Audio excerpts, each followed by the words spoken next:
Welcome everybody to the Snapdragon Pro Series ESL.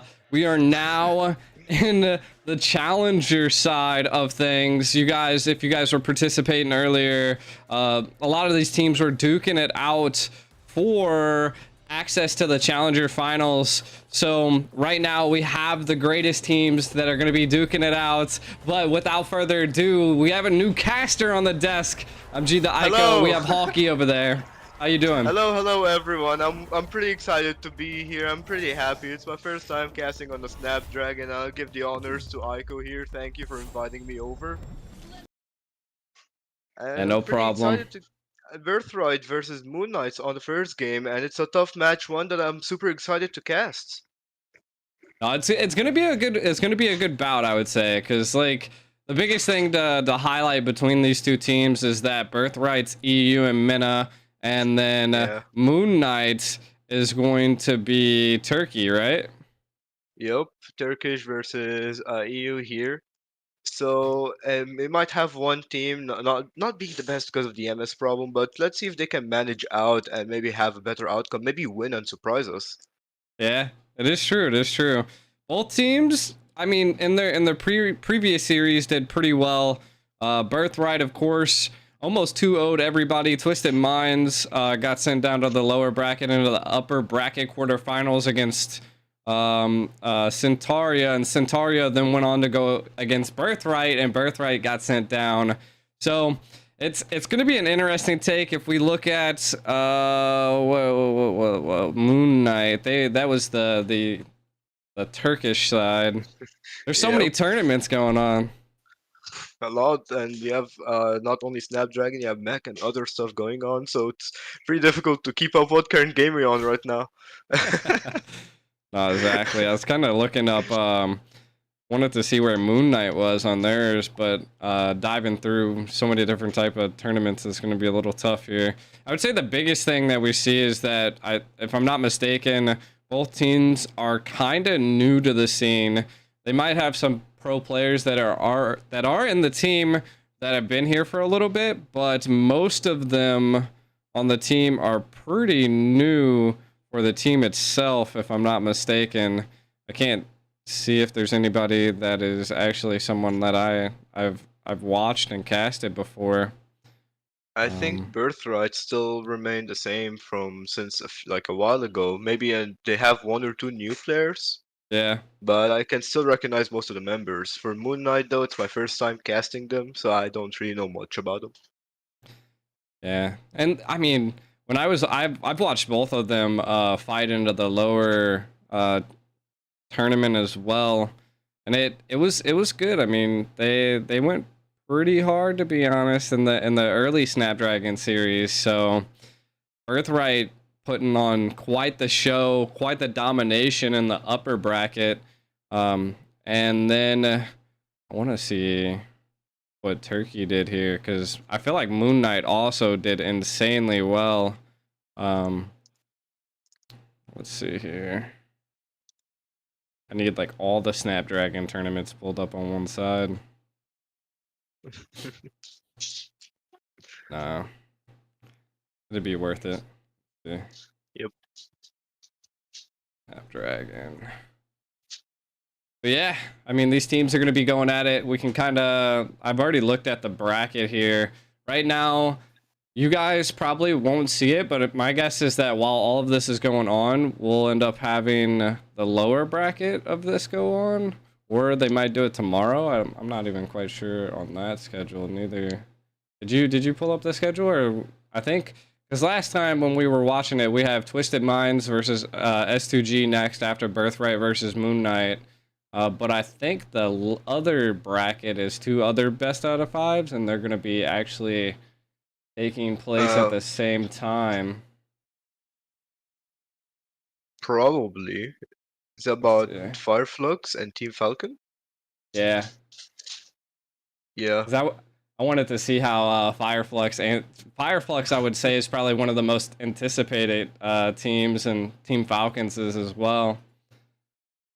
So Yeah, I want to I've been know if hearing they go one a or lot not. about Fireflux Esports here, and I'm pretty excited to see them in action. Yeah. Let's see. Moon Knights.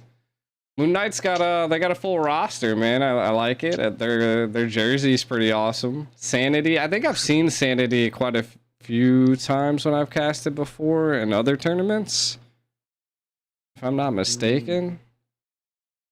On the Turkey side, I feel like I've seen Sanity and Chapo quite often, so we'll have to I see what they may, bring to it. yeah, I may have heard about Chapo, but I don't know the rest of the players. Not much. I don't follow up a lot with pro teams. Mainly when I watch and cast, etc. I just focus on the gameplay and learn. So, Yeah, no, that makes sense. I mean, hey, the especially on this side, I'm normally pretty fluent with the North American side, but one thing that I do have to state is that even in the EU, the MENA and the Turkey side, like these teams have like some insane macros, and they're pretty head to head. We're looking at like a head to head right now, and I want to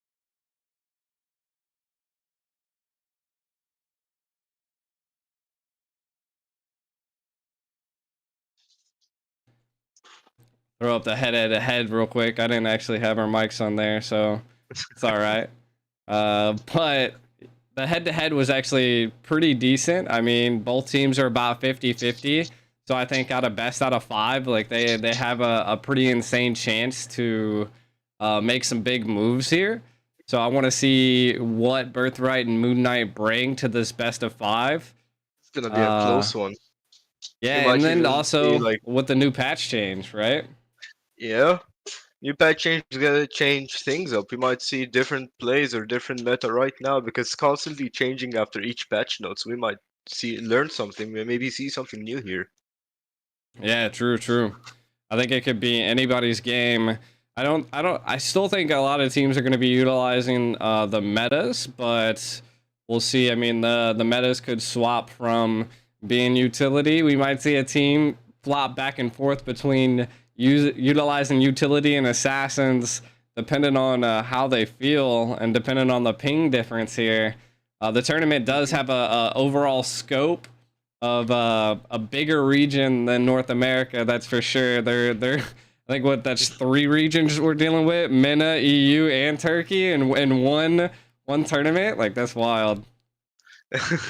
Everyone from everywhere. 100%, 100%.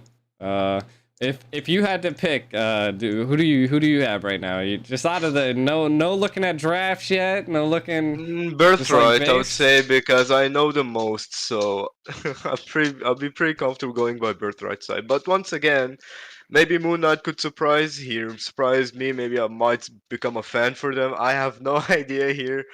First time I cast a match as intense as this, so I'm pretty excited. No draft, no Yeah, nothing. I'll just go by Birthright side since I know them. yeah. I mean, hey, Birthright sounds like a pretty cool name to be honest. So does Moon Knights, though. I'm not gonna lie. Uh, Yup. so we'll have. I mean, it'd be anybody's game. I really wish I had a little bit more information on the overall teams. But for right now, it just seems like the teams are fairly new from my side of things. Again, other than we know that they've been showing complete dominance. Birthright has, as well as my guess is Moon Knights as well. I'm gonna see if I can actually pull this up because I want to see the turkey Snapdragon. I Oh, think on the Turkey Snapdragon, I think I found you it. have Moon Knights playing as the Prestige. Oh, so Moon Knights would have been the lower bracket. So it seems like Moon Knights are going to be at just a slight disadvantage, depending on if I mean, unless we can tell that the Turkey bracket was a little bit harder than the EU MENA bracket.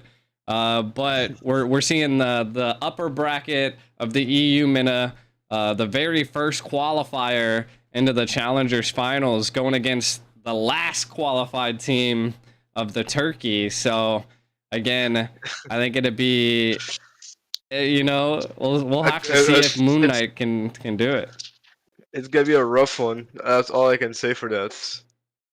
I will say that Moon Knight got taken out by Fireflux, which I mean is respectable, right? Like, because Fireflux Yeah. is one of those teams that have been around for a while. Like they have international team experience. I mean, they were Incendio Supremacy back when I went to M4 for the World Series. I actually met the team, so and we did have to. I was out there rooting for the team when like when we weren't rooting for the Valley back then. So we'll see. We'll see. They got a lot of titles underneath of them, and I mean, for Moon Knights to take on that challenge was huge because they got sent down to the lower bracket, then 2-0'd Futu Hot, and then moved on to the qualifier. So to be honest, I mean, they're kind of unknown, right? Like, I mean, yeah, they lost to Yeah. Fireflux, but I There's mean, they made it this far,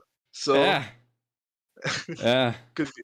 They made it this far. It's not an easy. You have to beat also players who have insane plays, insane macro and micro plays. So it shows that they're still a tough team regardless. And maybe one that law they could probably like be enraged right now. They want to play better, motivated to win, and maybe get a revenge. Yeah.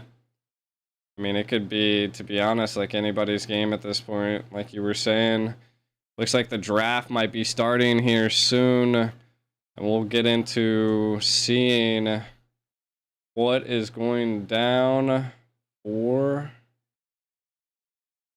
Birthright versus Moon Knight. That rolls off the tongue pretty well.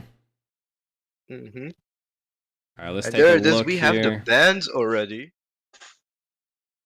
I have Moon Knight banning Nolan, Harith, and Angela, and Birthright on the other side are just banning Exborg, Fredrin, and Matilda, knowing that they have Exborg as the most, I mean, Fredrin, most banned hero on their side, something they probably don't want to deal with. But the Barretts coming in, first pick, despite the nerf against Louis here. Yeah. And I mean, hey, low Yi getting first picked is actually something that I've seen quite often. And then the bans are definitely, like you said, already kind of flying through, picking up the Natan and the Brats second. Second and first and second pick for Moon Knights. I feel like it's an overall pretty decent pickup, right? I mean, you secured the Brats, you secured the Natan, which are both one insane damage, more of the mid to late game hero, and then you have that utility in the jungle, which of course the nerf is there. That did just happen recently, but people are still utilizing him with, I mean, no reserve. They're like, we're still picking it up. I mean, it's something that's there, something that people are comfortable playing with. And it works out pretty well in a lot of situations. But Teresa being picked up by Mark here, Mikazuya with a Roger. Now that is a rough draft. This is a really nice Roger pick because it's flexible not only on jungle and gold as well. And this could lead to so many flex picks here. Maybe a different type of draft we may not see here. Yeah, exactly. I mean, the Terizla is there to pierce the back line to be able to jump on the Natan, but I feel like they're going to definitely have to watch out about it. Roger also received a little bit of a nerf, but I don't think it's, again, I don't think the Roger nerf's like insane. It's still pulled off and can still, I think it just made him weaker, a little bit easier to kill, so we'll have to see. Yep. But the Yu Zong's there to get that low Yi, so right now we're definitely going to be seeing Moon Knights. Their main focus is like focusing on Danny. low Yi. Yeah, They need Danny here. Danny is one guy you need to watch out for. I mean, the Loi, if you don't have vision on her, you're gonna be scared. You don't know where she's gonna go. The diversion is just tricky. So they need something to keep constant with. Maybe a Novaria pick would like also help against the Loi here. But Yeah. once again, the Yuzong is pretty solid here. You have the Barretts also being on the front line, and it includes a lot of vision on Louis to fight. So Yeah. it's a nice to play an aggressive draft against stuff like Louis. Yeah. True. True. And they're already banning out the second, which you were calling out the Navaria. It definitely was on the chopping block. So Yeah. again, they were really feeling it as well. It's like, we don't want our low E to be found out. The last thing is we need that divergent to be utilized to its best of its ability. But Moon Knight's kind of slying back and throwing out the Boxia, targeting jungles at this point, which I feel like decent. I mean, the Fredrin was already banned, the Boxia banned. What is the option for the jungle at this point? You still have many tank picks that could be picked, or maybe even Assassin Surprise here just for the backline. But if we're talking about tank picks, you still have Akai on the table who's pretty solid against Barretts. You still have Balmond who's pretty tanky. You still have maybe even Hylos coming back, but I doubt that we picked overall. So I'd say mainly just Akai open here could change a lot. They could go for it, but if they want to go for an assassin pick, they have to think of something that can easily neutralize the Nathan. Yeah, true, true. And I feel like also they don't have their tank yet, right? Which is kind of why they targeted the Minnow there. And so, I mean, the Kaja is still open, which would be, I feel like it would be a little bit too risky in this team comp because they're already so squishy. But they kind of need that suppression. Maybe they'll opt to go for the Grok instead, force that Natan to have to ult to get around the walls or to even get away. So we'll have to see. I mean, of course, Chip is still open.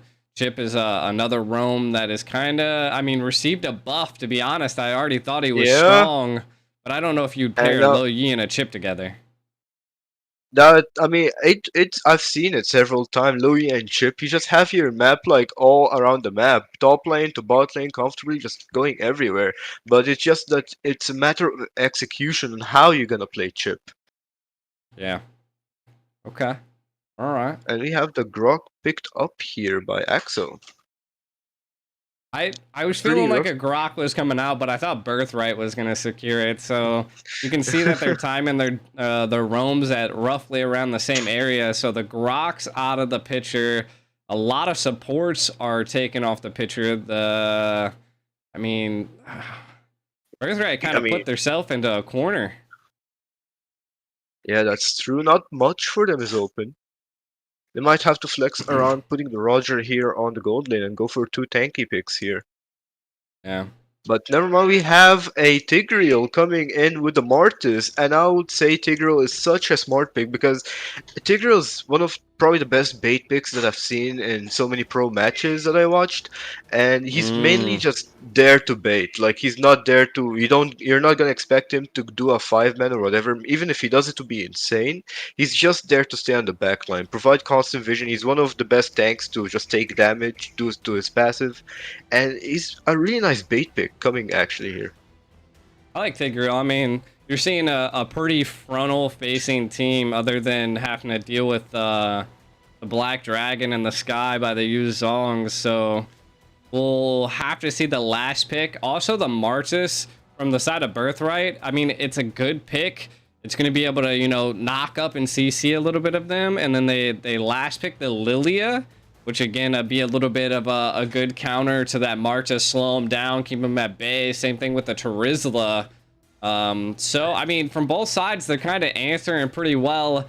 Could be anybody's game at this point. I like both drafts. Yeah, they're both drafts are pretty tough. I would say it just mainly matters on execution at this point, on how it's going to be played out. Lilia is actually they just replying aggressiveness with aggressiveness here, and we probably gonna see a lot of things happening, a lot of fights. Yeah. So it's gonna be an exciting match. It's gonna be a match where everyone's gonna be on fire here, and it's just gonna be a no-breaker. Oh yeah. I mean, the biggest things going into this match, I think, to look at is the Lo Yi. Of course, I feel like she's going to be the main damage dealer for Birthright, but Moon Knight, their response to that was the Yuzong. So again, if they're able to get vision on the low Yi, the placement No. of the low Yi is going to be crucial. Yeah. And then forcing out the Black Dragon from the Yuzong. So both sides have their crucial picks. It's going to come down to their strategicness of how to utilize those. But we're going to be getting into game 1 here. A Birthright versus Moon Knight. Who is going to be victor in this first game? There's gonna be a first match here. It's gonna be exciting. I'm pretty excited to cast this. I'm welcome to be casting alongside the great Aiku himself. And you can see both laners starting opposite of XP here. I mean, opposite of gold, I mean. They really want to get their gold hyper going on. They want to push that and try to funnel and swap as fast as possible when they do that. I think it's good. It's good. I like it. It's pretty good. It's one of probably the best outcomes you can get if it's executed. Yeah, and you can already see that they're fighting over it here in the mid. I actually like that they're taking a little bit of a different approach on taking that lethal, right? Like the Martis is really focused on getting that level 4 as quick as possible. They want to jump onto that Natan as quick as possible. But I do have to give it up to Moon Knights. They do have the clear, like their clearing in the mid lane right now is massive. So that early rotation is what Moon Knights need to really capitalize on here. And from Birthright, they just got to counter that. Like this. Ooh, the damage coming in from the Louis almost taking out the Lilia here. Daniel, so much damage. But yeah, the thing is, when you're playing against a Grok, no matter the mid here, you're gonna always get like almost out-rotated by the clear. Knowing Grok alone can be so crucial to rotations and can go in, purify a lot more. So it's something you gotta watch out for. Playing against a Grok, you gotta make sure that you try to catch up to speed things up. And there it is, the decimation coming in from Alejandro with the first blood on the Yuzong here. Pretty unfortunate for Shapo, who did not have his floor, his petrified, but the Daytona's welcome is coming in. Oof. Is he gonna be taken out? Alejandro, no, he has the Mortal Coil, the Retribution, and survives just in time, taking that XP crap for himself. That literally saved his life right there, but I mean, Sanity does have their retribution as well. I mean, at this point, I would be rushing the turtle as a team. Forcing out that retribution on the side of Alejandro was huge. And I mean, they're going to contest it here. 9 seconds. They might be able to get the retri in time. Yep, they do. And look, you have the Tigreal here. Mark has the implosion, the Black Dragon form, the wall charge, the Petra gun, Alejandro taken out by exception, and the retribution coming in from Sanji. But now Mark is in trouble, needs to get out. He's gonna be followed up by the Terizla Mikazuya, and there it is, the double flicker. An amazing fight coming in from Moon Knights. Not only taking out Alejandro, taking the turtle, but wasting so many resources in the meanwhile. Yeah, I mean, it was an interesting fight, to be honest. I mean, we already see Sanity poking and probbing at the jungle. Retri comes out from both sides, if I'm not mistaken, and it looks like Alejandro was able to secure that red buff. Again, of course, the turtle is given up, but it's not too big of a lead. Only 400 gold economically wise. We're seeing both teams kind of keeping it at bay, and this is what we like to see. Even though Moon Knights was the lower bracket of the Turkish side, we are seeing a good fight happening here. Good control, good tactical map control happening right now by Moon Knights to kind of keep their Natan safe, right? If they can continue to do this, the Roger's going to have a tough time. If I'm not mistaken, Retri comes out. They're able to secure that gold crate. But in the bottom lane... The bottom lane, the Daytona's welcome. Sanity just finishing off Mikazuya here. And we might even see an aerial assault, but an aggression coming in. The Black Shoes coming in from the Lilia will have to escape just in time. Almost getting decimated here. Alejandro doesn't even have it yet. And looks like he's just looking for more with the Mortal Coil poking in on the ground. The wall charge coming in. Is it gonna be a pickup? Let's see here. The Natanu, the entropy is doing damage, but Low Yi taking out the Grok, and ooh, that was so close. The entropy taking Sanji out just in time, saving him. Yeah, that's the lack of CCs here. Sanity on the chase. He's not letting him go here, but the Sacred Hammer just gonna save him in time. Sanity on the Barretts. He just wants to fight. I mean, that's the point of it after all. Yeah, but during all of that, they did give up a decent amount of the gold tower, but again, they traded it on the bottom lane. as the Charizla was a little bit out of place. Chapo on the hunt. He is just cooking right there in that bush. He is ready to jump and pounce. Turtle vision secured by the side of Moon Knights. I'm not quite sure what Charizla was attempting to do there. Maybe just keep him at bay. Turtle take going to happen here. Probably giving vision, preparing it, but it's just late now because Zue has nothing to go in this situation. And it's just gonna be another turtle for the side of Moon Knights, but on the top lane, 1 HP Xiangmyang will be getting out in time, and looks like the Lilia is in trouble. Does have still the Black Shred, the Wild Charge coming in. I had taken out Danny, and Exception taken out Xiangmyang under a tower, the Wild Charge. What? This is insane. They're just not leaving anyone out. Yeah, I don't know if you saw Exception here with the Wild Charge Flicker. Even the Purify was triggered by Xiangmyang, but it's not enough to get him out. Yeah, and Chapo is just down here. XP lane controlling. Charizla having quite the problem. If I'm not mistaken, I think Charizla is a decent counter to Yuzong, so it's interesting to see the diff here. Yeah, that's pretty interesting. When it comes up on the decimation, following that entropy, the diversion coming in from Danya, double and a triple kill. Is he going for the maniac here? Ayaya is in trouble. Does use the black shoe, but is it gonna be enough for him to get out? There it is. Alejandro is looking for the decimation and the maniac. Is he gonna go for the savage though? The penalty zone can just stop the user from Black Dragon form, and there it is. Is this gonna be a savage? And no! Mark, Mark. He is so tilted right now. The Savage taken away by Tegriel. That's pretty unfortunate, but what a fight though. It was a good fight. It was a good fight. I mean, Moon Knight's kind of pressing the enemy's tower a little bit too hard. They did take the tower, but they pretty much gave a whole team wipe and lost the mid tower. Was it worth it in the end? I don't think so. Daytona's welcoming a Purify. And the Purify coming in, but the Virgin getting the Louis out just in time. Danny escaped him. A Mark on the other hand is just gonna be picked up by Chapo here with the Black Dragon form. Looking to continue having his passive on Mikazue here, heal up as much as he can. And the mid lane will be traded back here with the entropy coming in, the push. Not much for the side of Birthright can do here. I mean, right now, I mean, it looked like Birthright had complete control over the map, and then now you just see Moon counter that. I think it was a little bit of a early diversion by Danny there. Looks like they might want to go in for this turtle. Retry battle. The retry battle lost by Alejandro. He will be picked up here, unfortunately, by Moon Knights. The entropy, the shutdown coming in from Sanity here.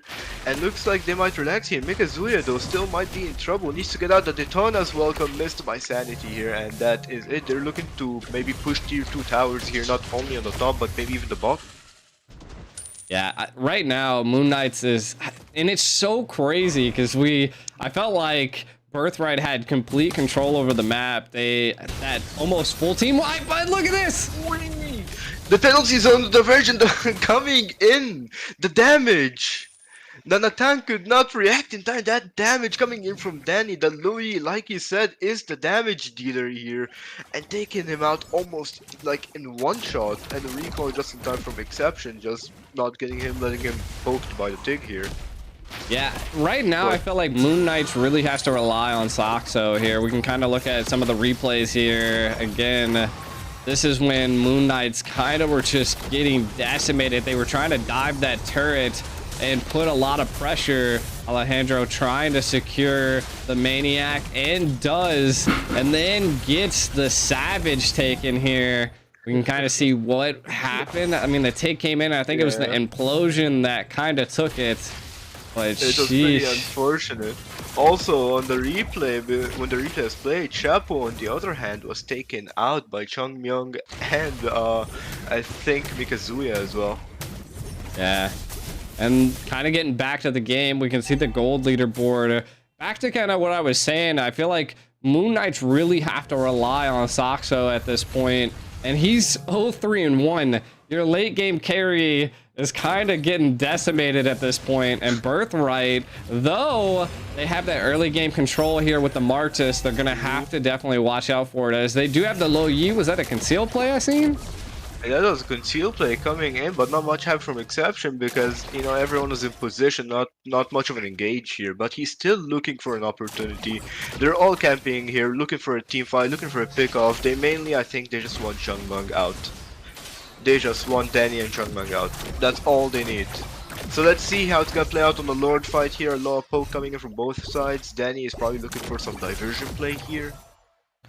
Yeah, I mean, they're holding pretty far back at this point, which is, I mean, it's good. It's a good play, and they're kind of feeling it out. Moon Knight knows they need to locate the low Yi and see, but the whole team's kind of pressuring a little bit. There's the diversion to reveal the bush. Nothing really comes out of it just yet. Yep, and looks like Birthright are taking control of the map now. They're taking the position, Lord. There it is. They're looking for a fight. Mortal Coil by Alejandro, but it looks like they just want to take the vision back. You know, get the control here. They want to make sure that they have the vision all over the Lord. Maybe even rush it at this point. They're just looking for an opportunity. Both teams will have to be very patient. But on the top side, though, they need someone there as well. Yeah. I feel like the biggest thing that we're going to see here is if Moon Knight's going to be able to tell if the Martis went back to get the buffs, and if they're able to execute that. But a Daytona's welcome! Daytona's welcome coming in, crashing him, not only on Mark, and a wild charge of Black Dragon form coming in, followed by Marco, but an implosion, stopping two of them, taking out Inception, and there's the decimation, taking out Chapo. Alejandro is on a rampage here, is looking for more. There it is, Saxo double kill. They're still looking for more here. There's still one more, but Jungmyeon with the Purify almost gets taken out by Sanity here, and looks like this could be a Lord for Birthright. They're still going in diversion, giving vision. They don't want the Barretts to be close at all, and there it is, the first Lord of the game falling in the hands of Birthright. Yeah, it was great execution by Birthright. Again, I felt like Sanity went in at the right time, but Alejandro just fed enough, secured the blue buff and kept them at bay, and then just came in and decimated. It was crazy. Again, now they're going to have to stop the siege. A 2k gold lead by Birthright. Nothing that's going to be absolutely crazy, and they could definitely come back from it. Again, 12 and 6. We see a little bit of a diversion play. Reveals the rock. Tig goes, though. Tig goes. Looks like we're looking for a flicker implosion here. Mark does have all he needs. A penalty zone coming in. Stopping the Daytona's welcome, but the Black Dragon form is coming in, and looks like Mikazuya is in trouble. Is he going to be followed up here, or will be taken down? Looks like Mikazuya barely survives, but Petrify coming in from Chapo might take out Mark here, and unfortunately Mark falls in the hands of Ayaya here. It is a 1-2 OZ, but they still have to watch out for the side lanes, and Danny with the damage. The double kill followed up by Changmeng, and Alejandro taking 3 out in an instant, leaving only Exception and Ayaya alive. And this could be it. This could potentially 20 be the seconds. game if they get minions. Yeah. The Lilia is there, though, so securing the win's gonna be a little hard. If anything, I like what they did. They didn't get tunnel vision. They're gonna continue to push these towers. Oh my god. For push right now. Flicker coming out from Exception. The Drug even is not safe in his own base right here. Looking to push the mid, and maybe gonna have another patient game till next Lord. So what a play. Ooh, never mind the penalty zone on the Nathan here. The Purify, the Entropy getting him out, but taking a lot. The Mikazuya, the Daytona's welcome is in trouble. The knockup coming in from the Yuzong. Is this enough to take him out? Mikazuya almost taken out, but Danny double, triple coming in. Alejandro taking the third kill here. It just once again the same thing, leaving but the Grog and the Lilia, Aya an exception, but it's not gonna be enough this time. Changmeng is just going for the base, and this is, ladies and gentlemen, game number 1 for Birthright. What a game! What a teamfight execution with that low Yi. You were talking about a patient next Lord take, not in Birthright's hands. Not in Birthright. They just went in the penalty zone, the flicker. That was unexpected, but it was amazing. I mean, that just goes to show what a team Birthright is, right? Like the Tigreal just I mean, he kept his cool. He didn't go in as well. Yeah. The Charizla utilizing the penalty zone to kind of bait them, and it baited them good. And then Birthright just able to go crazy there, and then control the overall flow. And then the Martis just able to slow him down. We can kind of take a look at some of the highlights. We've seen this was the point. Yeah. Yeah, Alejandro. Still quite funny. He didn't unfortunately get the Savage here, but that was just an insane, insane decimation. Started with the Nate and he just flying behind them. No, it was this was like, I would say, the start of a little bit of the snowball, and then this was like the turning phase. I mean, the first Lord going into the favor of Birthright, and then you can just see the Decimate is just too strong for it. The one thing I do have to highlight here is that Birthright's discipline.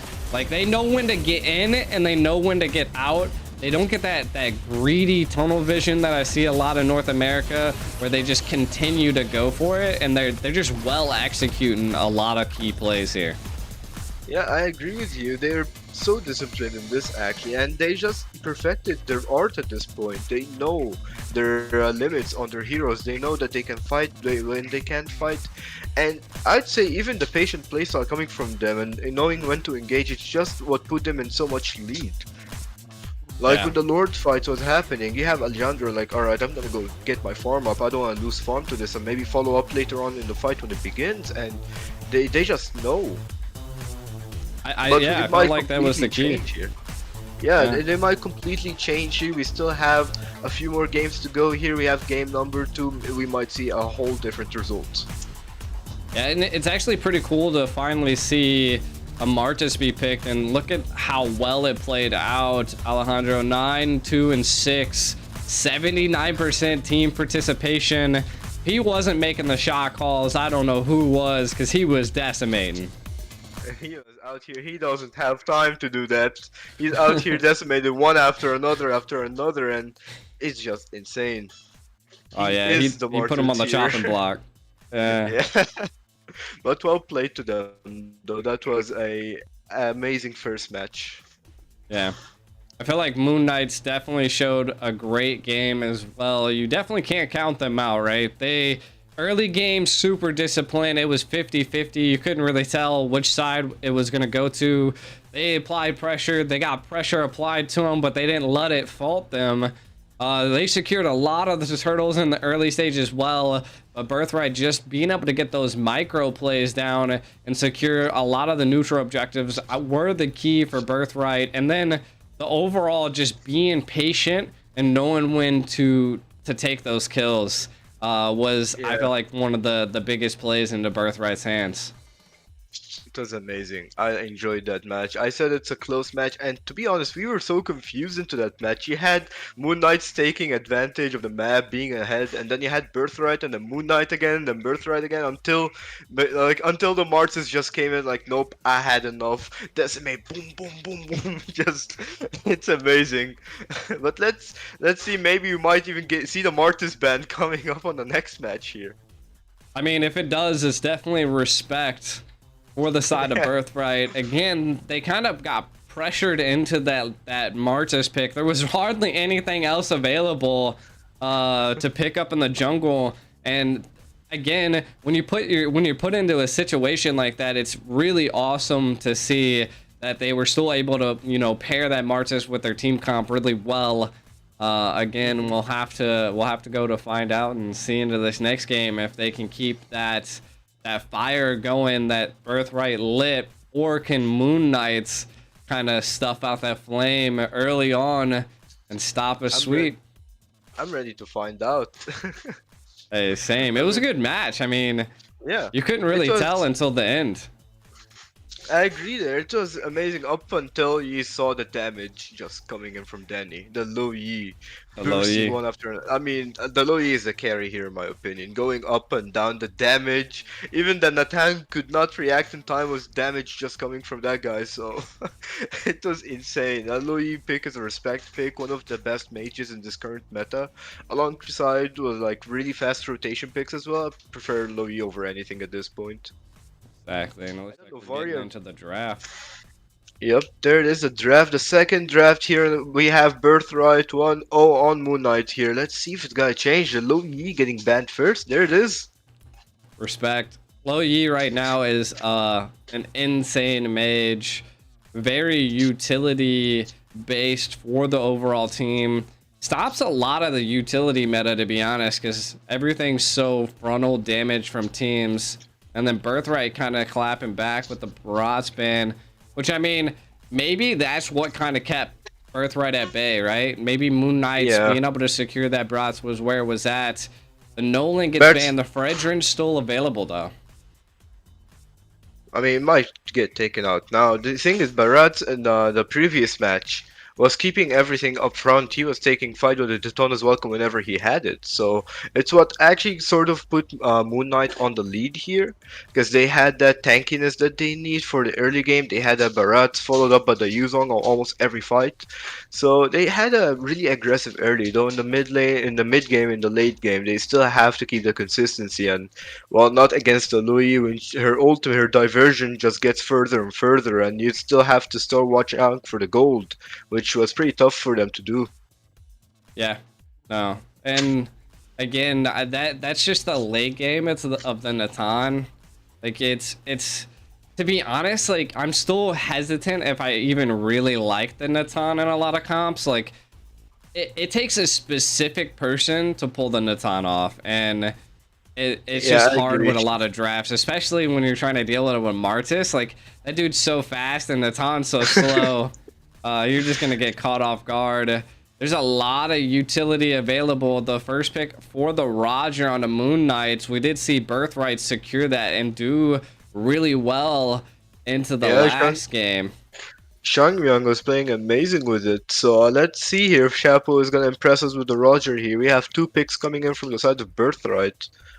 Yeah. Probably calling in something aggressive. Maybe a Natan could also be picked up. Maybe a Moskov.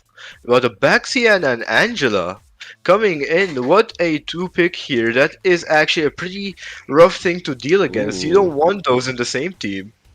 Yeah, and you know, I just haven't been a fan of Basha in this current meta, but again, I think it's one of those particular heroes that can shine. Is that a Freya? That is indeed a Freya. This a first. A first. And if I'm not mistaken, I think Moon Knight actually had a lot of bans for that Freya. So I think that they one of their players are like, maybe I wouldn't say a one-trick Freya, but like their best A hero is comfort. probably Freya. Yeah, maybe a comfort pick for them. Yeah. And the That's- Vixana coming in as well. Solid Wow. mid clear. That this is a first. I'm excited to see the Freya. I want to see what a Freya can pull off. Yeah. I mean, it's definitely well worth it, but I think Birthright, they could possibly, I mean, it's kind of spicy. We haven't seen it played too much, but they could pick up an Esmeralda to counter a lot of the shielding that she does have. So there's a lot of options, but I mean, Yuzong's still available. Might get banned into the second phase. I still feel like Yuzong's overall a better pick. Yeah, I agree here. Yuzong is pretty amazing because he's one of the few heroes that can follow up from such a far distance and has so many good CC here with so many damage. But once again, against the Freya, you have to be really cautious of what you pick because if you Angela were to mid. pick Esme, yeah, this is a pretty anti-counter heal at this point. You can't still counter anti-heal this because the Baxi is already there as well. So this is gonna be a really rough early game coming in from Moon Knights, but they have to figure out something here. This is, I mean, it's going to be interesting, right? We still need a gold. I know we got the gold lane. We still need a jungle, and we still need a roam for the side of Moon Knight. So you can already see the roams being targeted on Birthright's second ban phase here. Again, Yep, yeah. what? You I have mean, to it's take anything right now. yeah, and the Xborg taken out as well. I mean, you don't want to play against an Xborg when you have a Baxi and a Mino here, so quite understandable, quite a respect ban here. The Natan taken out, and the last ban will be. Let's see here. I'm probably gonna guess it's just gonna be like another marksman that can fit into this comp. Yeah, Maybe a Brody, a Moskov, or maybe something unexpected. there's the Moscow. And yeah, Yeah. there is. They're just gonna go gung ho against the marksmans. I mean, we did see we did see Birthright actually control that gold lane pretty well last time. They opted to pick up a Claude. Again, another great backline play here. They haven't picked their EXP, which I mean at this point could be anything. But again, I still just think it's gonna be a Yuzong or less. A I, Kufra coming in, an aggressive pick coming in from Moon Knight it's through the worth it. Terizla. And yeah, it looks like they do need the setup. They need to set up the Freds, the Freya jungle here. They want to play around that. And it looks like we might have something similar to the previous match where it's just What going to be fight, is fight, fight. this? So Roger jungle, Freya jungle. What are we Freya, rocking here? they're rocking a Freya Freya. Maybe gold? Freya, I mean, it could be possible, but Freya jungle as well as possible. I think there was a time where Freya was being played Freya tank jungle, and it popped off. So maybe, maybe they're What? going back Okay, to this. dude. But Moon Knight just whipped out a strategic approach that you wouldn't believe. Can this they is do it? I'm waiting something. for the swaps at this point. We're already seeing Birthright. They're like, what the heck as well? Sanity picking up the Freya. So it does look like it's gonna be in possibly the jungle here. I'm not even. Yeah. Mikazuya finishing off the draft with the CC. Wow. Pretty good here against the Kufra and the Terizla. And to also try to lock and maybe lock Freya in place, knowing Freya can just jump everywhere, slice one Yeah. after another. So this is gonna be a tough match. I'm pretty excited for this. What's your opinion on this match? Yeah. I mean, I feel like the unknown right now is this Freya, right? Freya jungle. The patch has kind of changed up a little bit. It's gonna be interesting to see, and I hope. I don't know. I hope to see it come to fruition. We'll see if Moon Knights is gonna bring. I mean, Freya's kind of a knight, right? I feel like she's like a knight, so it's kind of Hmm. like It following the matches them. name. Yeah, Yeah, kind of matches with them. Maybe it's a comfort. Maybe they do have like some secret draft with including only knight style heroes, and Freya is just one of them here as we see. But we don't know yet. As the game match number 2 starts here, take it up, Aiko. yeah. We're on match 2, Birthright versus Moon Knights. Birthright looking to keep the stride going. Moon Knights wanting to stuff the flame out of Birthright at this point. Again, it's not the match point just yet. But overall, the comps are great here. So I feel like on the side of Moon Knights are unknown factors, this Freya. How well is it going to do in the jungle? How quick can it be in the jungle? And can Birthright deal with the damage and the sustainability that she brings to the field? Her jungle is looking quick and fierce at this Yeah, point. Let's see if Birthright, is it going already. to catch them off guard? We have no idea yet. You already saw the Freya was trying to invade, but then Alejandro is going on the backside. He knows that he can go and contest this with the Minotaur and the Angela.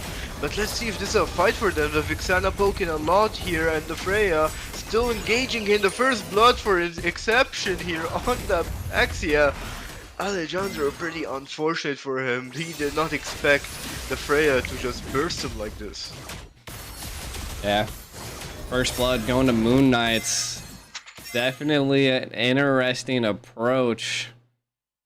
I want to see. I mean, the jungle right now and the attack speed is phenomenal. Could definitely get it, but look at this. Ooh, and Engage coming in, going in for Baxi again, and just another ear knot, leaving him alone.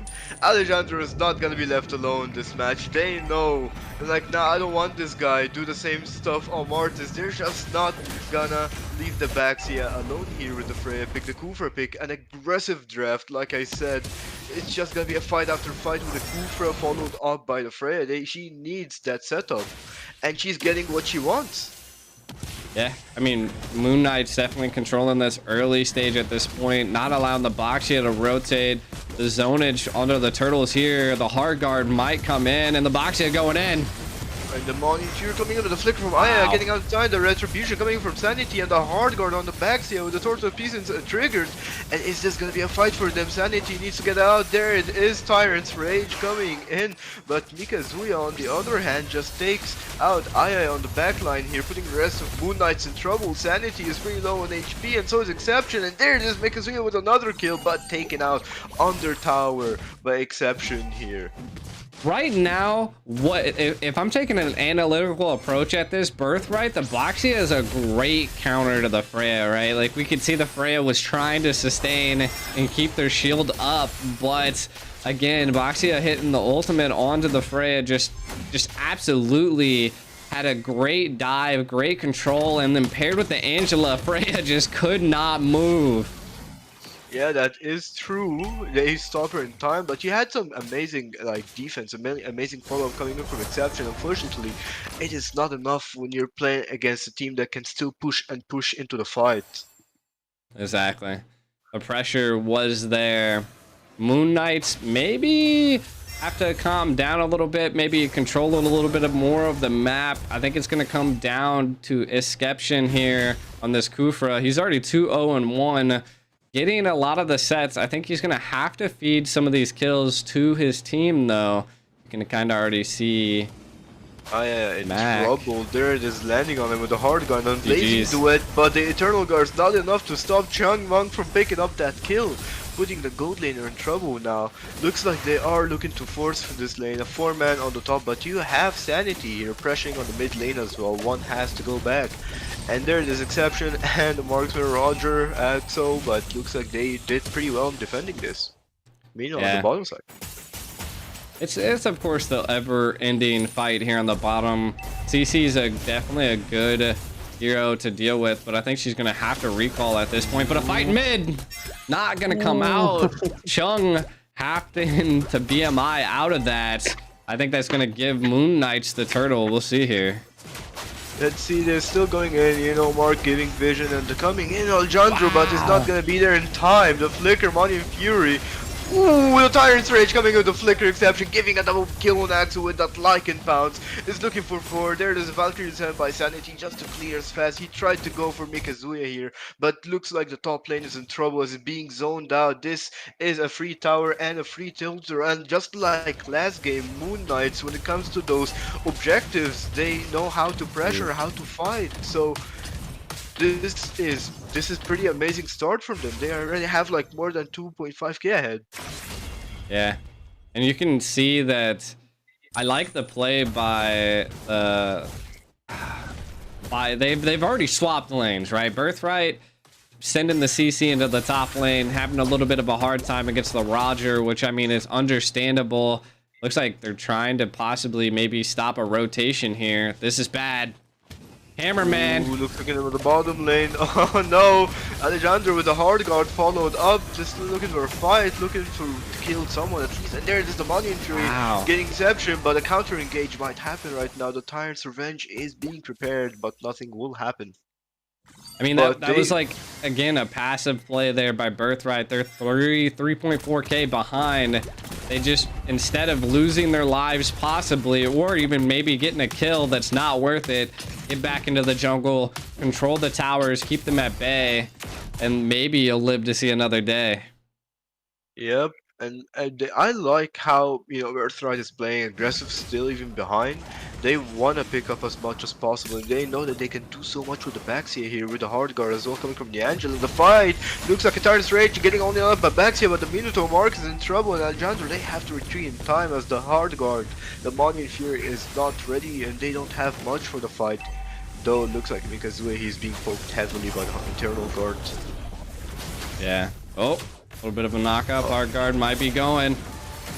Still going here. The Lycan pounce, and Alejandro is taken out here. Not even the hard guard could save him time. And Sanity, there it is. The Valkyrie Descent still looking for more, but it's not gonna pick up anyone. Instead, they're gonna go for the third turtle of the match. Yeah, at this point, it's the Roger that's keeping Birthright at bay. Yeah, the Roger Motka, but the Money Fury, the flicker though, isn't gonna be enough to stop, and there it is, the penalty zone, as a reply coming in from Chapo on fire here, and Mikazuya as well taken out, killing 3. This Roger is just howling at them all, kill after kill. I'm saying this is my game now. I mean, from last game, you see a lot from Roger, and there it is. Otaru's Revenge Flicker coming out from Exception and taking out Alejandro once again. Just from the beginning of the game, they're just playing on the backs here. This is crazy, right? Like, this Moon Knights are showing so much pressure. They don't have an answer to Axo. They don't have an answer to Exception here. They just can't keep them at bay. The snowball is happening. Like, they're gonna have to turtle up and keep Moon Knights at bay in order to get a little bit of that. But Chung, can he run? The Purify, the Blazing Duet, and the BMI as well. Take it. He had to use everything. That's just how dangerous this Frey is right now. He had to use the Purify, the Blazing Duet, the BMI to get out. I mean, that's a lot of utility baited out already here by Sanity. Minnow's Rage! Ooh, the Marine Rage and the Hard Guard on Xiangmeng, but it's not gonna be enough to do anything as Chapo with penalties on not hitting everything here. But Mark, on the other hand, there it is, the Lycan Pounce coming in from Alco. Is it gonna be enough for him to get out? Is he still looking for more? He's picked up, is in a really bad position, shut down by Danny. Still looking in for the fight here. The Valkyrie descends, Sanity is looking for a kill there. This killing spree coming in from the Kufra himself. Is still looking for more for that Tyrant's Revenge. That was pretty bad coming in from the Roger. Unfortunately, his position after the Lycan Pounce, not where else he can go. Yeah, he was kind of stuck in between two towers, and he was like, GG's, I can't move.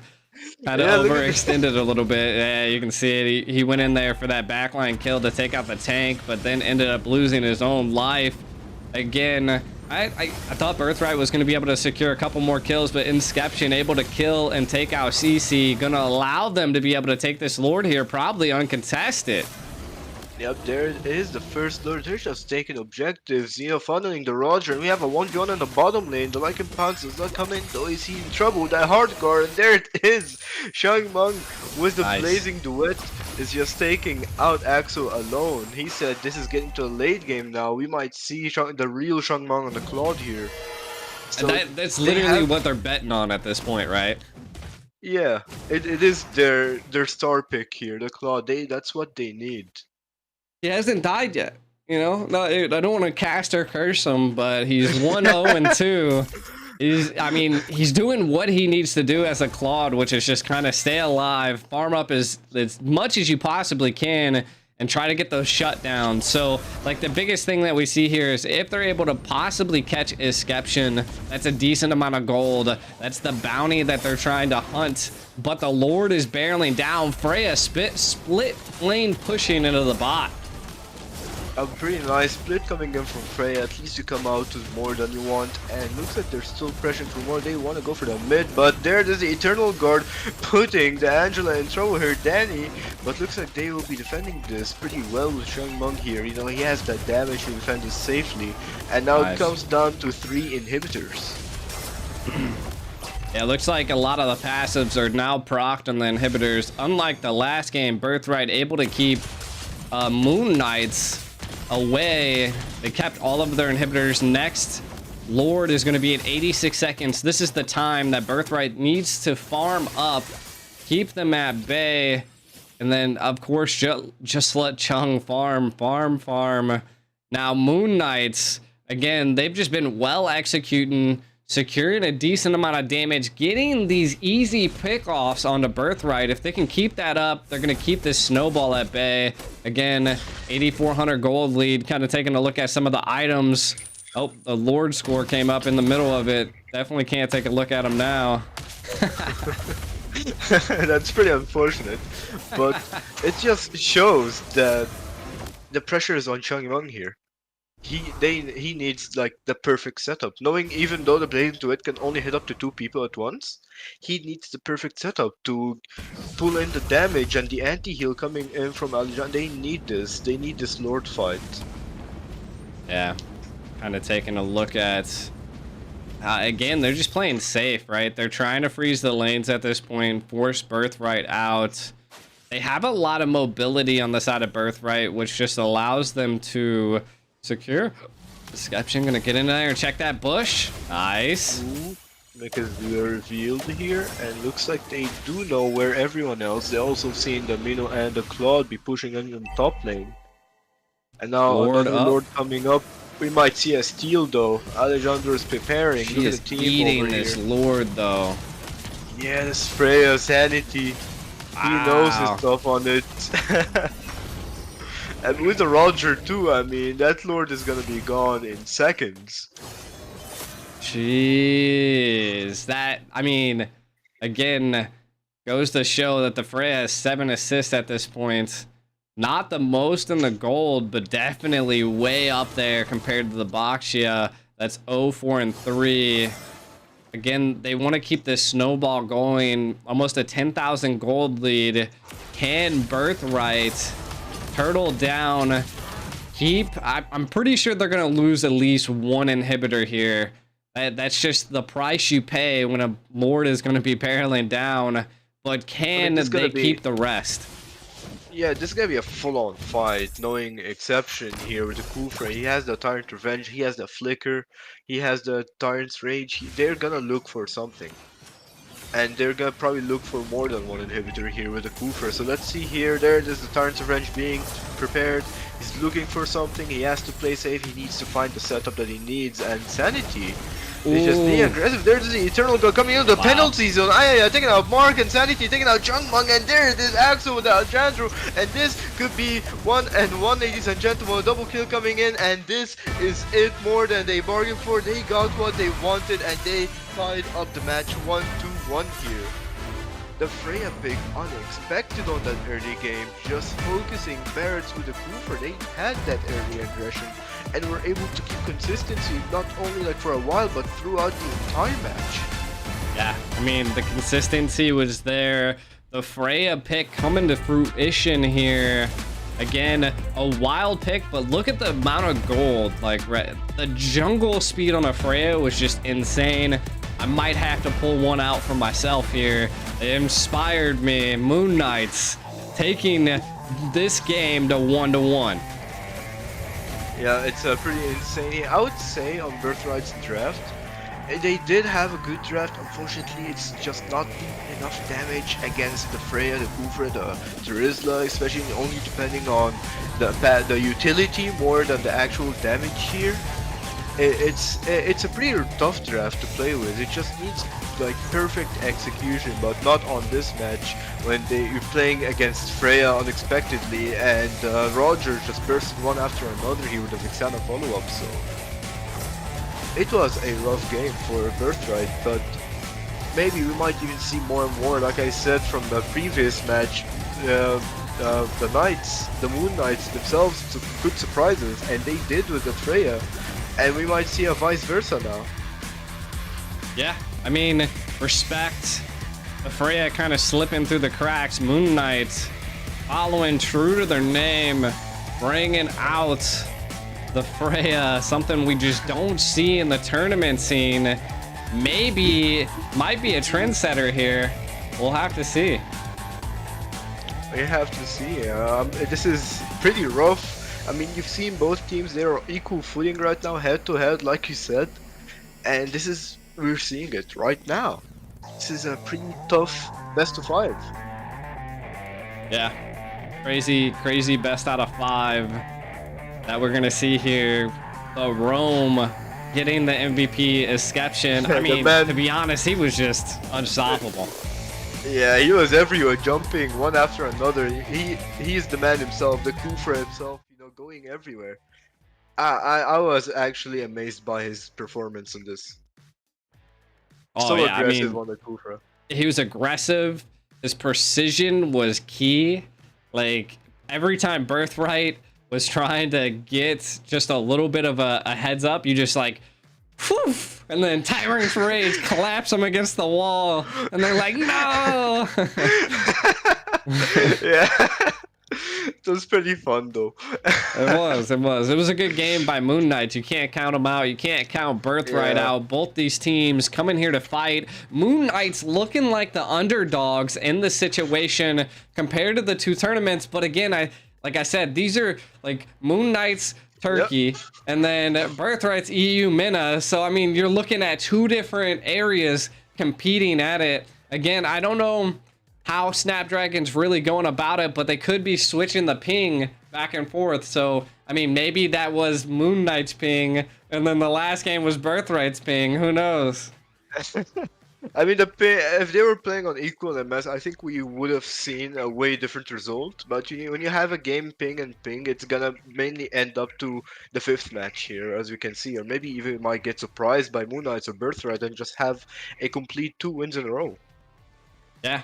Again, might have to see if they ban the Freya. I mean, the Freya was kind of just like that unknown pick that came out. And I mean, quite wild. I think it was overall a great go for them. No one expected it. I mean, just like we've seen on a previous match, you gotta ban what's dangerous. They banned out the low E, they banned out the Martis, I think. Or maybe they did not ban Martis, but they picked something that was enough to not have a Martisan, but a Freya by Birthright instantly taken out. You don't want to ban it up, or don't want to see it on the playing field once again. They ban it down at this point, so crazy overall take here. What are they gonna do? The Louis taken out just like last time. I mean, I wouldn't want to play against the Louis as well in any game whatsoever. If it's especially the man himself on the mid lane, Danny. So yeah, they're probably still gonna go for like previous game draft bans, or maybe still continue with whatever meta ban here, and just try to make the most out of the draft here. Maybe they want something that could abuse, maybe something tanky and not have anything against it. Or maybe another unexpected pick. And the Angela is taken out here by Birthright. See, and this is what I was saying. I don't like the Bashia. The Freya's already got a higher win rate over than the Bashia, so I'm just not a fan of it. I mean, again, I think it was well executed. I think they're probably going to opt to go for the first pick, Roger. Even though Roger received a nerf, like, it just seems like it's massive at this point. I mean, Roger's kit is still so good despite a nerf. He can follow up, he has that insane farming speed, he can play safe, he has so much mobility. I think his kit alone, even if you nerf it, he's still gonna be always there in the meta. Yeah, exactly. And so, the Nolan coming in with a ban, and there it is, the Matilda coming in from Birthright. They take kind of supports. Yeah, they're taking the supports out. Maybe they don't want to play against like some tank jungle support here, it's like how they did. But once again, Moon Knight, we don't know what they're gonna play with. I mean, the Freya was already unexpected enough. Maybe they might come up with something different, an Argus jungle at this point. Maybe even a Sun, who knows? I mean, it could be anybody's game. I mean, it's an overall decent side at both sides. Right now, I want to know if that was like Moon Knight's like secret like trick in the hat, right? Like, what else do they have up their sleeves? Can they pull something out that just like knocks the socks off of Birthright? Probably. I wouldn't say that's the secret. I don't think they would use it this early on. But once again, we don't know yet. The Hearth is left open and is gone to Danny here. There it is, the Hearth first pick, known to be such a difficult hero to play against from time to time, proved it over and over. But let's see how he's gonna do in this match, in this current meta, where you have still fighters are being extremely amazing in this current meta.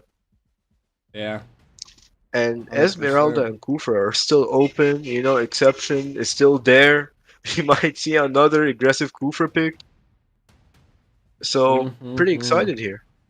There it is, the Barrett's taken with the Vixana once again coming in, the follow-up pick. It looks like the jungler here is really comfortable with the Barrett's pick. He likes it.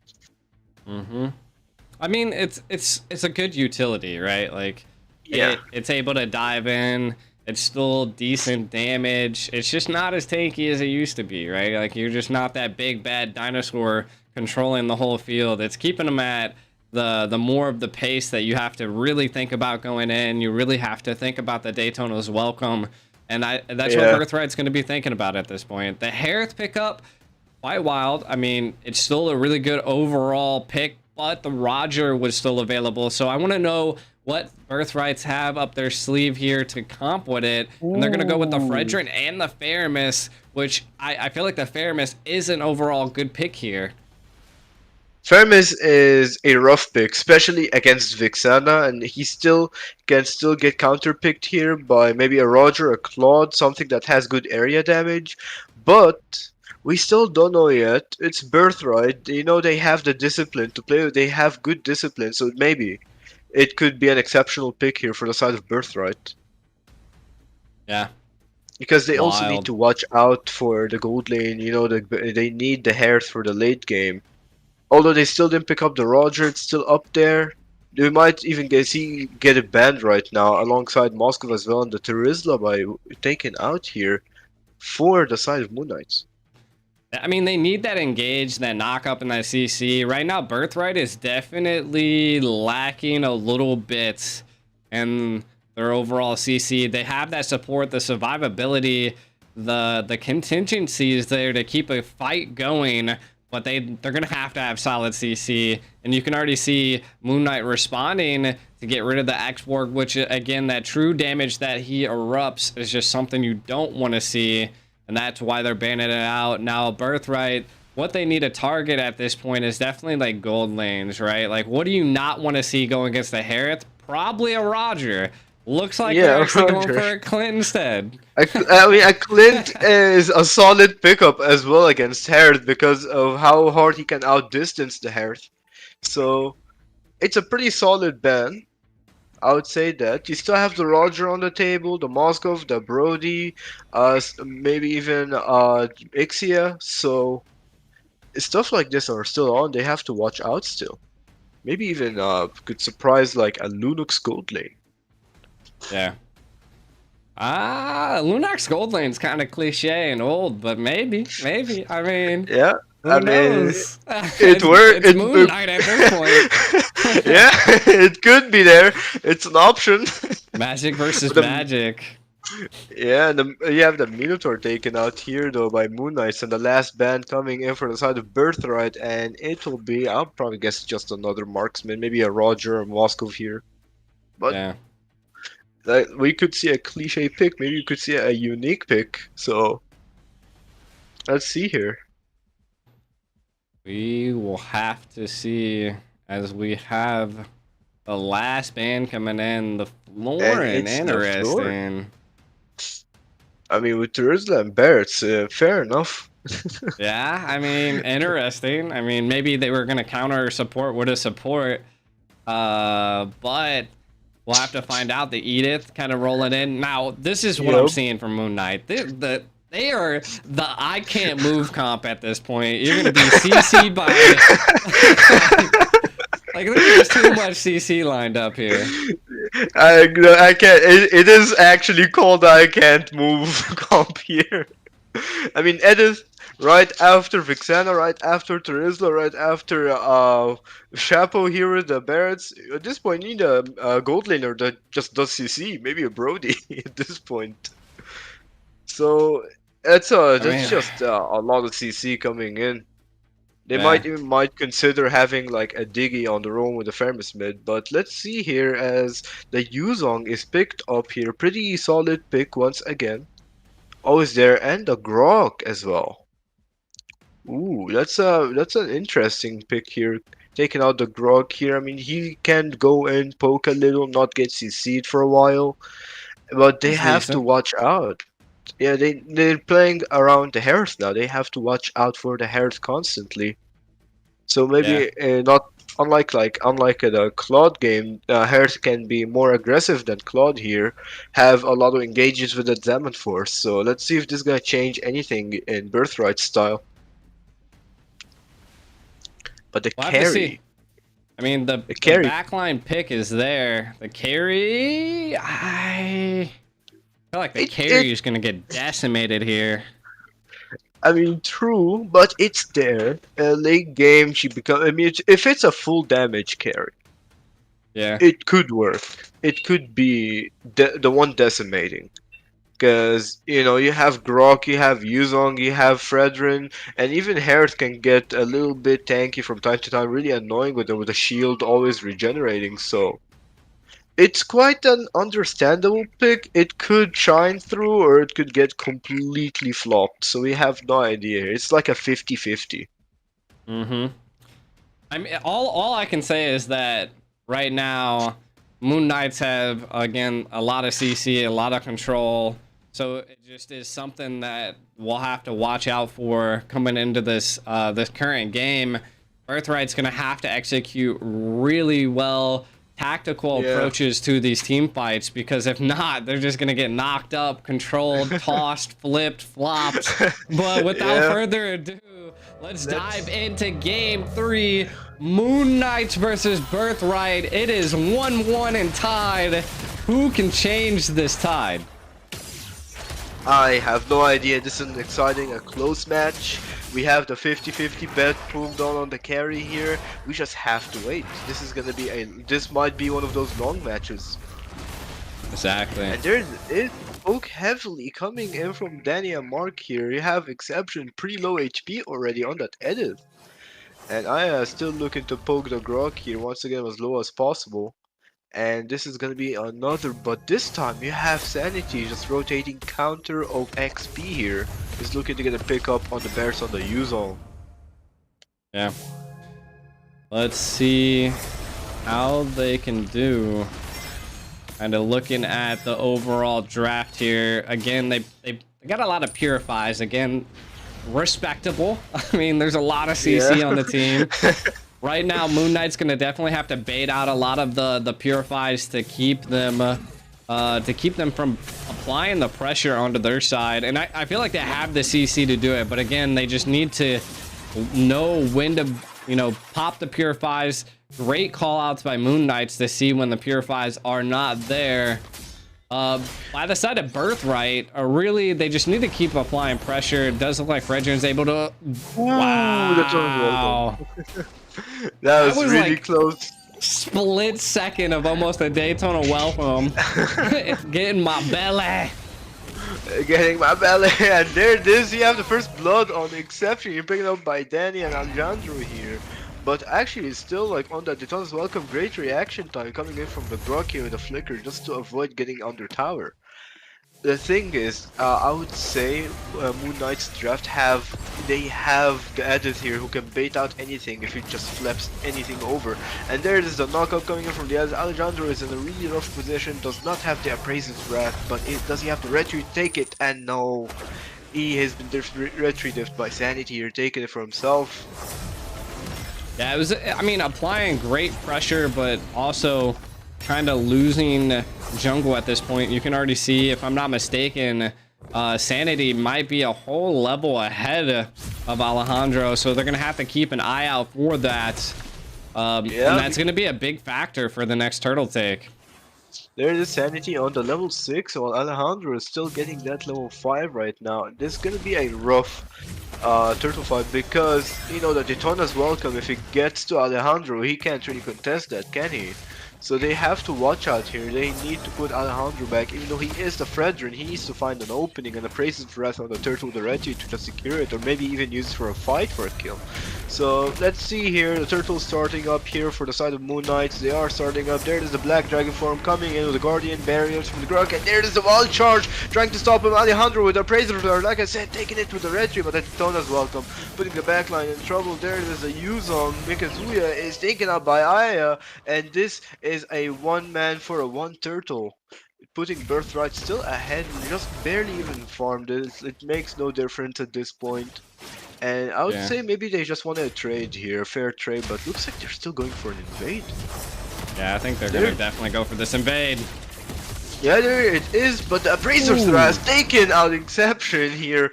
There it is, alongside the Energy Eruption, just to CC him there. Pretty well played coming from Alejandro there. I mean, it's pretty unfortunate for the editors, he did not have his Primal Wrath here. Yeah, definitely. I mean, a little rough, but again, kind of taking a look at some items. There's not too much going up. Molten Core picked up by Sanity, allowing him to jungle a little bit faster than Alejandro, which I feel like is contributing to that. Great wall there to kind of keep the minions at bay from clashing into the tower. Looks like a pressure might be being applied down here in the bottom lane. Again, Birthright a little bit in the lead this time around.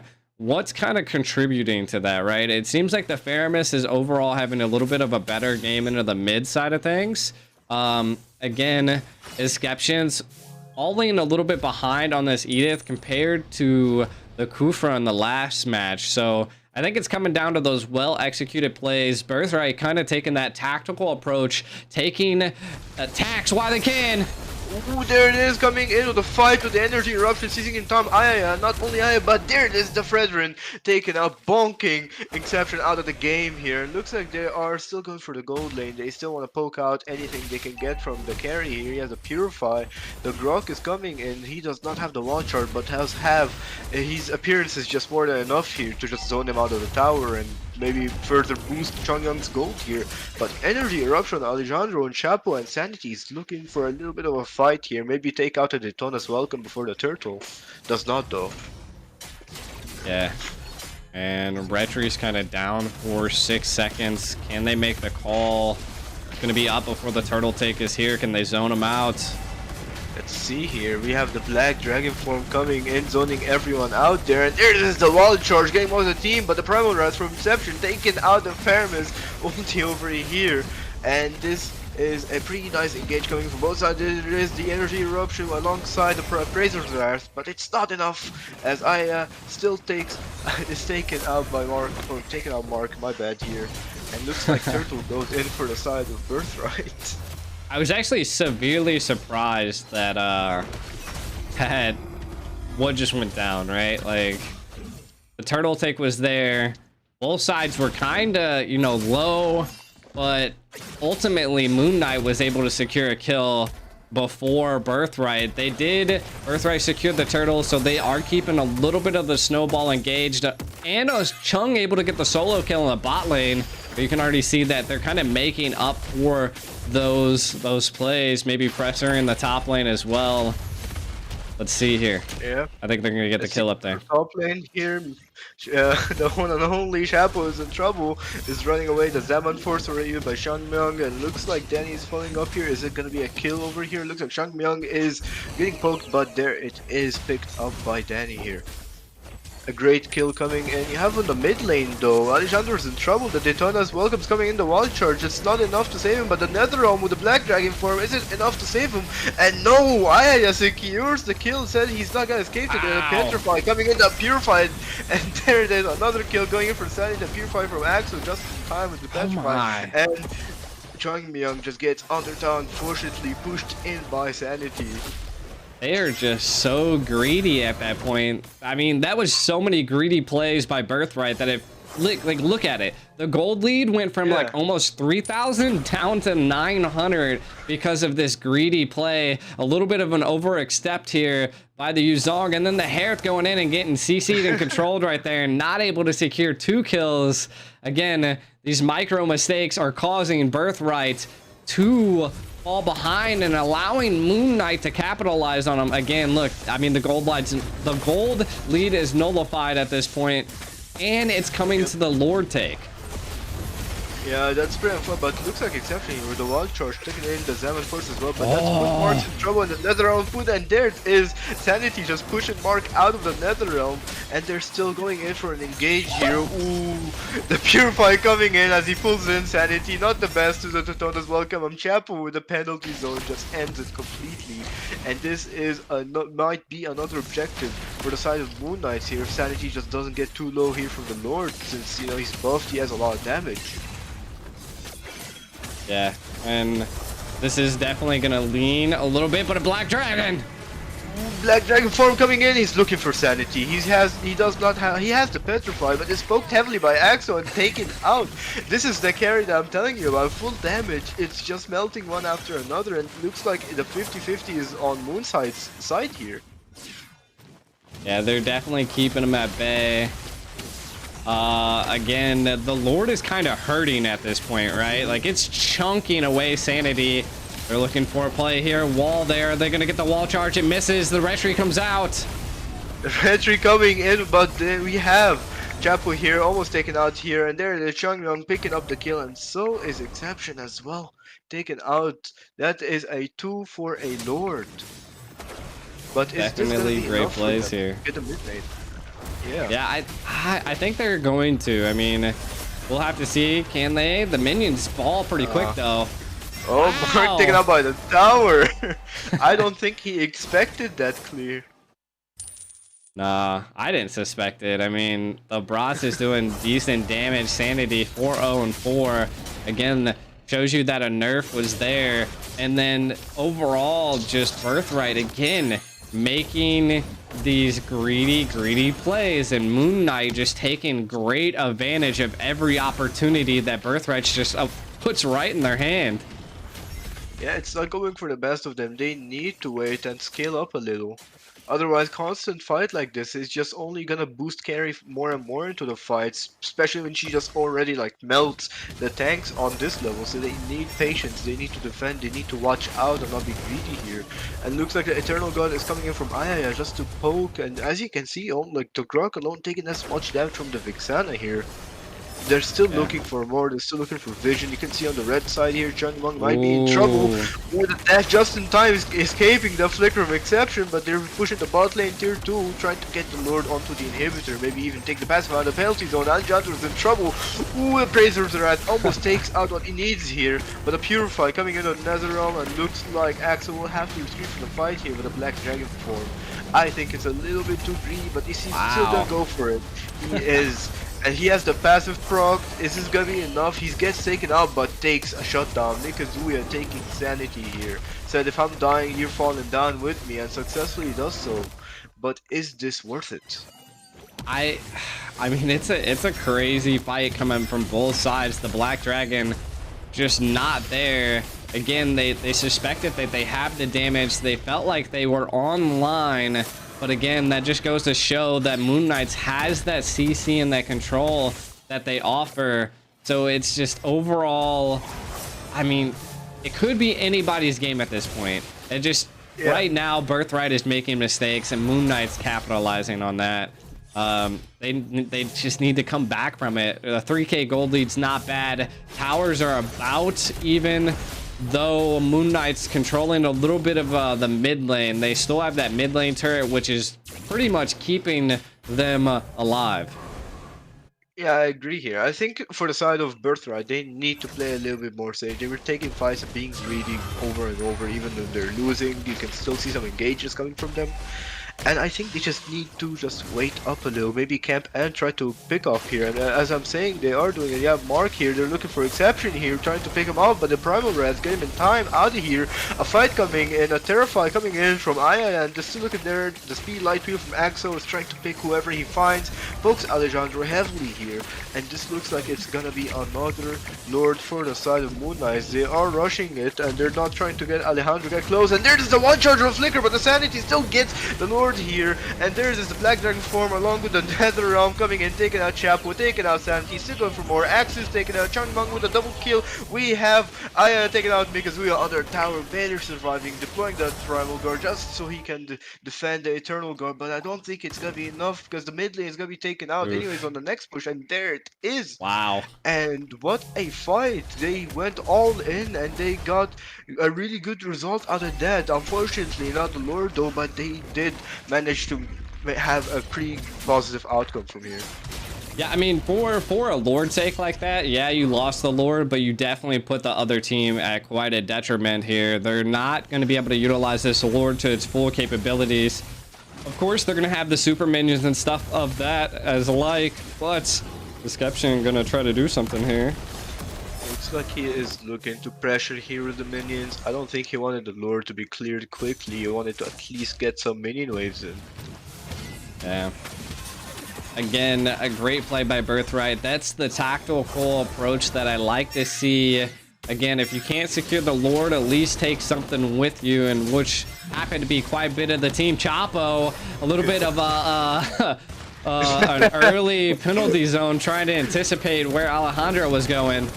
Looks like the energy eruption here on Aya is in trouble, taken up by Mikazuya's Black Dragon form with a shutdown. Still looking for more. The Speedy Light Wheel melting Mikazuya before he even gets in the toes. Look at the And that is just an outrage of the Nether Realm. They're still going in. Look at the carry, but Xiangmeng is just there to wipe it out. Mega kill here, another kill for Danny, and this is it. This is where just Xiangmeng on the hair starts pulling out that damage. Yeah, but look at Esception. Just the damage and the healing that they receive is insane. Again, team fights are definitely leaning into Birthright. Beautiful plays here. There was a wild charge in there, taking out the wall, and then the Yuzong coming in, paired with the Nether Realm, was what kept them alive and kept them applying that pressure against Moon Knights.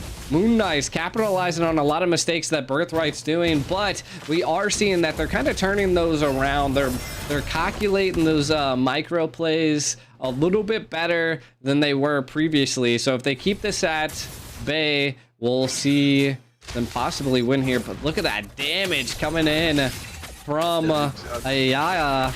Again, the Vexana gonna have to that's why they kind of won that team fight, right? Like they took the Vexana out really early, and just there you go. I mean, you have Ayaya with the AoE damage just damaging everyone on site with the Terrify the passive, so fair. I mean, I quite expected the Vexana to have a lot of damage in these fights. You know, the passive coming in when they especially fight near minions and they die, just the AoE coming in. It's not something that's light. That Vexana damage is dangerous. But as you can see here, Moonlight are going in the penalty zone, and this is a Black Dragon form coming in, is looking for something. Almost taken out. Mikas will have to retreat. And Alejandro with the retribution, out-retry Sanity here. But is this gonna be enough for them to retreat? Sanity on low HP taken out by Xiangmeng here. It's a lot of damage, 1.5k crit damage coming in, and they're still looking for more. Has the passive, has the true damage going in. There it is. Energy Eruption is not gonna catch Chapo here, but is it gonna be enough to take out Immortality? Nope. No, pretty well retreat, but now, Moon Knights, they have to watch out for the upcoming Lord here. Yeah. Oh, it looks like his emo was proc it. Yeah. I think it was the burn from the lethal ignition. Lord sieging though. Oh, he still has it. Wait. I'm confused. I think maybe the camera angle did not show the emo. That is weird.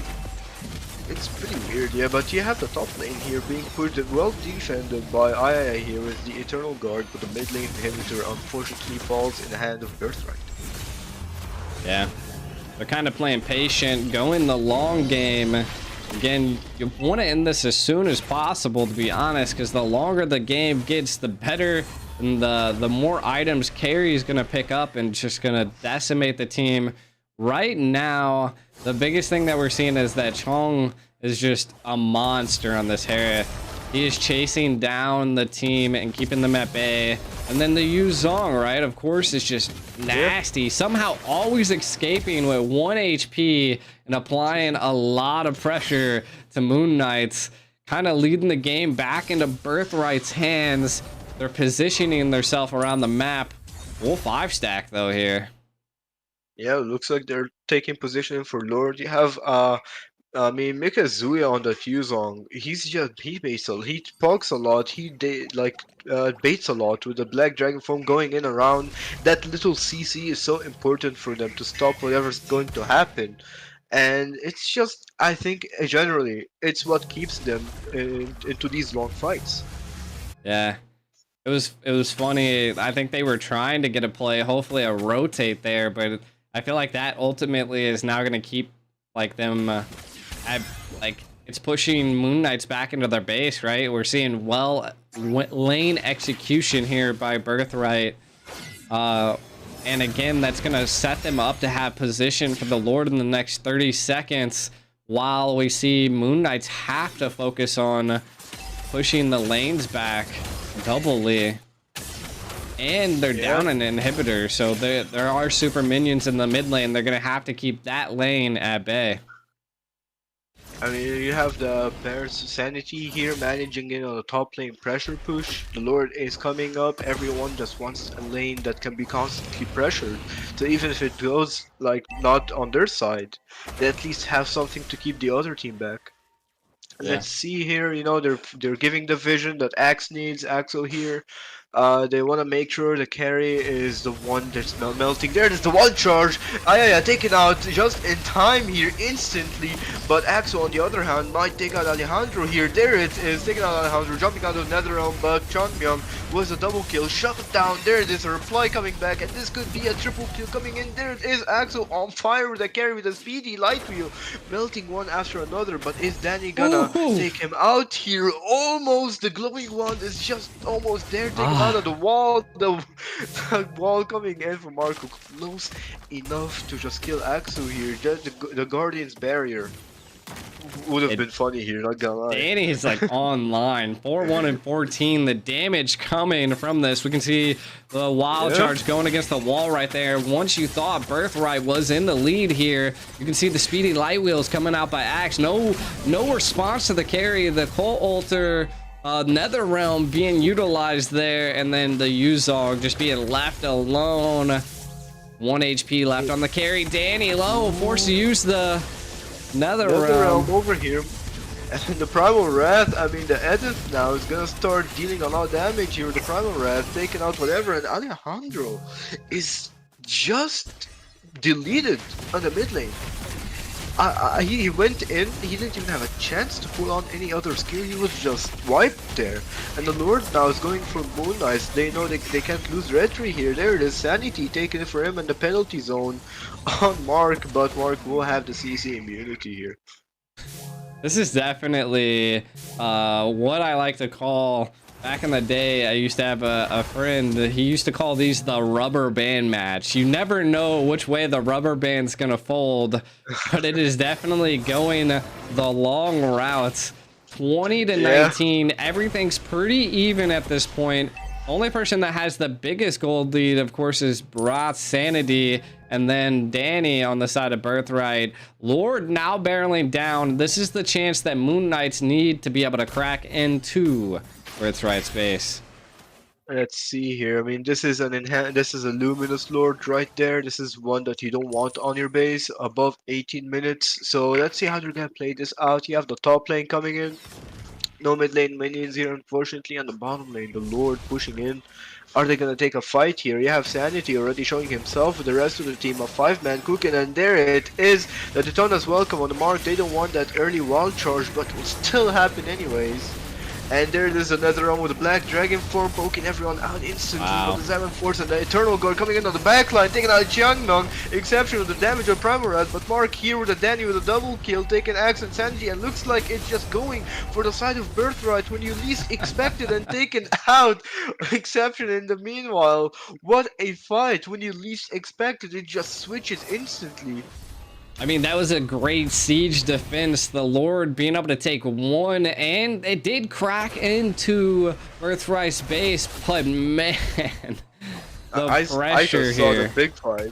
I saw the Eternal Guard killing Shenlong, and I was like, this could be it, but I did not expect that at all.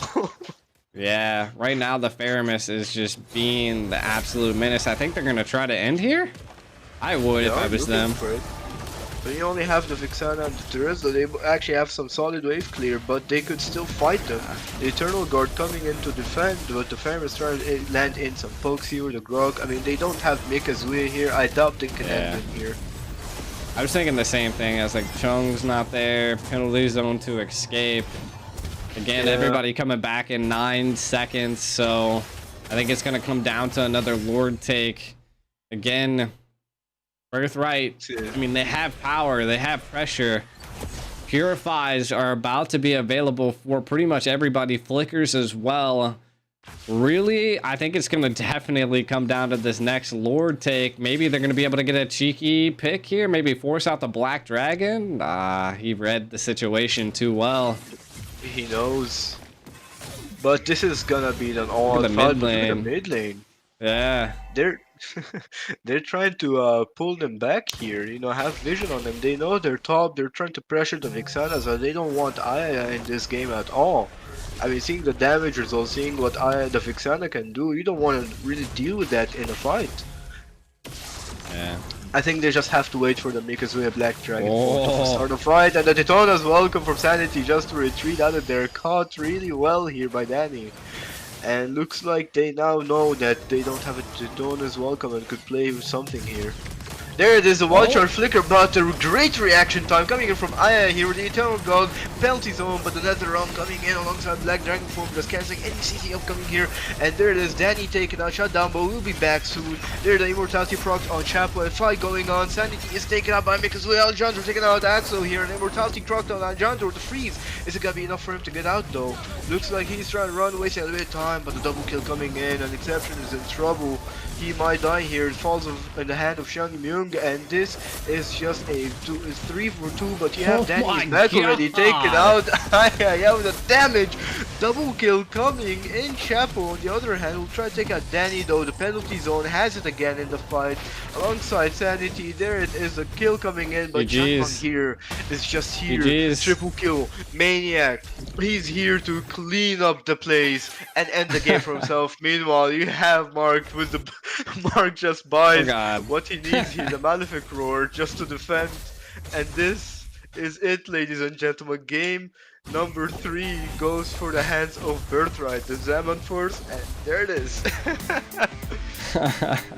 What a fight, what a brawl when you thought that Moon Knight had it. Not at all. I mean, it definitely came down to just some of those clutch plays.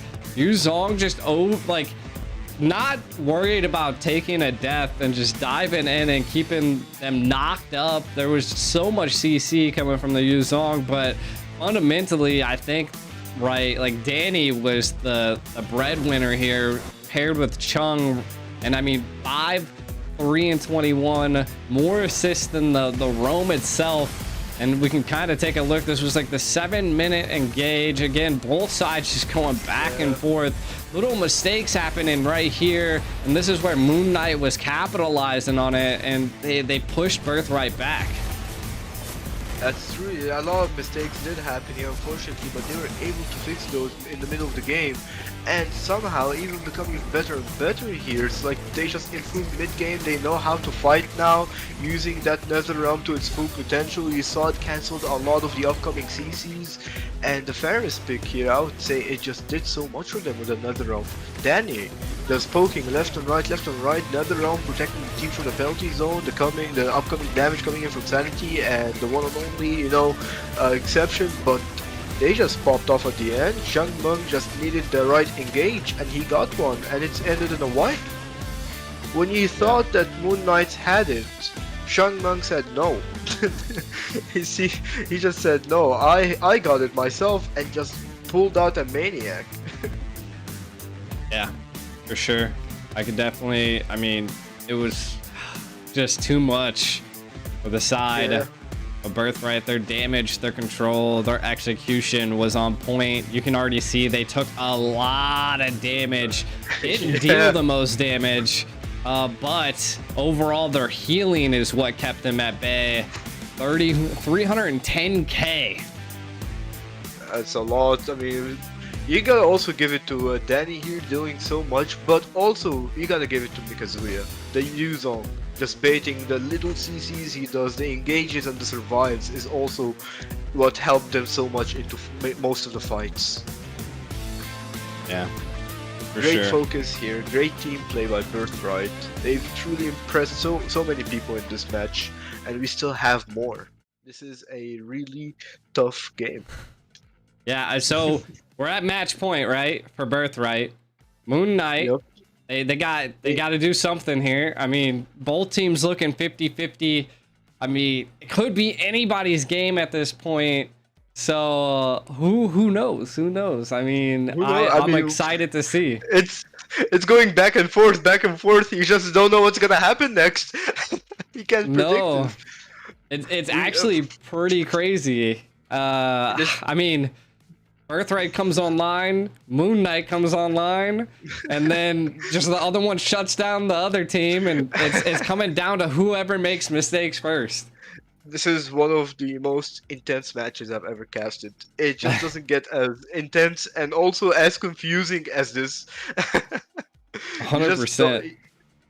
I mean, judging by how it's going, I would probably say Moon Knight could win this. I'm just saying, because it's just back and forth, back and forth. But Birthright could just once again pull another unexpected thing and just a 2-0 here, or a 3-1. So let's No. see here. That's a pretty rough. It's a pretty rough game. They had like a long brawl here on the game three. A game two as well was pretty unfortunate for the South Birthright. Game one was also just another brawl. I mean, when the Barretts is in the game, you're gonna see a brawl coming in, a fight after fight after. It's just mainly when there's a Barretts in there. So yeah, Nah, exactly. And it was crazy. It was crazy. I did not suspect it. Birthright looked to be pressed against the wall, making mistakes left and right. And then Moon yeah, Knight again capitalizing on them. But I think it just came down to the fairness, the second life that you get built on top yeah. of the essentially the It's mortalities that they already have. So it's like they got to kill him 3 times in order to get him down and get him out of there. yeah. It's the farmer is doing so much. I mean, especially I think he used his ultimate like pretty well. The Nether Realm perfectly timed, almost in most of the fights. Like as soon as he sees that penalty zone, just use it, and bam! Every CC followed up by that is almost rendered useless. Exactly. So crazy fights left and right. You still don't know who could possibly take this. All I know is whoever loses gets knocked out, because there is not a lower bracket at this point. Yeah, they're gonna have to play on their best here. Uh-oh. Moon Knight, now they gotta pull out the secret to card. play If not, if professionally they've in already Europe pulled it because out, the there Freya pick, weren't I don't think any it's gonna be the tournaments, best for big them. tournaments, and They now probably that have we more have and more, a so lot we of don't know tournaments yet. going on I in doubt they Europe, pull out we took the opportunity their card to this be early. professional. We're We're excited to listening play to pro teams Alejandro's because interview in Europe here. we have many teams in Europe that have a lot of level, and we needed this tournament to show that we can play against professional in MENA. I would like to play against Turkey or Russian teams. We're excited to play. It was weird because we didn't practice so much during the tournament. It's gone well and we're proud of it, but we have to play more. My favorite hero is to play this season. It's been Nolan as a jungle because he has a lot of movement. You can do objectives easily, you can invade the enemy easily. It's pretty easy to play. Well, my long-term goals for Mobile Legends is our country is Spain, and we would like to make Spain going to the M6, yeah. And we will achieve it by playing a lot, competing against good teams here in Europe and other countries. Thank you for your support, and we will try to get better and make good and big things in Mobile Legends to make the fans proud. Wild. It was a great interview there by Alejandro. I mean, again, ultimately, he did good on the Martis. I mean, you can definitely tell he's a seasoned jungle, and he's keeping them at an equal playing field when they're looking at the jungle. So I mean, hey, it's good to see. I think he said they really didn't train too much, but for what they're seeing here, they're happy with the outcome they're making. So again, we're on match point here for Birthright. Can Moon Knight come back and tie this up once again? Let's see here. We have the Freya already banned once again, and the Nolan from Moon Knight here. And we might start seeing almost the same bands left, maybe even new focus bands now, because he's still got to take out the Loyi, maybe Birthright might take out the Barrett, and it's just gonna get rough from here. Now we can see something completely different since both teams have learned from what was happened in the past 3 games. Yeah, exactly. Kind of looking at what's going through Birthright, understanding the play, ban the Freya. No reason to deal with that once again. And we can kind of see, again, the Lo Yi getting banned, the Nolan being banned, the Matilda. Typical bans. Looks like that maybe the Angela might make it through the crack, the Brass as well.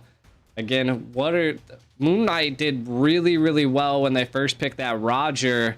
So maybe they'll run it back and first pick the Roger once again.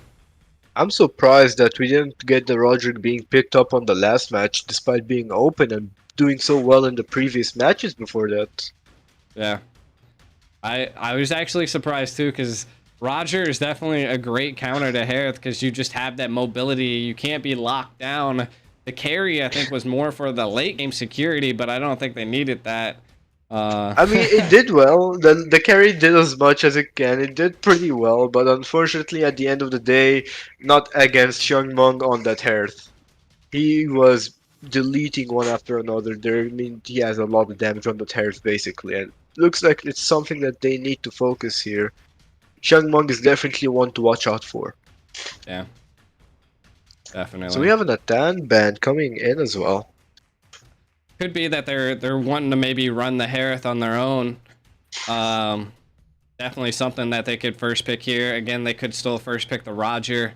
Something you don't want to see first. The Roger is that range that the Natan has in the CC and control. So mopping it up here. Birthright. Do they go for the Brats, the Angela ban? What do they target? There's the Angela. There it A Moon is. Knight. Do you first pick the Harith or the Roger? What do you got up your sleeve here? I mean, they might even go for none, but there it is actually. The hair is being picked up. Are we gonna see a Roger reply here? Or maybe even something else? Maybe a Clint that was banned from the last time. Because we see Mm-hmm. Clint getting banned against the Harris, and there it is, Mark taking in the Barretts, not giving it for Moon Knight here. And now, are we gonna see a Marksman Clint here, maybe a Roger, or are we gonna see a Mage here? Probably Yeah. expecting something aggressive here, something that can follow up.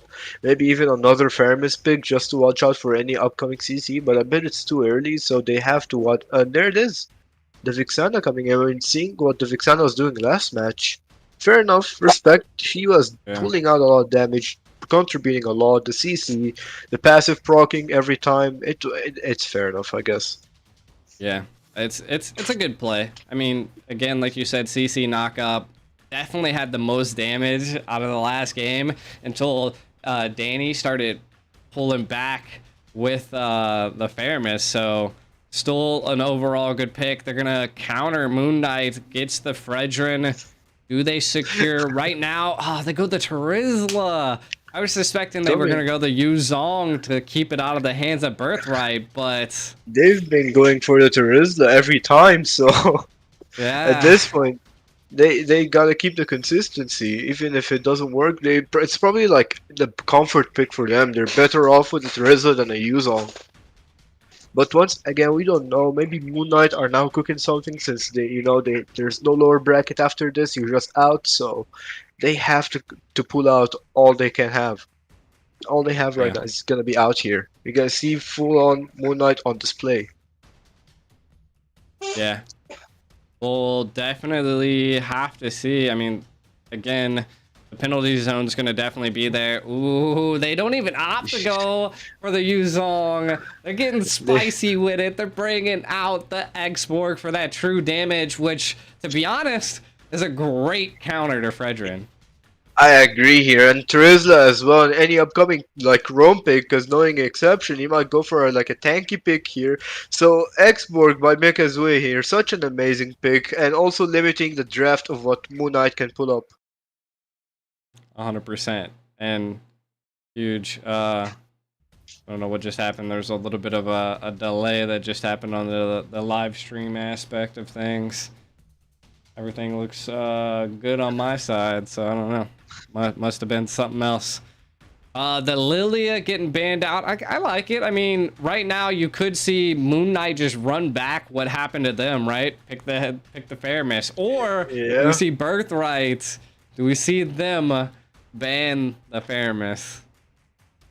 Let's see here. I mean, you still have the marksman pick open for the side of Birthright as well, so the bans are gonna also be nasty coming in from Moon Knight. We might see a Roger, and there it is, Mm, as I say, and maybe even another marksman pick, or at this point a roam pick that they don't want to deal against. The Minotaur is still open, yeah, Kufra, Edith, stuff like that are still on the table, so they need to watch out and ban carefully here. You have the last ban coming in from the side of Birthright. This is their last ban, and I'd probably say it could be a fair miss, like you said.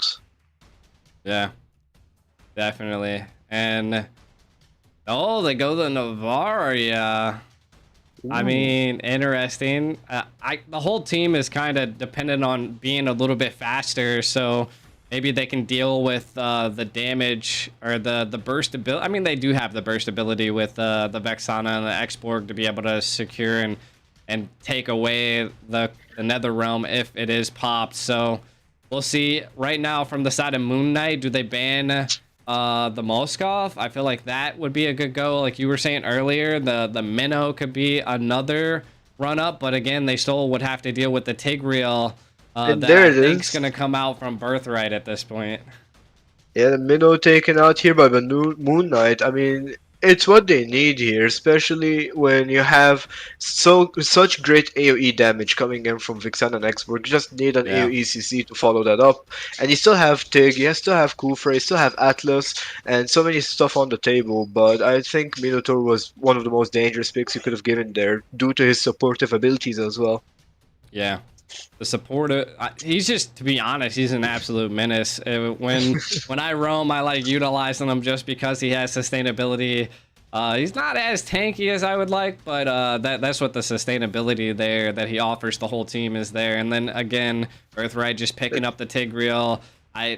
I kind of read it like an open book at this point. You ban the Minnow, you force them into the Tigreal. Now, what is Moon Knight's response to this, right? They could opt to go the Grok, because if I'm not mistaken, Grok's wall can interrupt Tig's implosion. So that would be the biggest thing that we could see here. Could go a Kufra as well to kind of stop the Tig from being able to get in and control. So, and we did see Esception play an insane Kufra. So, bam. I mean, I'm just saying you can also go with a Florin, knowing that her anti-heal's one of actually a few skills that can't get anti-healed as heavy as other healers.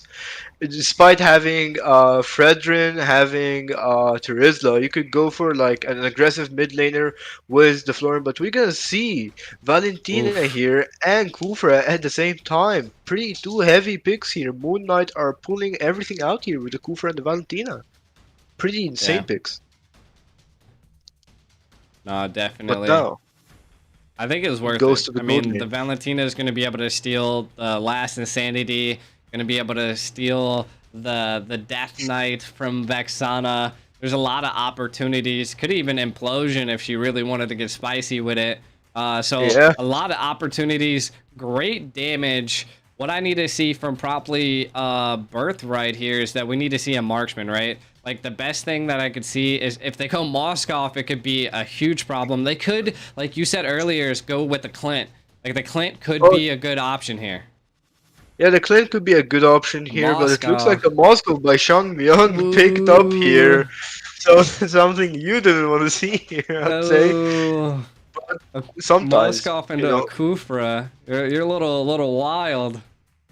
he's cooking something we don't know about yet. So, I mean, it's Shang Myung after all. You don't know what he's gonna pull out here. We have 10 seconds left here, and Moskov is a wild pick. I mean, you could have still had the Ixia, you could have still had the Clint, the Melissa, other stuff were open, but Moskov, I mean, as good as he is, I'm quite surprised. I want to see how he's gonna perform on this match specifically. Yeah. Um. We'll see. We'll see. I mean, the Moskov's definitely going to have to be precise. I think he could be a good overall play because he'll be able to maybe CC and interrupt the Kufra, keep him away from the team, push him back. But it's going to come down to that. Now, we're just going to have to see a well-executed game from Moon Knights to be able to secure this tie once again to go the full best out of 5. Is that what we're going to see here as we're getting into match 4 here. Match point. Moon Knights versus Birthright. Birthright looking to secure the win here, and Moon Knights looking to tie it once again against Birthright. Let's see here. It's been a tough game here. Every game has just been like pretty tough for both teams, brawl after brawl. You don't know who's gonna win this, and so it's probably gonna be the same here. I mean, we have Inception as Kufra, and looks like Moon Knights are ready for anything that comes at them. Yeah.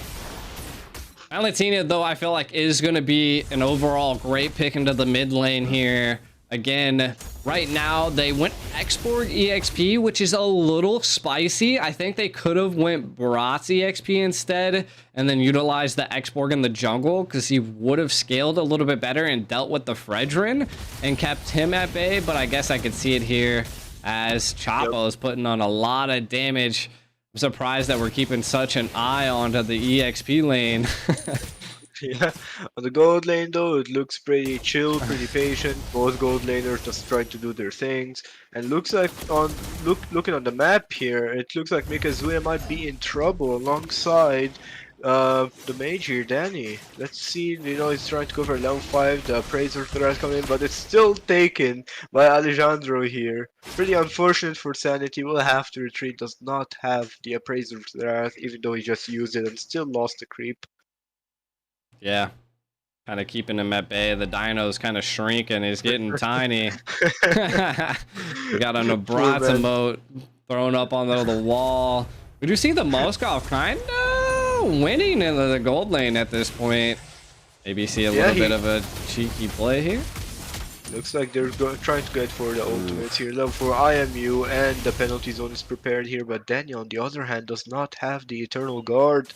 The last Insanity is available though, and the Implosion, and look at this, they're looking for an engage. Exceptional good engage here, the penalty zone followed up, and there is the IMU last Insanity coming in from the mage, but it's not gonna take anything here. Ayaya almost taken out, the man himself, Mark. Yeah, exactly. And kind of looking at what's going down right now, there it is. Not gonna be able to secure a play. Did have level 4, but didn't have Tyrant's Rage, so I'm not quite sure what he was maybe trying to make there, but maybe just apply pressure. I mean, the positive side is he took out the Purify from Chung Myung, so he's probably looking for the next engage to get something. That was a good, that's a good call, right? Like, and I think that comes down to, I'm not quite sure when he utilized the Tyrant's Rage, but maybe allowing the team to know. But look at this. Ooh, just spits him out far. Inception does not get into the wall. Spear of Destruction missing as well. And the Daytona's welcome was misaimed. He could have hit the wall here, probably almost picked up Exception, but it's not the best here. Looks like Alejandro's just getting poked like really lightly here. And on the top lane side though, Chung Mung is in trouble as he is getting ganked there. There is the energy eruption of the Zeman Force, but the implosion coming in with Sacred Hammer, still getting purified by Axe here. Yeah, both sides forcing out purifies left and right. It's just literally going to come down to who has the best communication. Flicker, utilize. There's so many battle spells being utilized at this point. You just don't know who's going to get caught. Who's next on the chopping block?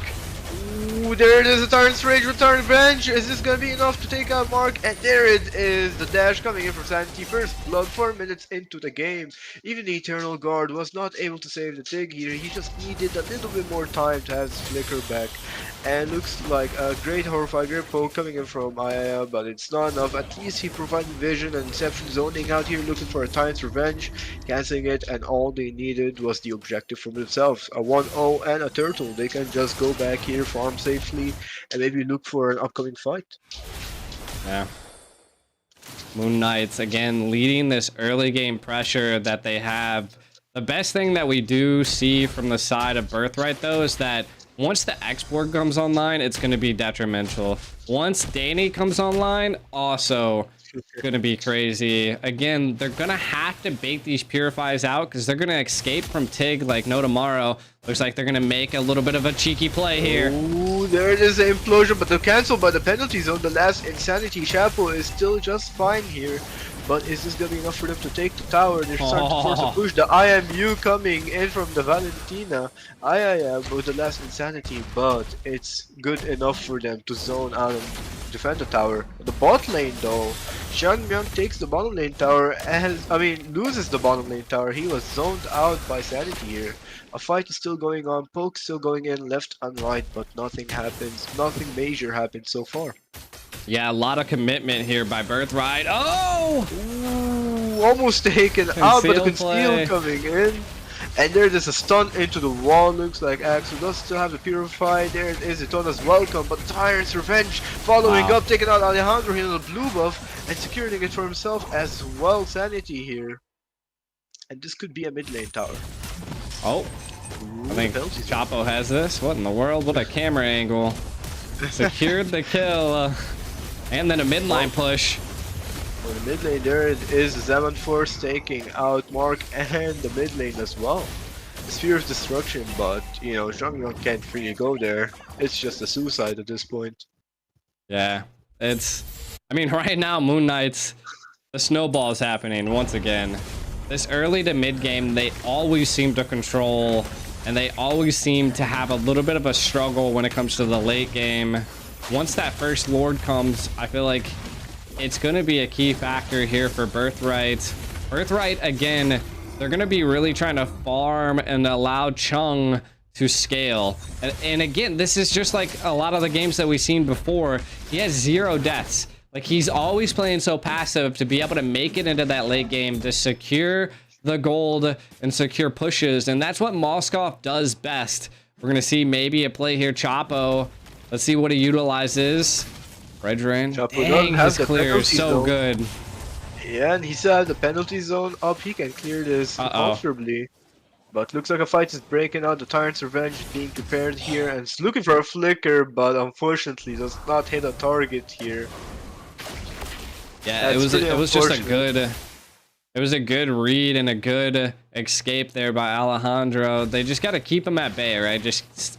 Like, right now, you don't need to fight, because, like, you have that true damage from Xborg. Danny hasn't died yet, so you're really trying to allow 2 people to scale. Tig's kind of being diffed at this point, just because there's so many Purifies, and there's a lot of knockups on the team to kind of keep him at bay. We can already see the split push trying to happen again, and Harith responding, though. What a good read. They're playing pretty well here, you know, they're able to send, Moon Knight's able to send Harith into the bot lane, into the top lane, funnel as much gold as possible to him. And Chapo, on the other hand, has just been rough in his place, you know, defending every lane, being there, taking fights, dealing a lot of damage on the Terizla, actually. But now, looks like they're looking in for a poke here. Chapo with Sanity, they're looking to take out the Frog armor, but looks like they have to retreat here. And I'll just say Chapo has been playing pretty well on the Terizla here so far. I mean, he's just applying so much pressure, but on the top lane side, the Zaman Force used stun into the wall of Purify has been procced, and looks like the implosion is coming in. There it is in the Hertha, but the Tyrant's Revenge coming in, knocking him up, just trying to save him time, but it is not enough, and Exception is taken out by Changmung, followed up by Hertha dying with him as well. And this could lead to a mid lane push. They're still looking in for a fight. The last Insanity, but Flicker coming in from Mikazuya, and there it is, the Moscow Shunmyung. But the penalty zone on the backline, the Flicker, the Praiser, Sanity taking out Chapo, taking out the Danny here, and looks like Alejandro will be taking out Sanity as well, trying to recover things a bit, not completely lose. And what a play coming in from Chapo. Yeah, Sanity falls, but there is still an outnumbered amount of people here available for Moon Knights to take it. You can see the penalty zone coming into the back line, and then the clap comes down, but not able to take out Chung. And that is the key factor there, is they just cannot catch the Moskov at this point. The moment they do, though, it could be detrimental. They need to. They have to depend on some Tyrant's Revenge Flicker from Exception, but apart from that, I don't think they can really catch a Moskov. And the Detona's Welcome is coming and placed in trouble. The one and only Exception once again taken out by Sean Boom. And this could lead them to a Lord here. Unless the Terizla does something here, the penalty zone and a fight breaks out. But apart from that, I don't think they can do much without the Kufra. They have the last Insanity. Yeah, are they gonna 50-50 this? They're gonna no, they can't. Implosion coming in, and there is Alejandro the Retribution, the last Insanity trigger, procced air coming back. Looks like they gotta take out. There it is, Axe getting killed, and the Spear of Destruction coming in for Shang Mung, which is not going there. But Sanity on the other hand with Ayaya is just melting them one after another here. Still going for the kill. There it is. Ayaya with a lightning trunction is more than enough damage to just take him out here. Yeah, But right now you're just seeing that.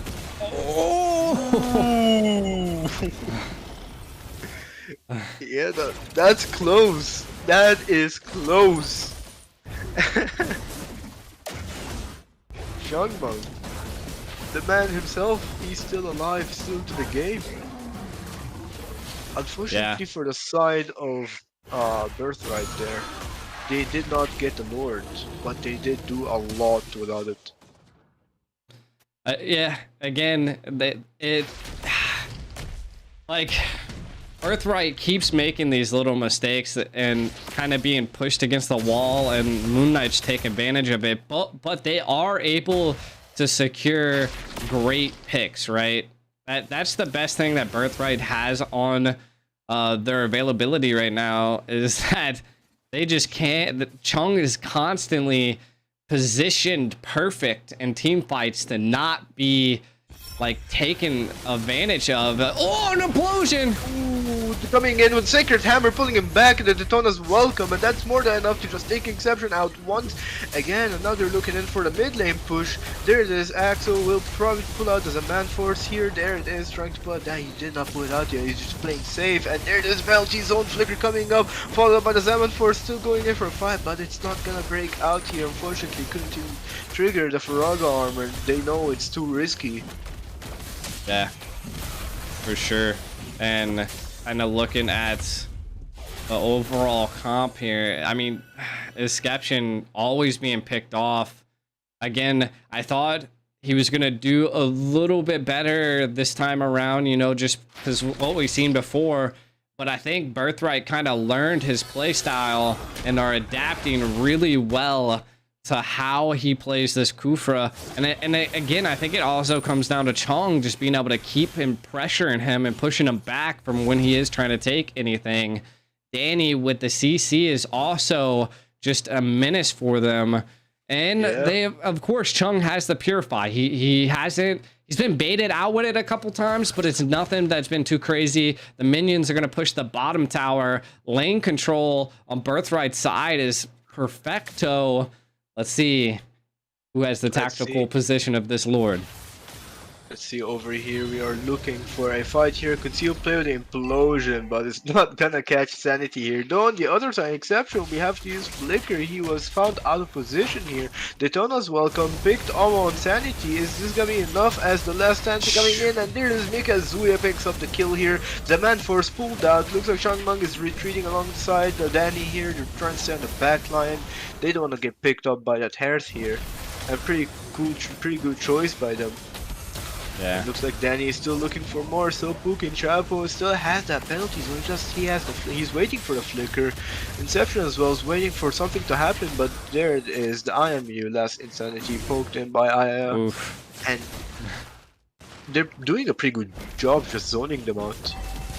Yeah, I mean, look at the damage by Axe.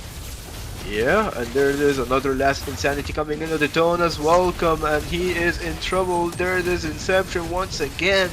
But now Mark is taken out by Axo, and this is a fight breaking out here. The Valentina Aya on the backline taking the Spear of Destruction, trying to get out, but Xiangmeng is just melting Aya here. He got the far. He's level 15 already. He got what he needs. Yeah, but being zoned out. Yeah, he looks like he's looking for something here, but nah. Right now, I kind of wish I could see some items, because Alejandro is just so squishy and not healing as much as I would suspect. So I don't think he has Guardian Helm picked up just yet. And they're really good at just picking them off. You've seen there was 2 spears that went out. The IMU was able to nail the spear onto Alejandro and kind of took him down quite a bit. And then the Lord falling into Moon Knight's hands because of that. But Chung is now online. So a Lord barreling down to their base is not too crazy. Yep, looks like they're looking for fight. Zaman Force breaking out here. Looks like Mark is in trouble, terrified. But on the backline here, you can see the barrels. Alejandro taken out by Axo here. And this is not going well for the side of Birthright, as the Lord still pushing in. A Luminous Lord coming in close. Will have his time to push on the mid lane. And there it is. Inception preparing. He does have the flicker. He's waiting for it. Tyrant's Revenge has been procced here. But the Zaman Force, are they still looking for a mid inhibitor? They almost get it. Yeah, I think they'll get it with the next super minions coming in. They're gonna zone them out. Looks like they're looking for a push here. There it is. The tower has been destroyed, and Mikazuya here with the last Insanity, you know, applying some poke in Exception. And now he has the flicker, he has the Tyrant's Revenge, the Tyrant's Rage. He just needs to find the right jump. Zaman Force here, and looks like they are not gonna go for any fights for a while here. They have to wait. Yeah, this is a good siege by Moon Knights. Again, it could be anybody's game though. Moon Knights have to play it as careful as possible. This could potentially be their last match. Yeah, 100%. So they're being as cautious as possible. They're playing pretty well, and also for the side of Birthright as well, they need to also watch out here. They do a lot of little micro mistakes, and they need to watch out for that. Looks like Exception's looking for an engage here. This Tyrant's Revenge, giving vision, knowing that the Barretts is there, and now the rest of the people are there as well. A lot of poke coming in from Ayaya, and Ayaya here has just been so threatening. Poking left on, being so aggressive on the Valentina actually. Valentinas are like that, and then if they're able to get that last Insanity, not only do they get access to that true damage, they just, again, their damage scales with it as well. And it is devastating for such a tanky comp that we're seeing here. And that's kind of where Alejandro's kind of fallen behind. The Kufra's positioning's a little wild. Looks like they're trying to get vision on the rotation. Again, the Lord is up in 6 seconds, so they are securing the Lord Pit as well. What is going to be the response? Maybe a conceal play? We might see a concealed play over here. They're waiting. I mean, you can see from Exception's positioning, he wants to pick up anything at this point. The Zaman Force coming in, and no, they will not go for it, but at least they take out the Daytona's welcome coming in from Alejandro.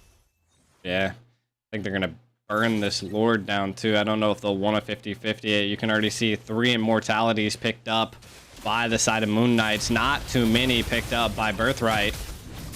Yep. There it is, they're going in, trying to take out the frag armor from Mikazuya. Jump coming in, Tyrant's Revenge. Alejandro is being frozen here, being poked a little. But the frag armor, the X-Borg, Mikazuya, is now has his frag armor out. But on the other hand, the Fredrin Sanity is taking out the Immortality proc. Penalty zone coming in on the backline, taking an Immortality here as well on Mark. Spear of Destruction, Changmeng does not hit, but there it is, the Tyrant's Rage on Alejandro is still going here. The Exception is just sitting on the bears this entire time. But now Aya is in trouble, and the flicker coming in, taking Aya out here alongside Changmeng as well. Yeah, I mean, it was a good go taking out the Valentina. That fear that she admits is just immaculate. And I mean, now you're down 1 person. They're trying to reset here. They will have to zone out Fredrin, which they have that ability. They have the Tig. Again, Chung is just online. If they're able to shut down Chung, I feel like is the winning condition here. But you do see the Charizla out of play, so the outnumbered match is definitely happening here. Buddy might come in at the last second. Penalty zone is available. Oh, he's looking for something. Chapo over here. Mikazuya is doing a great job zoning out the tanks out. And there it is. Changmeng is also again gonna follow up. Mark is looking for something. The last Insanity coming in. Zaman Force triggered. And there it is. Exception with the Tyrant's Revenge, Tyrant's Rage. Mark followed up by that one and only penalty zone, getting 2 people. But Alejandro just wins the retreat here. Looks like for the side of Birthright, they do have to retreat now. They did get the Lord, but can they defend this 5 with just only 3 squishies? Maybe even the next one can get the frag armor, but is this gonna be enough? They still have a wave on the top, a wave on the mid, and the wave on the bottom lane. Let's see how they're gonna deal with this. Yeah, the Lord is gonna come in, so a little bit of an advantage here. Can they keep him at bay? The damage! Ooh, the damage coming in with the last Insanity Explosion coming in, but does not proc any Immortality yet. Almost, you have like 3-4 people on low HP. That is the power of Vixana. This is the power of Vixana right here. Danny over here, he goes in! Spear of Destruction, he goes in, taking the Immortality out of Exception, and looks like he's still wanting more, but will have to retreat. Followed up, great follow-up here by the side of Moon Knight. Oh, But they now- are just the two squishiest people on their teams approaching this Lord. Yeah. They're just being scary right now. I mean, Vixana and Moscow, they actually put out a lot. And when I say a lot, I mean crazy damage. So, Yeah. Shunmug It's- though, looks like they're looking to push the tier 2 tower here. They do have the enhanced minions. And there it is. Yeah. And they're winning the map back. Despite losing a lot, they still, despite the game so close, looks like Birthright are just winning the map back. As you can see from the replay here, a lot of damage from the Vixano and the minions just blow up alongside the Moscow penetration, just almost takes out everyone, but they got out just in time. And looks Yeah, like it's the just the 7th force gets patience. triggered.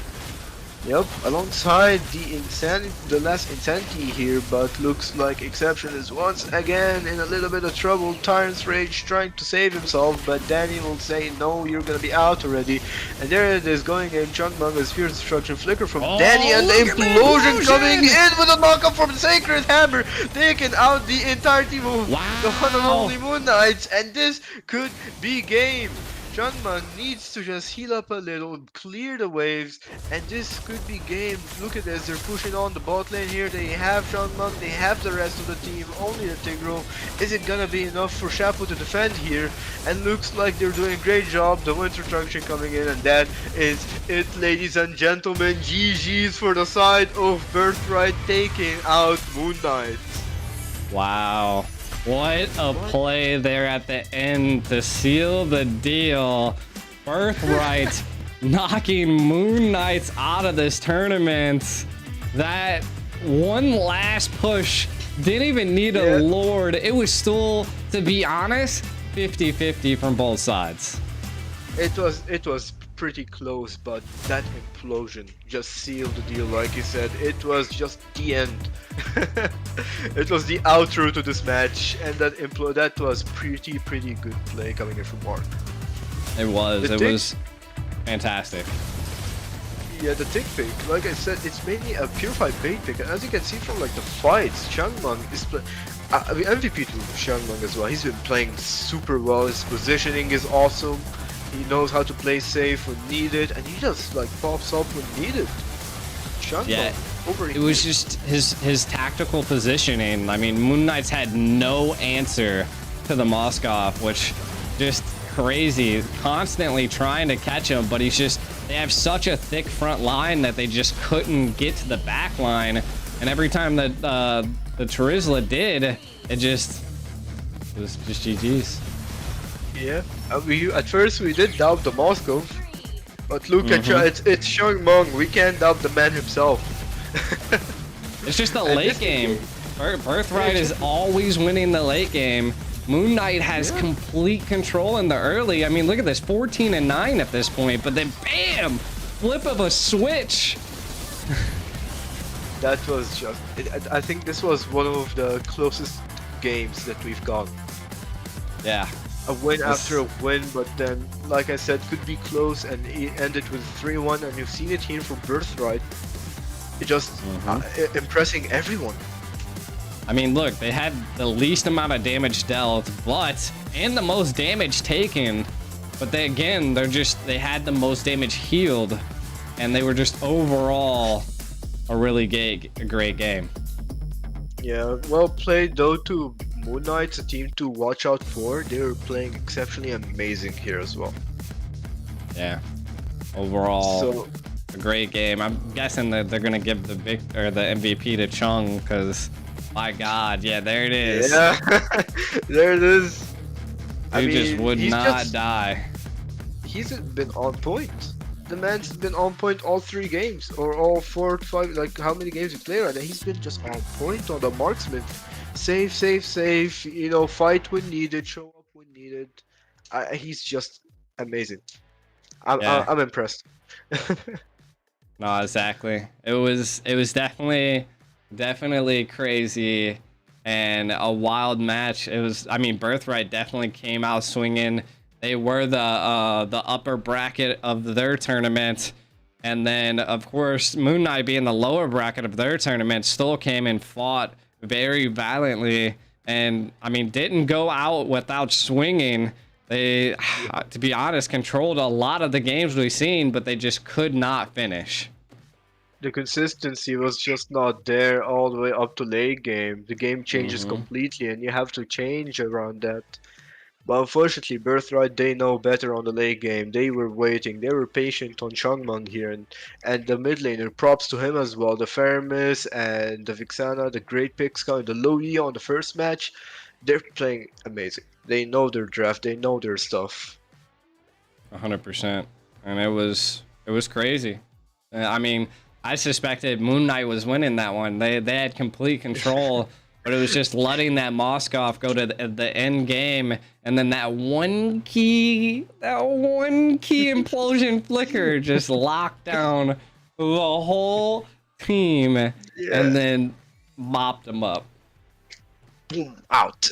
Yeah, there was literally But just yeah. nothing they could do. It was amazing. That was such a close game.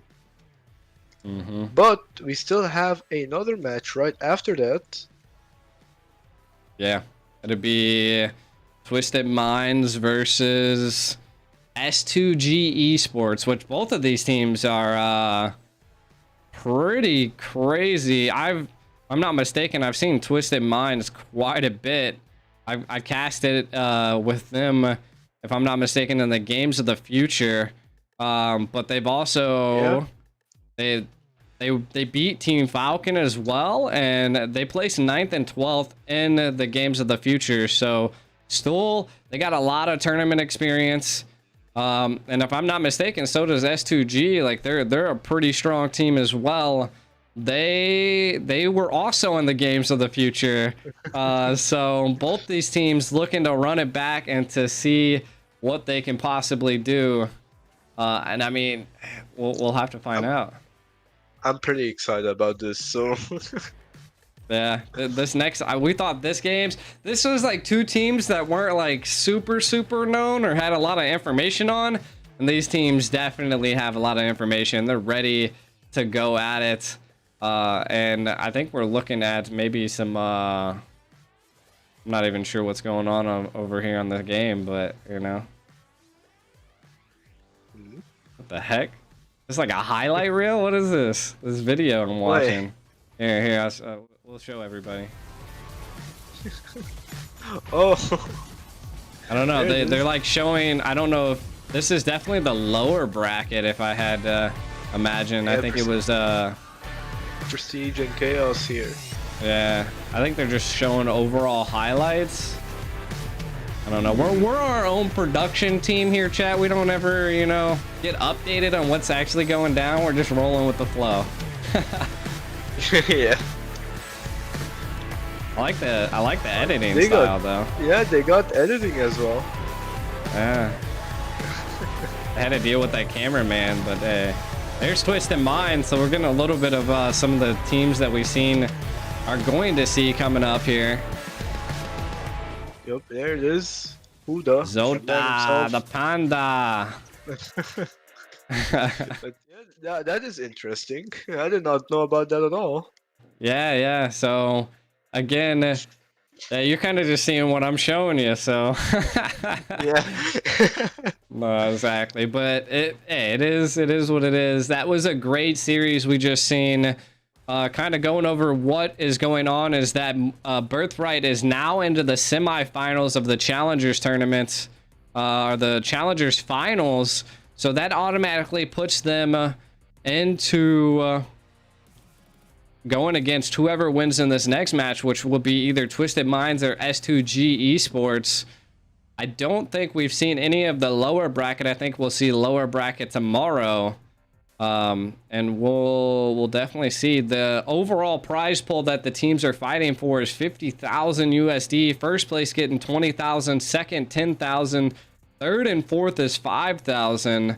So a lot of money on the line. Yep, A lot of they grit. gotta go all out. So But yeah, looks like we're gonna be going to a short break here, guys. We'll see you soon.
Snapdragon Pro Series is brought to you All right, by everybody, we're Snapdragon back Elite here Gaming.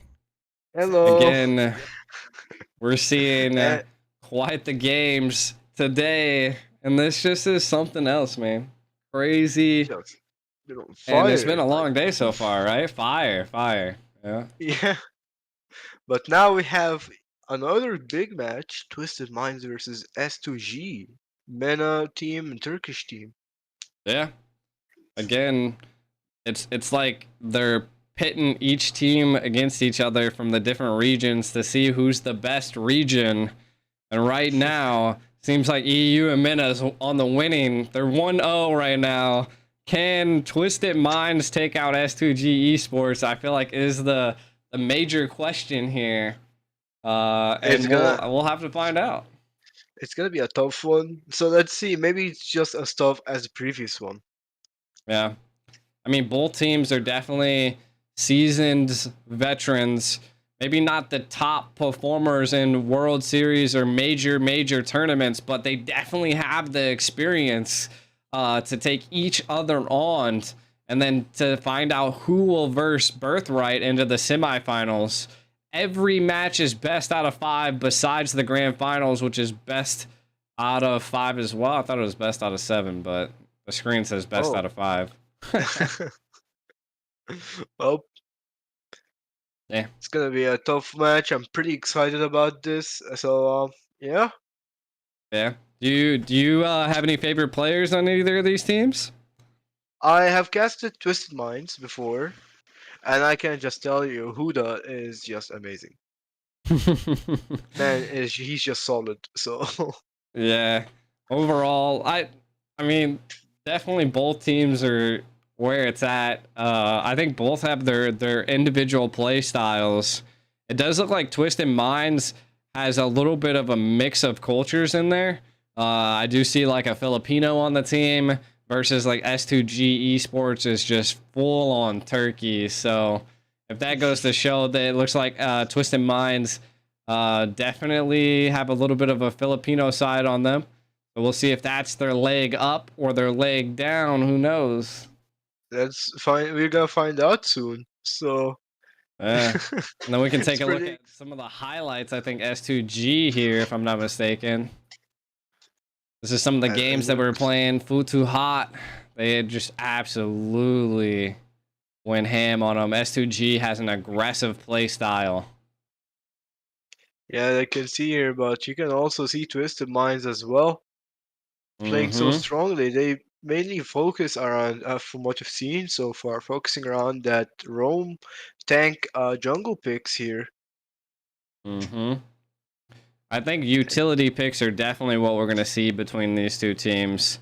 Again, from what I've found out is that they are both equally aggressive, high aggression early on. Benedetta being picked up by S2G more often than not. Taking a look at their head-to-head, does look like Twisted Minds winning every avenue by quite a bit, if I'm not mistaken. That damage per minute is insane. 50,000 more. That's just a lot.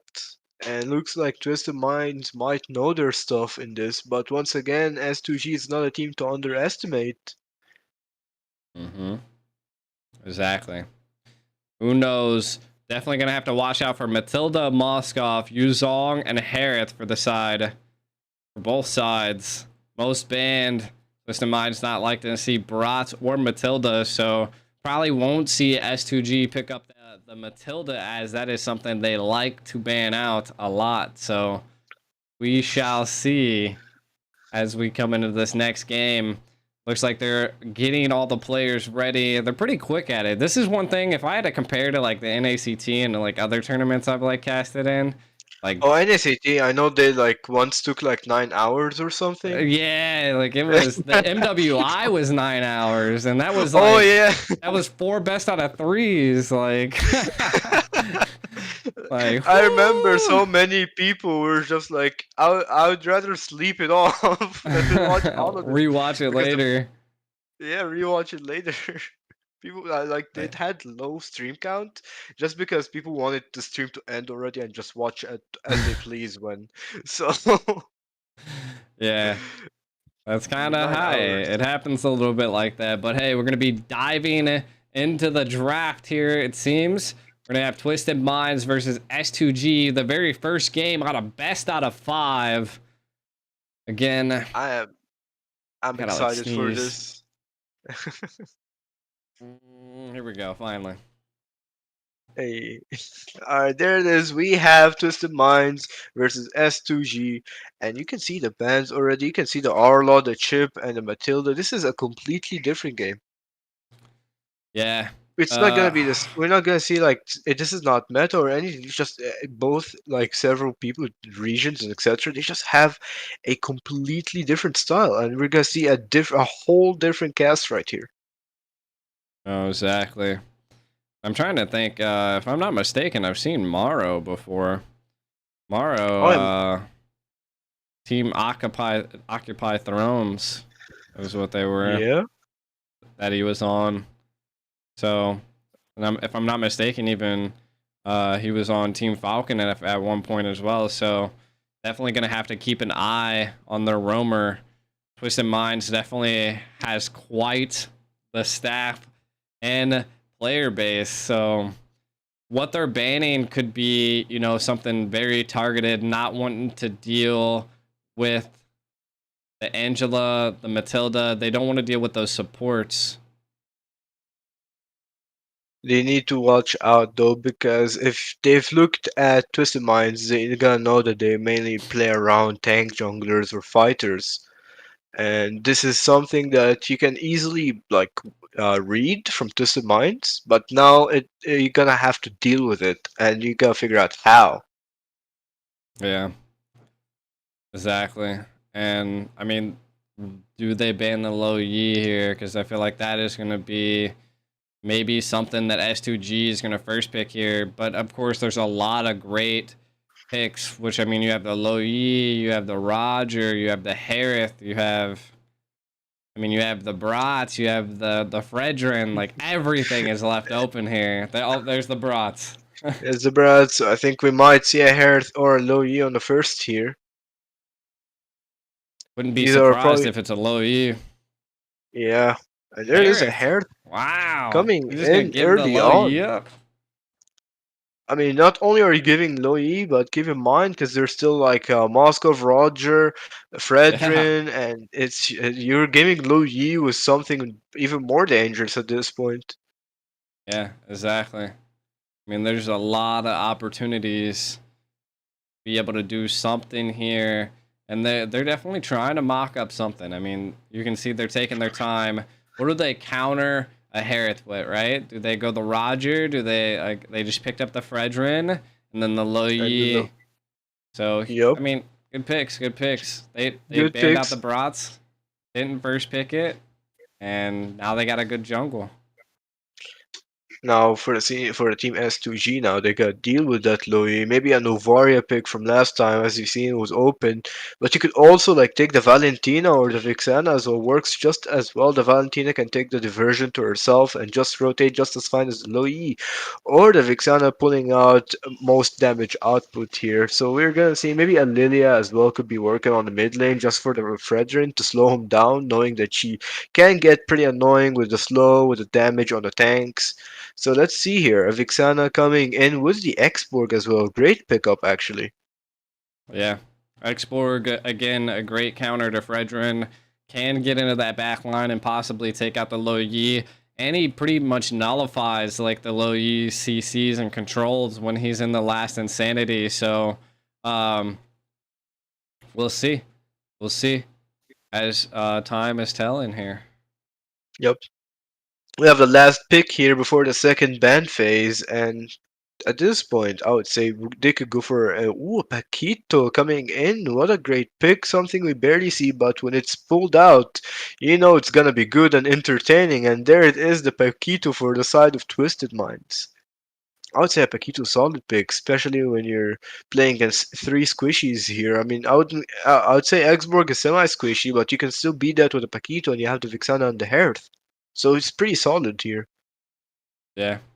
Paquito will. I feel like the Paquito's there to burst down the Faraga armor, right? Just instantly 1-2 KO that armor, get him out of the playing field. Last Insanity nullified. Yeah, So again, it's a good push, but is it going to be in the EXP? Is it going to be in the jungle? Is the real question. And at this point, you're probably better looking at the Xborg in the jungle, but it could be anybody's game here. yeah, that's true. It looks like we'd have Nanatan, the Minotaur band coming in pretty quickly as well. And Yeah, at this point, it's gonna Minnows, be good. harsh. It's gonna be Pawns, harsh on the Rome and the gold here. Foxia, So, okay. alright, Baxia coming out. And now they're probably gonna ban Moskov as the last ban here, maybe even a Kufra or a Tig. So we could see either a Rome ban or a Moskov or Clint. That's we're gonna find out here soon. Mm-hmm.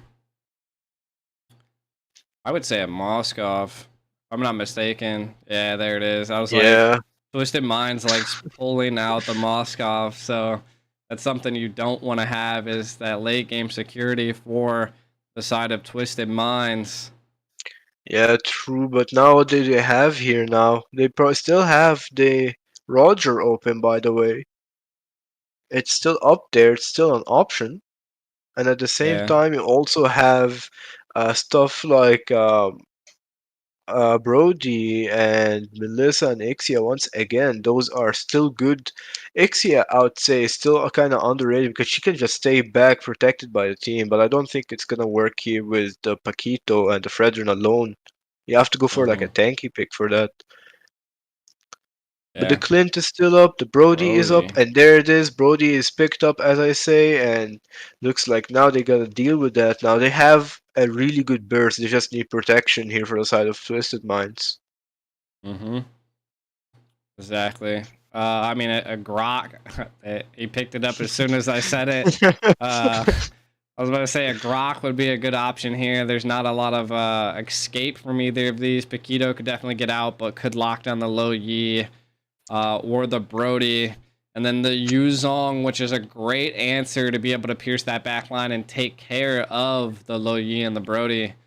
You got two front, Yeah, two back, and now you need someone that's in between. yep. And now for the side of Twisted Minds here, they need someone on the front, and they can have one in between, which is the Fredrin, or maybe vice versa.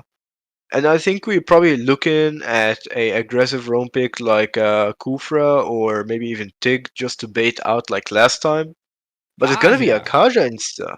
Kaja is actually a pretty solid pick, especially against a Grok. You can just use the Divine Judgment Mm-hmm. every time you see him. So that's also another ult nullified here, which is the charge from the Grok himself.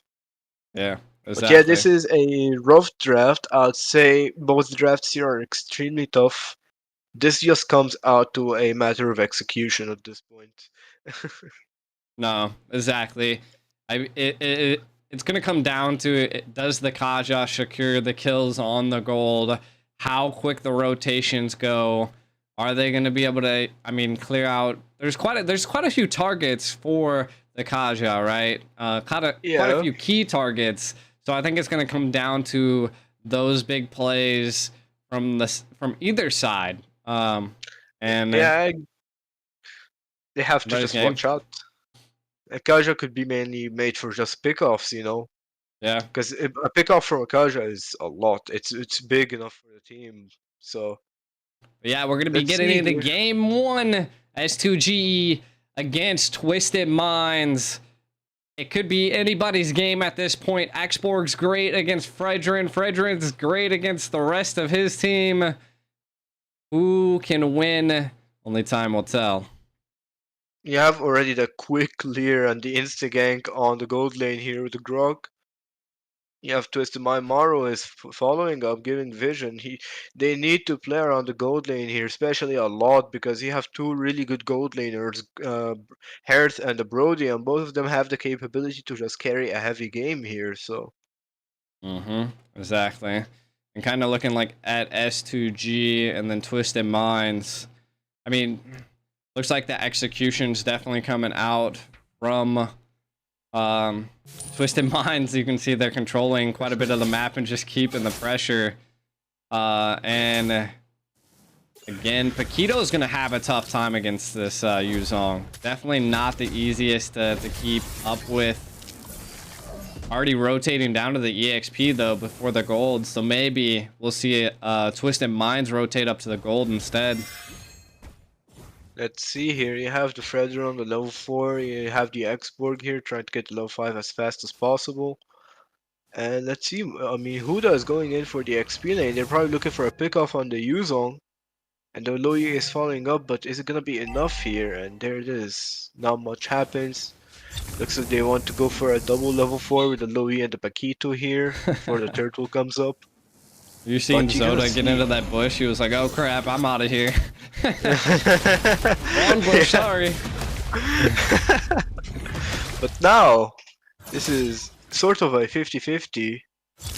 I don't know how this is gonna play out. I mean, it's more Fredrin's side because of the Appraiser's draft, but they now need to zone out Oh, the Fred here. And there backdoor. is the Black Dragon form, but the backdoor coming in the diversion, taken out the Faraga arm, but the retribution from Huda, and this is gonna be enough. Ooh, the slam coming in, first blood going on the Yuzon, unfortunately. And there it is, Mike Sama here with Wow. Flicker and Clear on the Grok. What a fight, and they managed to take the turtle as well. That's an early for them. I'm not gonna lie, that diversion was probably one of the smartest IQ plays I've ever seen. Paired with the Paquito, allowed a lot of backline knockup and control in CC, and then allowed the retry to come out by Zoda, and then also to secure 2 kills. So not only did they get turtle, they got 2 kills. That was like a huge heads up for Twisted Minds. They're definitely trying to initiate that snowball, and you can already see Paquito putting pressure onto the Yeah, Yuzong, which is something you normally don't see. He got the Oh, oh, God. the diversion coming in. The Yuzong doesn't see that, and this could be a pickup here. Looks like he is looking for an opening, you know, a double punch, but nah. Just Yeah, out of time. he's okay with the zonage, allowing them. I mean, he's gonna deny a lot of EXP from them, but the mid lane's also losing EXP and gold. It's like, yep. Huda here, the Appraiser's breath, but still does not proc the frog armor. And on the top lane, the Zaman Force in trouble with the Hearth. It looks like a Guardian Barrier here just for vision, you know, to check who's there, who isn't, zone out a little. And the Grok so far, you've seen them just playing around the Hearth most of the time here. They know from Lu Yi that she can just unexpectedly show up there, so. Yeah, and the torn apart memories was utilized to kind of send Siggy back to the base. So look at the gold plating that they're just eating away. Twisted Minds want the snowball. They're looking for possibly the rotation down into the mid, but or the rotation up into the turtle. But nothing has happened just yet by Twisted Minds. They're controlling the lanes first. Are indeed doing in a little bit of zoning here. There is the diversion play coming in with the Paquito once again going in. They got proc the Faraga armor. They successfully do. But the Black Dragon form is coming in with the Wild Charge. There is the Zaman Force followed as well, and that's a kill on Coffin. Is still going for more. The Hearth wants more, but it's not gonna pick up the Divine Judgment coming in from Maro on the Yuzong. But unfortunately, that gets him out as well. Another kill, and the Xborg on Huda. But Mike Sama here's back up here to take out whatever the Xborg had left. Yeah. And this What- is What just- well reads from Mike here at this point. I think he's going to KO him. No, there wasn't a follow-up by Cuffin. Again, just good reads overall. Map control and map awareness from the team is phenomenal. The turtle fight was just a 50-50 at this point. Twisted Minds definitely not coming out on top just yet. Their gold lead kind of being pressed back. Now 3-3. I will say I think they're about to secure this bottom tier tower though. Yeah, you can. I have a really nice push coming in from Mike Sama here, applying pressure when needed everywhere, and is actually great at like following up. And there is the Flicker Divine Judgment from Maro going on the Grok here and taking out the Eternal Guard, trying to follow up. But that's just a free quarrel over here. Yeah. They just don't have an answer to Mike. Like, Mike is just, he's quick. His rotations are fast. They're well executed. It's crazy. His lane controls are nice. And It looks like Lunar is trying to like follow his rotations instead of rotating and forcing him into his hands. 2 towers down for Twisted Minds already, which is huge. Diversion play. Oh, there God. it is coming in. Oh no, Wow. looks like he's in trouble. The hair. There's a man force, but he gets out with the Purify just in time. Though it was pretty good play though. The diversion play, proccing the Purify for later on. Something they need. I was wondering what got him out of that, because I was like, Cuffin placed those abilities so well, anticipated the rotation. He's dead. Ooh, the one charge still doesn't get out as a Divine Judgment. Like I said, the Kaja on the Grog, he can just use the Divine Judgment as soon as he sees him, and he's doing that exactly. You just don't hesitate on that. Yeah, I mean, we're looking at a well-executed game by Twisted Minds at this point. The invades are already starting to happen. Tower control is there. They're pressing them back. Looks like an invade coming in. Successfully secures the buff with the Retribution Diversion play, but it's just for vision. Yeah. And we might good even see vision. an early Lord coming in. Yeah, as 20, it's 27. Yeah. Maybe. We'll see. Because the turtles were definitely delayed quite a bit. Yup. Looks like everyone here is in position. They don't want to do anything too hasty. Because, like I said, S2G, they have to watch out for the low E. You never know. And especially when a team doesn't have vision on her. Well, you don't know if they're gonna be behind you, in front of you. You can only see one guy, but you can. It's not gonna be the low E, because Maru over here just go up and down the low E. So is Mike Sama. You gotta watch out for that. And Morrow is just... he was just pitching a tent. Oh, there's Grok again. Yeah, unfortunate for Grok here, the Divine Judgment once again. Well, that's another Grok. And the Diversion play coming in. Are they trying to? They're going to protect the mid lane here. Probably look for something. The damage coming in from Cuffin almost takes out the Vixana here, but I think that is enough for them. They have to retreat. They try to push mid, but now they gotta try to invade and push and play safe with each other once again. Mike Sama though, look at him. He's just everywhere. Yeah, he's everywhere. He pushing there. He's the next second he's just fighting. Ooh, in the mid lane though, looks like Kaja Maru is looking for something. He's looking to proc this armor, and look, almost the frag armor is almost out here. Yeah.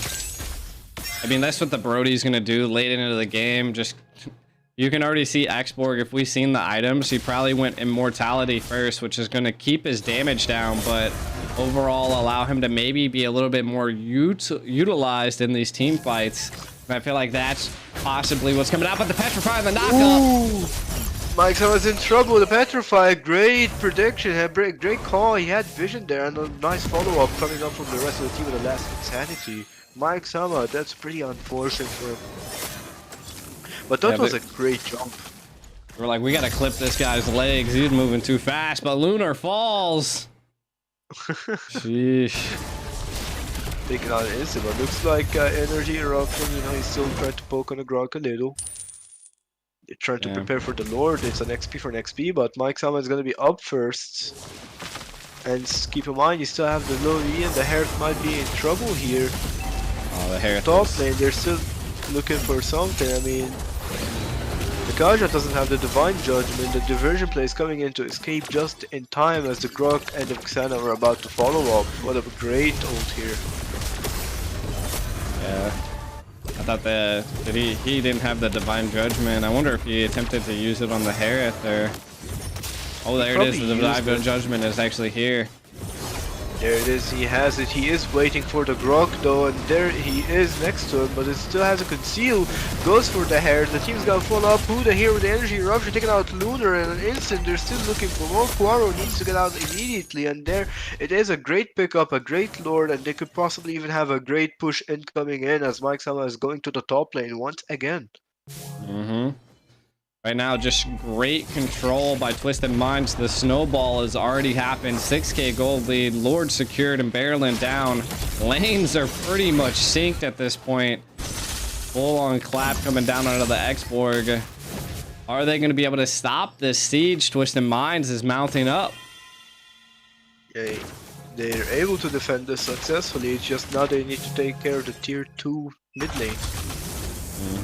I don't think they can defend that though, unless they do a flicker wall charge engage here. And look at this, Quara getting CC constantly. He's looking for something. He sees from his positioning, but even if he does do it now, he's not gonna have the backup needed. Everyone else is just so busy to defend because you gotta take care of the waves first. Wave management overall. Yeah, wave management. They got what they came for. They cleared out all of the, pretty much all first and second tier towers. I don't know if they were able to proc any of the others, but look at this. They're already freezing lanes. Like, you're 6,000 gold ahead, and you're just freezing lanes at this point. Look at Quaro. They're kind of feeling them out at this point. Mike in the side lane push. He wants to check this bush. Oh my god, there's a lot of people in there. Oh no, but looks like a diversion play on the back line. The Black Dragon first spot, and there it is. The mid lane of Vixana is out here. Looks like double kill for Sanos, going for a triple, but the torn apart memory does not pick what he needs here. And what a play. This is what I'm talking about on the Lu Yi. You never know where you are. They never know. It's gonna be either behind you or next to you. And that's just the power of Lu Yi. It's just a jump scare. Yeah, you don't want to let a low U or a chip come out of nowhere because they're just going to decimate you. Tower going to be pressured here. I'm pretty sure it's going to go down. I don't think they have enough to end it, but maybe. I think they might even try to go for another one as the last Insanity is popped. Yeah, great zone out here. He wants to defend as much as he can with everything he got, because if you use more inhibitors, you gotta have more lanes to take care of, and it's gonna be so unmanageable later on. Yeah. I was wondering what their thought process was when Xborg just last Insanity in. There's like probably like 3 or 4 things going on in their head. Keeping their ultimates for the Lord, not wanting to send him back before the Lord was up as well, because he would just come back before the Lord. So it was just like again, just well tactical thought out plays that you gotta like bake into yourself, and you can see that with Twisted Minds. Yeah, looks like they're going in for the fast Lord here, Luminous one, and this could possibly be even the push of the game. But once again, there's the diversion 5-man coming in for the 5 over the back line. Black Dragon for the spot. Looks like they're still going in. The wild charge coming in. Mike Sama is taken out, and the other team is, oh no, Twisted Minds in trouble. There goes Coffin. They reply back, and oh, that is not the best of diversion. They got 2 of themselves taken out by 0. Yeah, I mean, you can kind of see that S2G's probably picked up quite a few secured items. Also, not to mistaken that Siggy is actually level 14, and so is those weird letters on the Xborg. Yep. You gotta watch out for Siggy now. Yeah. Siggy is pretty painful on that heritage. He's defending that Lord quickly, but now they're looking over to push. They don't even have the full team, and they don't have anything to zone out. They need the Louis for this. Yeah, a little bit of a cheeky diversion play kind of caused a little bit of the problem, but Soda being hunted here. Toro with the burst. There it is. The U-Zone taken up by the Divine Judgment. Mike's over here to finish off. And there it is, Siggy with the damage, shaken out, Huda still going in, torn apart, Memory with a shutdown, Sano with a monster kill, getting in, that torn apart Memory. This changes things now. This changes a lot of things, because they could potentially lose this tower. Look at them going in the backline, going for a concealed play. Sana coming in with the flicker and still going in for a fight. Max out with a double jab here, and there it is. Begging taken out, the Sana is out, there it is, the Xborg, Immortality proc, the Frog Armor, and instant as well, the Wild Charge. Is it gonna be enough? No, they are taken out here, and this is game number 1 for Twisted Minds. There it is. Wait. Yeah. Oh, never mind. Huh? Wait, hold on, did it end yet? The base had quite a bit of health and then just disappeared. That's the power of the Brody. Twisted Minds coming out on top. 1-0 versus S2G. What a well-executed game. Kind of looking at some of the numbers. 15-minute game here. 42K versus 52K. So a 10, almost a 10K gold lead. But again, look at just the numbers. They just absolutely destroyed it. Taking a look at some of these highlights here. Oh, the discipline, like coming in from the side of Twisted Minds, they know they can kill that every time the Kaja you see him Divine Juggler on the Grog, and those cheeky little diversion plays, even though one was messed up, the other ones were just perfect. Yeah, that's just, I mean, all it takes is one diversion play, and then if you get caught off guard, it's kind of hard to deal with it, and you gotta roll with the flow when stuff like that happens. So overall, great game by Twisted Minds. They showed well discipline, a little crazy plays here and there, but they definitely beat them pretty bad. Yeah, pretty well played to the S2G though. They played pretty well though. They had us there, they almost came in with a comeback, but Sano with a torn up heart member on Siggy, like we saw here, is what changed things completely. 100%. And it's just a tough match overall. But for the side of Twisted Minds, they were just so strict with their playstyle. Yeah. The discipline is just the damage. What they have. Yeah, and the damage as well. Yeah. I mean, Taquito everywhere, so... Mike was just controlling the EXP like crazy. And then Sano just decimated in the gold lane with the Brody. Insane. I'm probably going to see Sano? Yeah, Sano. Yeah, Sano picking up the MVP here. Huge play. The Brody hold was his name. That's me, guys. That was a good game, though. Yeah, it was a pretty good game. Well played to Twisted Minds. S2G put a tough fight as well, but like last time, they could probably show us, like last game, maybe a back-to-back win. So we don't know yet. S2G is definitely gonna have to go back to the drawing boards. You know, mop up maybe another tactical approach to take. Twisted Minds, the Kaja, the Low Yi, the Kaja. I mean, everything that they utilized was so well executed. The draft, I mean, giving the Low Yi and the Fredrin in trade of Herod, I don't think that's a winning draft from there, like from that start. Even though later on you can still pick and maybe you have a better draft outcome, but I feel like it's just too dangerous to pick like Louis or Chip because it just helps with so many rotations, especially when paired up with a roam jungle or anything else that is a fighter. So they generally are slow in those jungle and they need those diversions to catch up a lot. So I'd say Low Yi at this point just needs to become like a pick or ban. You can't leave stuff like this open. Not at all. That's for sure. And again, it's just a well executed game by Twisted Minds. The Low Yi, you definitely don't want to open. I'm actually surprised the lack of Rogers we're seeing. I mean, at first, Roger won the 2 games. We've seen him, and then he just poof, disappear. We just don't see Roger again. So I'm it just surprised doesn't seem as to well. be that prio pick that everybody needs to pick nowadays. So interesting to see, but hey, it is what it is. We'll see. Jumping into the next draft here, we're going pretty quick with it seems. Looks like the Matilda and the Harith are already banned out. Yeah, it looks like you're gonna see like Low Yi coming, because if Low Yi doesn't get out, then I don't know what else you need to ban if you're not gonna ban the Low Yi here. It looks like the chip is out already. And for the side of S2G, ooh, the Angela as well. Annoyingly, their second pick. So yeah, exactly. And looking at some of the things that are going down here, Angela, a lot of supports, a lot of mobility being banned out. The Arlot get banned out last time, which if I'm not mistaken, Mike is an absolute god at Arlot.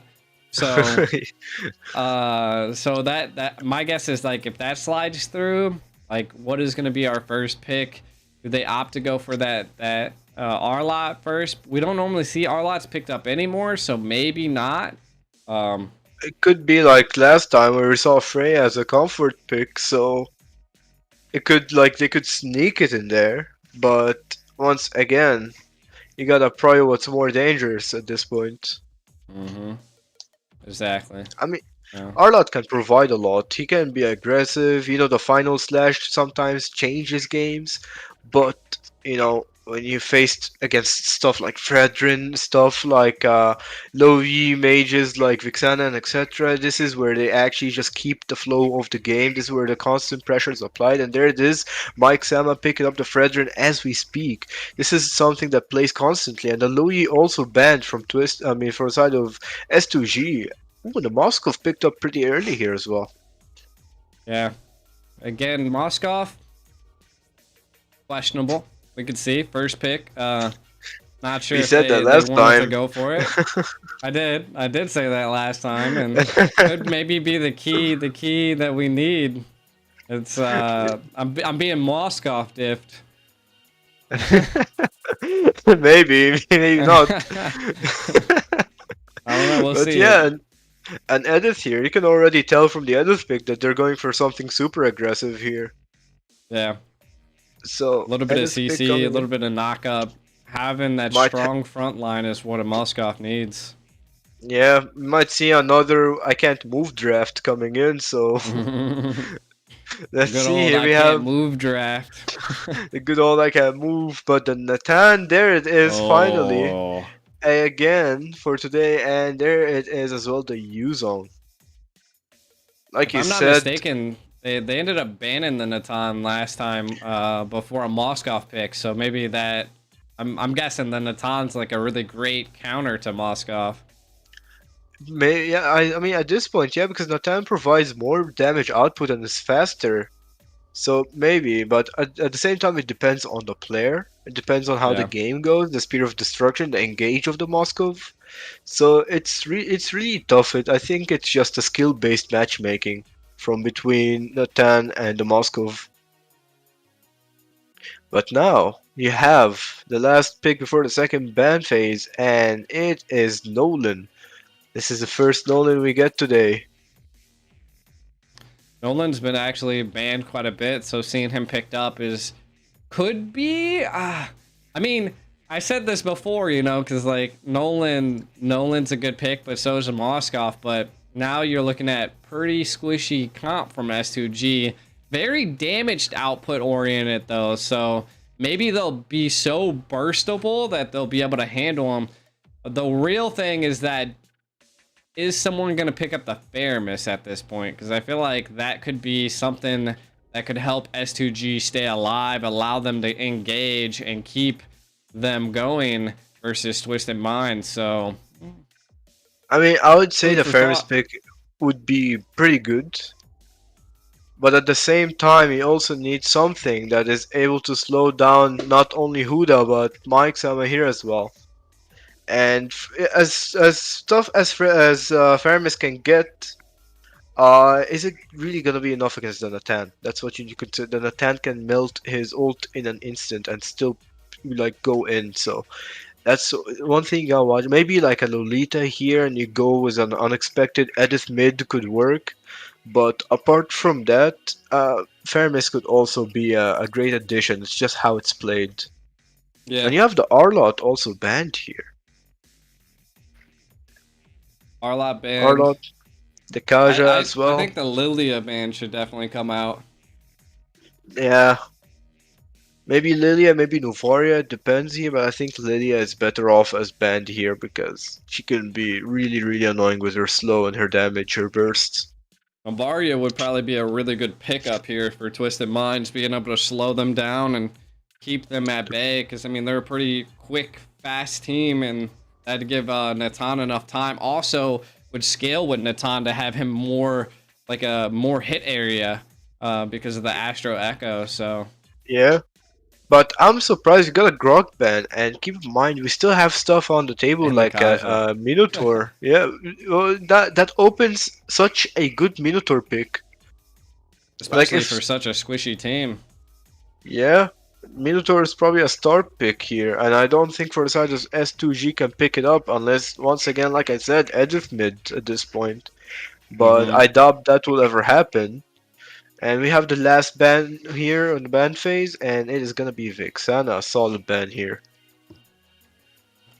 Yeah, Lilia could be a little bit too. I mean, right now it could be either Lilia or Valentina. They could pick up the Navaria for themselves to be able to allow the Moskov to scale. They could also. Yeah, I don't know. There's a lot of options available. A lot of team comp availabilities with what 3 heroes they picked. I was thinking of like something that can keep up with the edits and have a constant amount of poke. Maybe a Valir would work against very well against Fredrin here. Same as Lilia as well. Both of them are like super annoying when it comes to less mobile heroes. But a Valentina will be picked up here, which is a pretty solid pick as well. You can have the Black Dragon form, and you also limit the 2 picks that are coming up, which is most likely to be a Minotaur coming, or maybe even a Florin. Yeah. Let's see. The mage is what I really want to know. Did they just opt to go for Lilia? I mean, it would be a lot of early damage keeping them at bay, but I think Novaria might be what they want to go for just because they already have the Fredrin. And depending on what tank, if they do go Minnow, then they'd have slow and heals and solid AoE CC. So could be an overall good comp for Twisted Minds to go with, but S2G still have that last pick. Yep, Oh, and there's a dead. Tig. Ooh, and Tig! Wait a minute! Interesting. What? Wow. I know why, because I mean the moment Odette touches Nolan Yeah. or Moskov, it's like you're about to be feeling the hurt, the pain. Yeah, the Swan Song. But now, you gotta watch out for the upcoming Rome pick here. I mean, I know the Swan Song is gonna be painful. Painful. Yeah. Considering that the S2G are pretty squishy here. I mean, they don't have an actual tank here, except for Edis. You only playing against Moskov, Nolan, Valentina. Those are things that can just easily get deleted into a fight by Odette. Yeah, and the So only now- thing Ruby coming in. The Ruby. Maybe Not to really. interrupt the Tig. That's the only thing I can think of for that, because the Yeah, I only mean, person it's that only- can stop Odette would be Edith. Yeah, but they need to get the Edith there first. You can't really pass through the Tig, the Yuzong, and the Fredrin. It's not gonna be that easy. That's an interesting comp. Both teams Yeah. kind of duking it out. I'm gonna be honest, I don't think I'm in favor of the Ruby picks. I think you Same. could have had better. But, Yeah. I mean, if it's only for the Tig, it works. But it's just a matter, once again, like last time, matter of execution. If you were able to like cancel out Tig and then have your Edith flicker on the Odette, then maybe you could have a solid upcoming fight from there. But apart from that, I think Ruby pick is just super risky. Yeah. I mean, to be honest, like a Tisreal? I can't even, I'm blanking his name. I'm like combining names at this point. But there could have been definitely other better picks for the game. But we're going to be getting into game 2. Twisted Minds versus S2G. Who can come out on top here? As both drafts are kind of wild. And we'll see. Both drafts are also extremely aggressive. Yeah. So it's gonna be a lot of brawl match here. It's gonna be a lot of fighting one after another, especially when you're playing with a Nolan. You know, knowing Nolan, one of the fastest clearing assassins in the game, you're gonna expect a lot of stuff from this guy. Yeah, exactly. And I think it's just going to come down to the combination to see who's winning the lanes over which. You can already see they're kind of playing each other out here into the gold lane. Seeing Odette have faster clear though. Nolan already in the top lane. There it is. He now gets the Going fractures. in. He's already level 4. There it is. but is this gonna be enough for him to survive as the Sacred Hammer coming on the coffin with a flicker? Or there it is, a pickup right out, avenging his friend right there. Yeah, So no, like I said, Nolan is gonna clear fast and go for that instant fracture engage. definitely. We're kind of taking a look here. Take might be low. Almost, but here on the back line, Huda is going for some energy eruption, though takes out the Purify from Begin. Yeah, exactly. Good control. Both sides 1-1. To be honest, I feel like losing your jungle or your gold is both rough to deal with into the early stage. Already seeing a rotate down to the turtle. Bolt is picked up by Odette. Do they 50-50 this? S2G has a level ahead, but the Petrify coming in with a knockup from the Yuzong. There is the IMU on the double black dragon from both teams, but the Swan Song clearing up the Nolan instantly, and the flicker from Lunar just to get out in time. What a fight, and the turtle goes for the side of Twisted Minds here. Yeah. And I definitely crazy to see, but awesome to be honest. I want to see what can come out of here by Twisted Minds. I don't know if you noticed, but Lunar, the moment they used I'm Offended, like all it does is really displace Odette. And I mean, if she's able to constantly do that, that'll keep her team safe, but like that's what she has to use her I'm Offended on all the time if that's the case, you know? Yeah, that's true. There's not much for it in this game other than not only Dick but the Odette as well. If you're like able to displace her with Dam Offended with a flicker away, that could open a really good fight.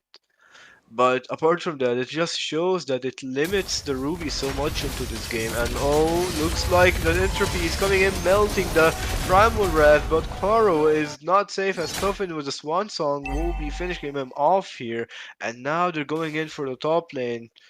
There looks like Ziggy is not safe at all here. He has to retreat, possibly even leave the tower. But on the other side of the bot lane though, Mike Sama here taken up by Lunar and the Nolan. Here looks like they're trading XP for gold, the Spear of Destruction coming in. Unfortunately does not hit anyone. Yeah, kind of forcing them back too. Yeah. Pretty solid actually so far. Playing there safe. It is, the Immobilize. Yeah. You just now need to watch out for the Odette. Turtle coming up. Next fight, I mean, we can see that IMU is already there for Begin and has the Swan Song, so could see a possible big fight here for this turtle. Zoda, not sure if they want to 50-50 this. This is 4v3 Odette. Well, mid, here's I'm Offended. I'm Offended with the flicker, the Swan Song from the IMU from Begin coming in, but the implosion on the Nolan here. The Swan Song followed up once again by the actual Odette here, but unfortunately it doesn't do much as Maru is still taken out. Losing the Coffin gets Lunar, but is this enough? Guaru with another kill, double kill here. The edit, like I said, you just need to get the edit in there, and it will calm things down, and Guaru is playing it pretty nicely here. But you can see from the damage leaderboard that it's just dealing a lot of damage. It's only like been 5 minutes in. Yeah, I think in a couple more minutes, Odette's going to be an absolute menace. You can already see, though, the Nolan being a problem for the side of Twisted Minds. Just the aggressiveness and the speed that they get is pretty phenomenal. One tower already down for Twisted Minds.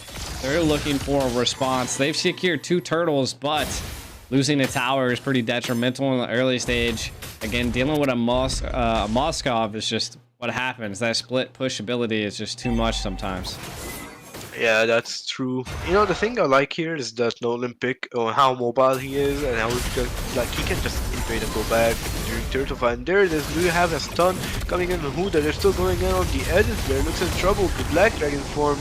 I saw the Appraiser Wrath just finishing Quaro instantly, not letting him use his Primal Wrath or Flicker at all.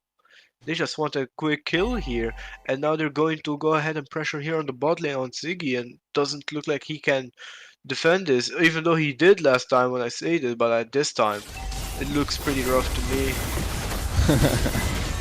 Spear Yeah. destruction coming in. The Like they're entropy taking it triggered. too. Ooh, penetration damage though. And the top lane, look at this. Yeah, They they're just taking killed towers. Yeah, they got Mike under the tower here with the Ruby and the Nolan once again. They just took He's the tower for farming himself. so fast. Like he's already level 11. Zoda's only 9. The level difference is there. I think he's just trying to super scale so he can deal with the Odette 1, 2, 3 tapper. Yeah, there it is, the Swan Song as we speak, coming in from the what an Valentina. And there it is, implosion! getting a 3-man on the Swan Song, followed up. There it is, 2 kills coming in trade of 0, but unfortunately losing the turtle to the Nolan. But what an engage coming in from Morrow. That was crazy. I think the only reason Ziggy lived right there was because he had the Purify. And Yeah. that was nasty. Another one of those, and S2G. Look, I mean, he's scared. He had to go back to that second tier bush. He's given that tower. It's too low HP. They possibly could even take the top tower as well. You don't want to deal with that. Look at this. We have good vision here. Morrow is actually providing nice vision for his team. They look like prepared, but Coffin, Fracture taking him out instantly. Even though he has a Swan Song, it was not enough to save him. And looks like a Sacred Hammer here looking for something. But that damage on the Nolan is insane. It's just insane. The Fracture combo, there is Conceal Play coming in. Quarro's looking for something. The Black Dragon Pro prop just to zone them out, you know, protect the tower. Well played to Mike Sama here, but now they're behind him farm, and the Nolan pulling out all the damage. You still gotta watch out for Siggy. They need to find a way. I feel like that's the hardest thing that they're having to deal with at this point. And I mean, S2G, the Moskov, I think is being a huge problem. Overall comp is, I think they don't really have a response to the Nolan. He's died quite a few times, but his jungling speed is just phenomenal compared to the Fredrin. Like, Fredrin can't even keep up. His jungle's constantly taken, and it's keeping him under level, which, again, won't play too big of a factor into the late game. Looks like they're trying to go for another tier 2 tower. Just the quickness the Nolan is here. He's the only tower pusher. Yeah, it's not gonna be much into late game, the difference, the farm speed, but to have the map to yourself, to have that advantage, the vision advantage into the late game is what they need. So to push back these towers, maybe even proc an inhibitor if you can, to have the wave management on your side, you know, to have the vision and the pressured lanes. I think it's best for him to do what he does now, because he's gonna need that for the late game. Definitely. And I mean, we're already seeing the Lord being a big factor. Level 11 versus, I'm thinking he's already 14. So again, 3-level lead. There it is, the Swan Song coming into the Praiser there. Huda gets out in Chrono, and there is another one, but the Purify is procced by Begin. On the other side, Lunar is unable to escape. Not even the Flicker can save him, and there it is, the Nolan with the Fracture is looking for something, will be missing. Unfortunately, Mario with the Flicker escapes just in time, and now this is gonna be a retro battle, but there is the Spear of Destruction coming in from Siggy, looking for a fight. The Black Dragon form, and there is Mike Sama is looking for something, but is being melted heavily and being taken out by Siggy here. Oh, looks like Morrow is also in trouble, but you know, the Appraiser's Wrath just takes the turtle, and there could go for another kill here. Try to go for a Nolan, 1 but HP 1 escape. HP! 1 HP escape, not only for the Nolan, but for the Tigreal as well. Wow. That is crazy. I did not suspect him to get away there. Insane. And it looks like they're going to apply more pressure. There it is, the Swan Song coming back, pressuring the team back, but Hood on the other hand, Ziggy is just too much with the damage, followed up by the Valentina Begin as well. Yeah. You can see from Begin getting the roam as well, so quite dangerous. It's looking like a total different game this time around. Twisted Minds not having complete dominance. S2G, the draft is looking good. Again, I think the gold lead's really being attributed to how fast this Nolan is. And I mean, look, he's keeping, I'm pretty sure he's in that bush down there looking for a cheeky backline take here against either the Natan or the Odette. The rotation, be impatient. Yeah. Yep. But looks like the vision is gonna show that he's here. And now, on the top side, you have Mike Sama, you have Maro. They're looking for something here. They know they have to follow up and maybe even try to go for the Valentina if they can. And there it is, the entropy melting begin down just with a few hits. It's definitely a crazy game at this point. The super minions not really making too much of a key play here. They are pretty thick. I feel like what they're really waiting on is the Natan to kind of come online and do that crazy burst damage and keep him at bay. But an implosion! Implosion of the Swan Song and the entropy What? almost taking out Quaro here, but Quaro just flickers out, almost died. Doesn't even use the primal wrath, he just survives on pure HP here. How in the damage world did he leaderboard. just flicker out of that? There was so much control right there. A lot of utility wasted on to try to sieging this mid. Oh, here comes the Like the Moskov. Swan He Song. comes in. He going in, and the Swan Song is picked up by the Valentina. Now the entropy, Nolan's trying to head back. They all gotta go back now. Huda is in trouble, but it will not be picked up here. But that's Yeah. all they need. You just need a Swan Song back. They wanna have like a full-on Brawl Swan Song here. Valentina and Odette are what's carrying this game right now. Having Gold that nice, leaderboard. yeah. I mean, he's just super speed farming. He's literally worth 2 people on the other team. Not too much in kills, but overall value, he's definitely controlling it. They want it. Yeah, look at that. EXP graph. At the bottom lane, those being pressured on the Odetta's back, this could open something for the team S2G here. Yeah.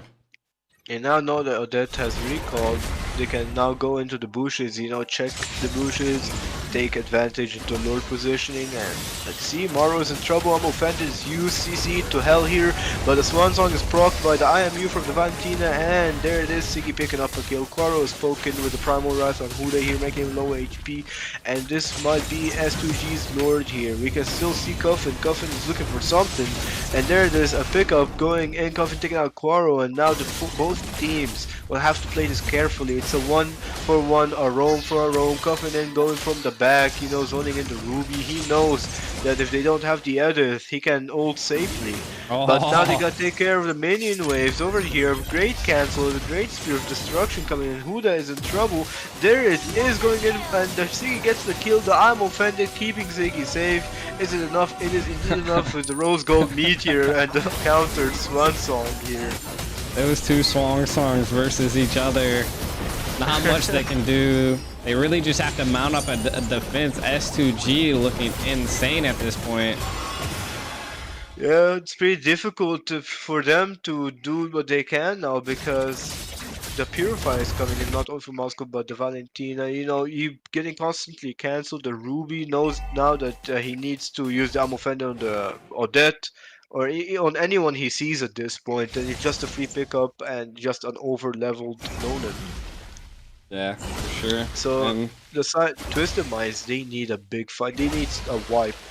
They need a fight they can win here. And let's see if they can get one. I feel like they could get one. The problem that they're running into is just they gotta get to the late game at this point, right? Because that's when the Natan's gonna shine. That's when they're gonna be able to deal damage. They haven't shut down Siggy here. If they can take out Siggy, like, it's gonna be huge for them. So it's more of just trying to get that right positioning to be able to jump down on them. And they're ultimately trying to apply insane pressure with sinking these lanes. I agree here. Looks like I'm offended. Boost check here with the loner. And now the Luminous Lord is gonna be crashing here on the bot lane inhibitor. It looks like they're looking for something. There it is, the entropy to defend. And there it is, the implosion getting 3 men. A Purify coming in from Siggy. But not much is gonna happen from that flicker implosion. And now the Swan Song has been picked up by Begin, and we might see another Swan Song battle here. There it is on the back line. The Nolan here still has a fraction. The fight is breaking up. Black then from a Swan Song coming in from both teams, and nothing will happen. Just jump out. I wasn't quite sure what the Swan Song coming in from Coffin was right there. It didn't really play too much of a key. Maybe they were just trying to keep the minions at bay. 1 HP on this tower. It just takes one basic melee. There it is, and that will end it, but close. Let's see how we picked up by Siggy now. He knows he can be more aggressive, and there is the implosion once again by the Valentino, the Purify. There is the Primal Red, they're kind of Mike Sama. They're still going for more. The Spear of Distraction going in for Huna, and they're almost taking him out, but pushing him in the base. And this could be a game. Wait a minute. Hold on. Wait. There is Huda. He's trying to defend. Wait, no, we got a double, but that's enough. Almost. It could have been a savage potential, but it's a 1-2-1, ladies and gentlemen. What a tough match. I mean, they just had nothing for the Moscow. Yeah. The Moscow was just too good to be a pick, and the Nolan having that insane farming speed. I don't think they could have done much here if they didn't catch the Nolan in time. Yeah, exactly. I mean, it was crazy at what pace that just happened right there. It was massive. S2G definitely showing that they came this time around prepared. Was sent back to the drawing board in the first game, and then now came and decimated in the second game. The Nolan playing a major factor in how many towers they took out really early. I mean, he goes everywhere. Top bot pushes quickly, and not only on top of that, but you have a Moscow too, who also have the capability to push a lot. So you're dealing with a really hard game here, because wave management is gonna be messed up regardless. You can't really have a wave management if you're getting pushed constantly. But we did see some good fights coming in from Coffee. We did see some good implosions coming in from Morrow, but unfortunately it was about the pushes, about the overfarm Nolan here that is just not enough for them. Exactly. And ultimately, the Nolan playing a great role, even though being squishy, like, was able to escape quite a bit. I feel like the gold per minute for S2G was probably insane. Their damage definitely insane. Overall, great game. S2G coming out on top, making it a 1-1 tie. Pretty rough match here that we are gonna see now in game number 3 and how it's gonna play out now. We gotta see something way different. We gotta see probably a Nolan ban here. Nolan ban? Yeah. I'm actually surprised it slipped through the door so many times, so we'll definitely see how these things roll out coming into another 1-1, almost looking like our very first series that we've seen in the very beginning. So huge. Twisted Mind showed complete dominance in the first game. S2G kinda showed some complete dominance into the second game here. Could be deja vu here, so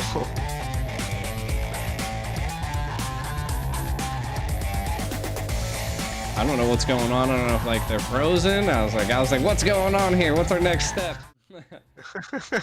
well, I guess we're going in for the draft sooner than later here, but that match was crazy. It's just like this first game of this stream.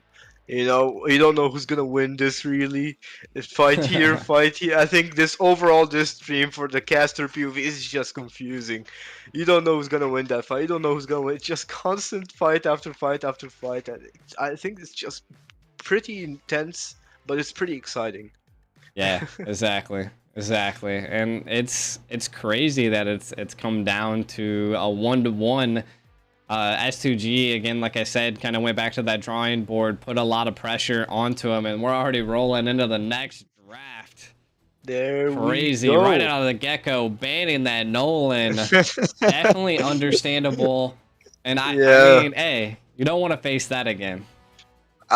True. That's so true. You don't want to face a guy who's just like 2 levels ahead of you just by simply walking around a bit too fast. So, and considering his wave clear is pretty amazing too. But now we see an Angela and a Barrett's ban here. We still have some few picks still that needs to be banned, like a Novi, a Herth there, a Roger, and a Tan. So, let's see here.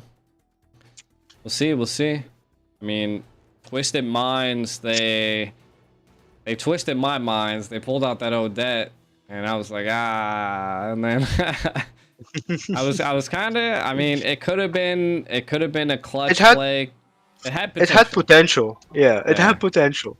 But at the end of the day, the Valentina coming in, and I think S2G just had way better execution. yeah, So 100%. It the it was Louis, good. The Nolan was such a clutch pick, and then to be honest, the Ruby at the very end definitely came into a major play, mainly because every time that Tig tried to implode, like she just interrupted it. It just there's a couple times yeah, where he was able to do it, but it just wasn't too crazy. They're opting to first pick the Fredrin once again. Looks there like it that's is. the only jungle they want.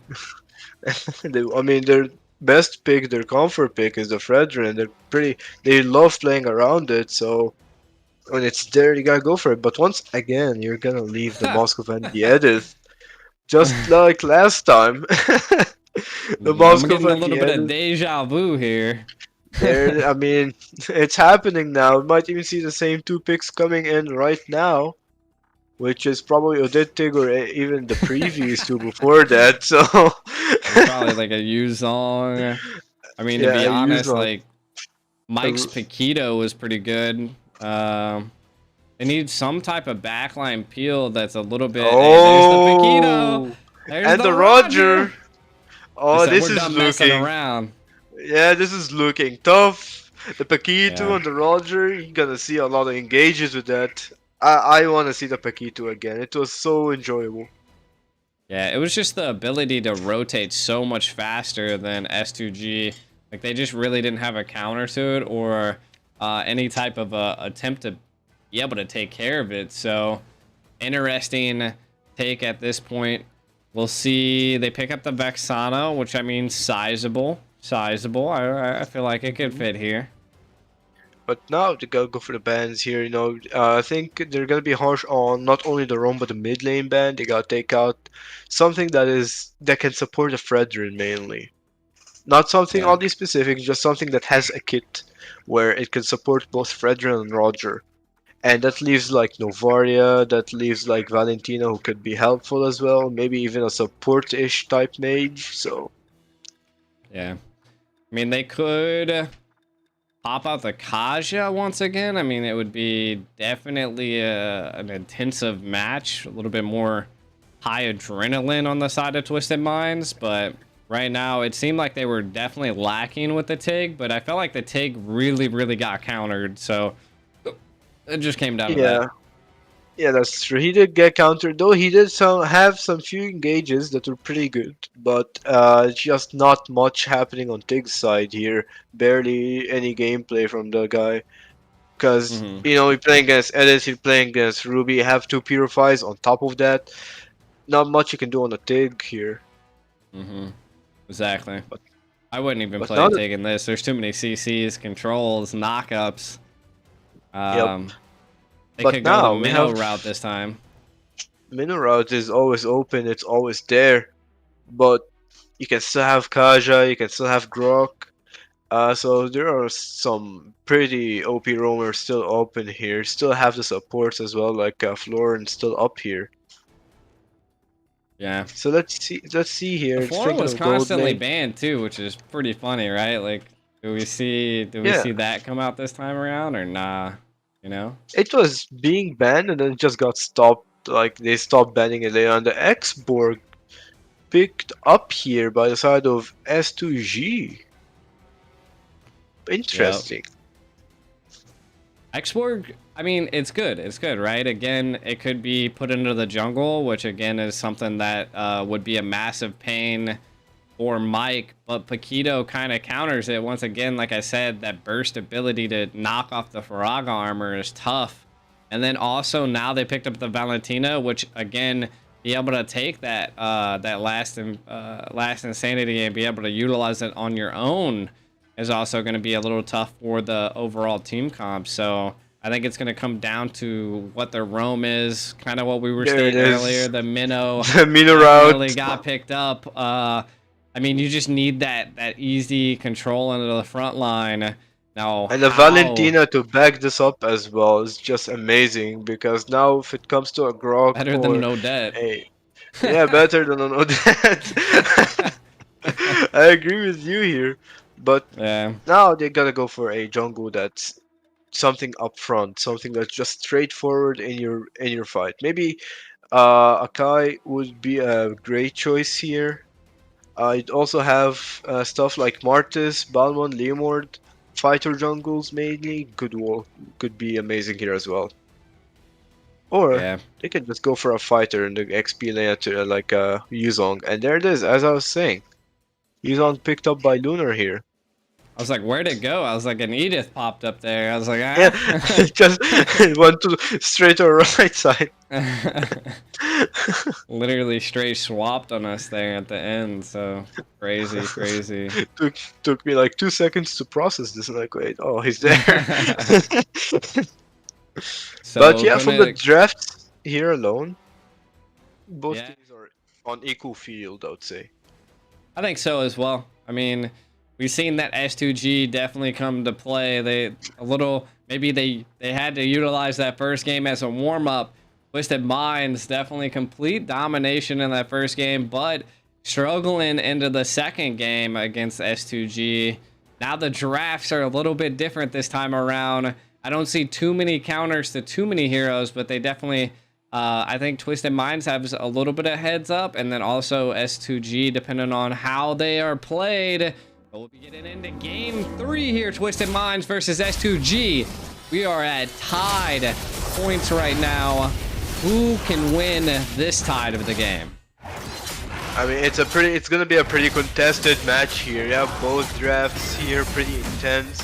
Ones that can fight on a constant basis, and ones that can also pick off whenever they want. I mean, the Valentina balances things out for Twisted Mind, but so does the Vixana also balances things out for S2G. So let's see here.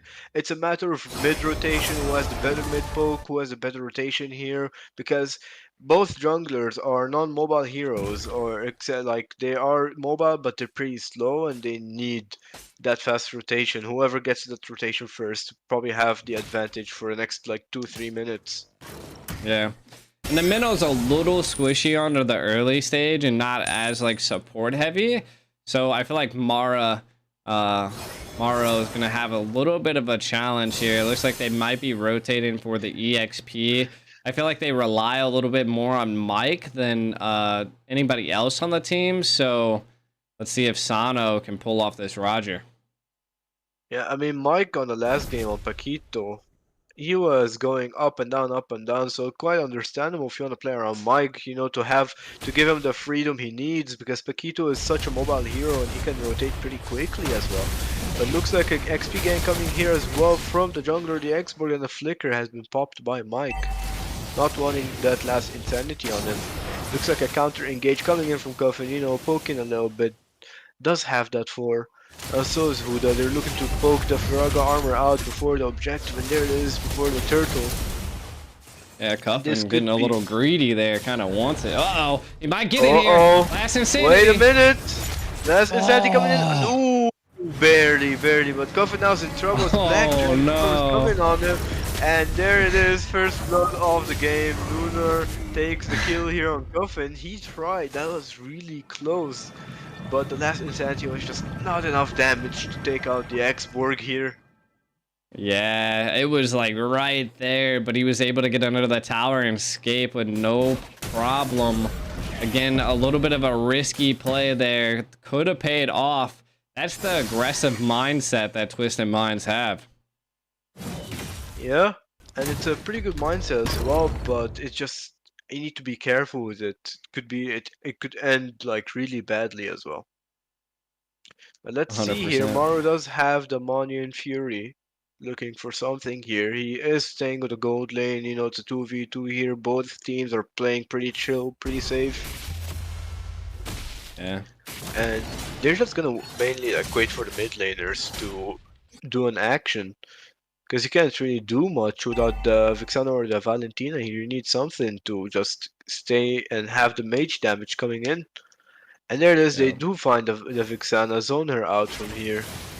They're gonna go for a quick rotation. But look at Quar's positioning, giving vision. You know where he's at. Oh, Oh, looks like Oven is in trouble. Pulled up, but hey, there it is. The knockup coming in, probably just chilling things out. And never mind. The last insanity coming in from Coffin from the IMU just to get out of here. He does not want to take any chances at all. I mean, knowing that Quaru could flip you over again and knock you back up into an infinite CC domain. And there it is, coming in with the internal guard. But the fight's going in the backline, and there it is, Huda going in, taking out Begin. But the Roger with the Lycan Pounce, taking Quaru out. And now this just leaves the X-Borg with the Faraga armor. Does have the last insanity, but is not going to be able to do anything. What a rotation. That was an insane rotation by Sano there. Uh-oh. Yep. Looks again, they're doing the same thing of taking out the Faraga armor. Well played, and now they're gonna go for the objective of the Black Dragon form, putting Coffin in a little bit of trouble. Now he has to use the Black Dragon form for himself and probably do something with it. Maybe pick out the X-Borg or just zone out in general. Yeah. Definitely great zonage right here coming out. Dodges the knockup. Coffin engages aggressively, but uses a flicker. The Demonium Fury coming in, and there it is, Mike Samo, the double jab, the double knockout strike, just getting a kill or two, dealing a lot of damage. And now he's starting to proc the Faraga armor once again. They just don't want this X-Borg Dev's armor. I mean, quite understandable. Yeah, I mean, that's just allowing him to engage whenever they want. So let's see, Coffin, good read by Siggy there, being able to actively back up. 3v4 possibly coming. There it is, 3v4. You have the X-Borg, you have the Edith, the Moskov, and the Vixana. They're looking for a dive here. You can see, but never mind. They're gonna also have to take care of the mid lane, and Quaru leaving the Vixana alone. Begin might be in trouble from Huda here. And the Eternal God with the flicker. There it is. Taking out resources, making the Vixana low. Pretty good from Huda here. Nice positioning. Taquito. Yeah, he's not safe wherever he goes. Ooh. Moscow coming in though. Ooh, is this good though? Wow. Moscow with the flicker and It didn't execute it. It didn't connect. That's pretty sad. Wow. And there it is, the last Sandy coming in with a knockup from the edge. Another kill. That is pretty unfortunate for Mike Sama here. Yeah, that was a little bit of a rough play. I mean, forcing the flicker out, not able to 1-2 KO him. Sheesh, again, a little bit of a mistake play. Thought they were up, and now S2G gonna be able to capitalize on that. Or not. Looks like they're or not. Well, that's pretty unfortunate for beginning. Sama just got destroyed. Absolutely, she like took 2 steps out of her tower and then was just decimated. I mean, it's the small stuff that you gotta watch out for. So that's. And it looks like they're looking for a fight here, trying to take proc the Faraga armor once again. You can see here from Coffin's movements, and now Uda is going on Quaru, trying to look for a fight, trying to look for an Appraiser's Wrath, but it's not gonna go for it. Oh, Petrify coming in from Lunar, trying to get as much damage as he can from Zado, but nope. He's getting poked back and could be in trouble. He does not have the Black Dragon form, and not on Sando like that. Roger is just OP at this point, you know. Just the amount of damage he puts down is crazy. And then like the chase that he emits, like look, of course they're gonna trade for 1 tier 1 tower, but they're gonna take a tier 2. Possibly a big push here in the mid. Retri comes out, dash in. Again. The Eternal go, but the last insanity from the IMU taking out Begin, and they're gonna take out the Faraga armor here.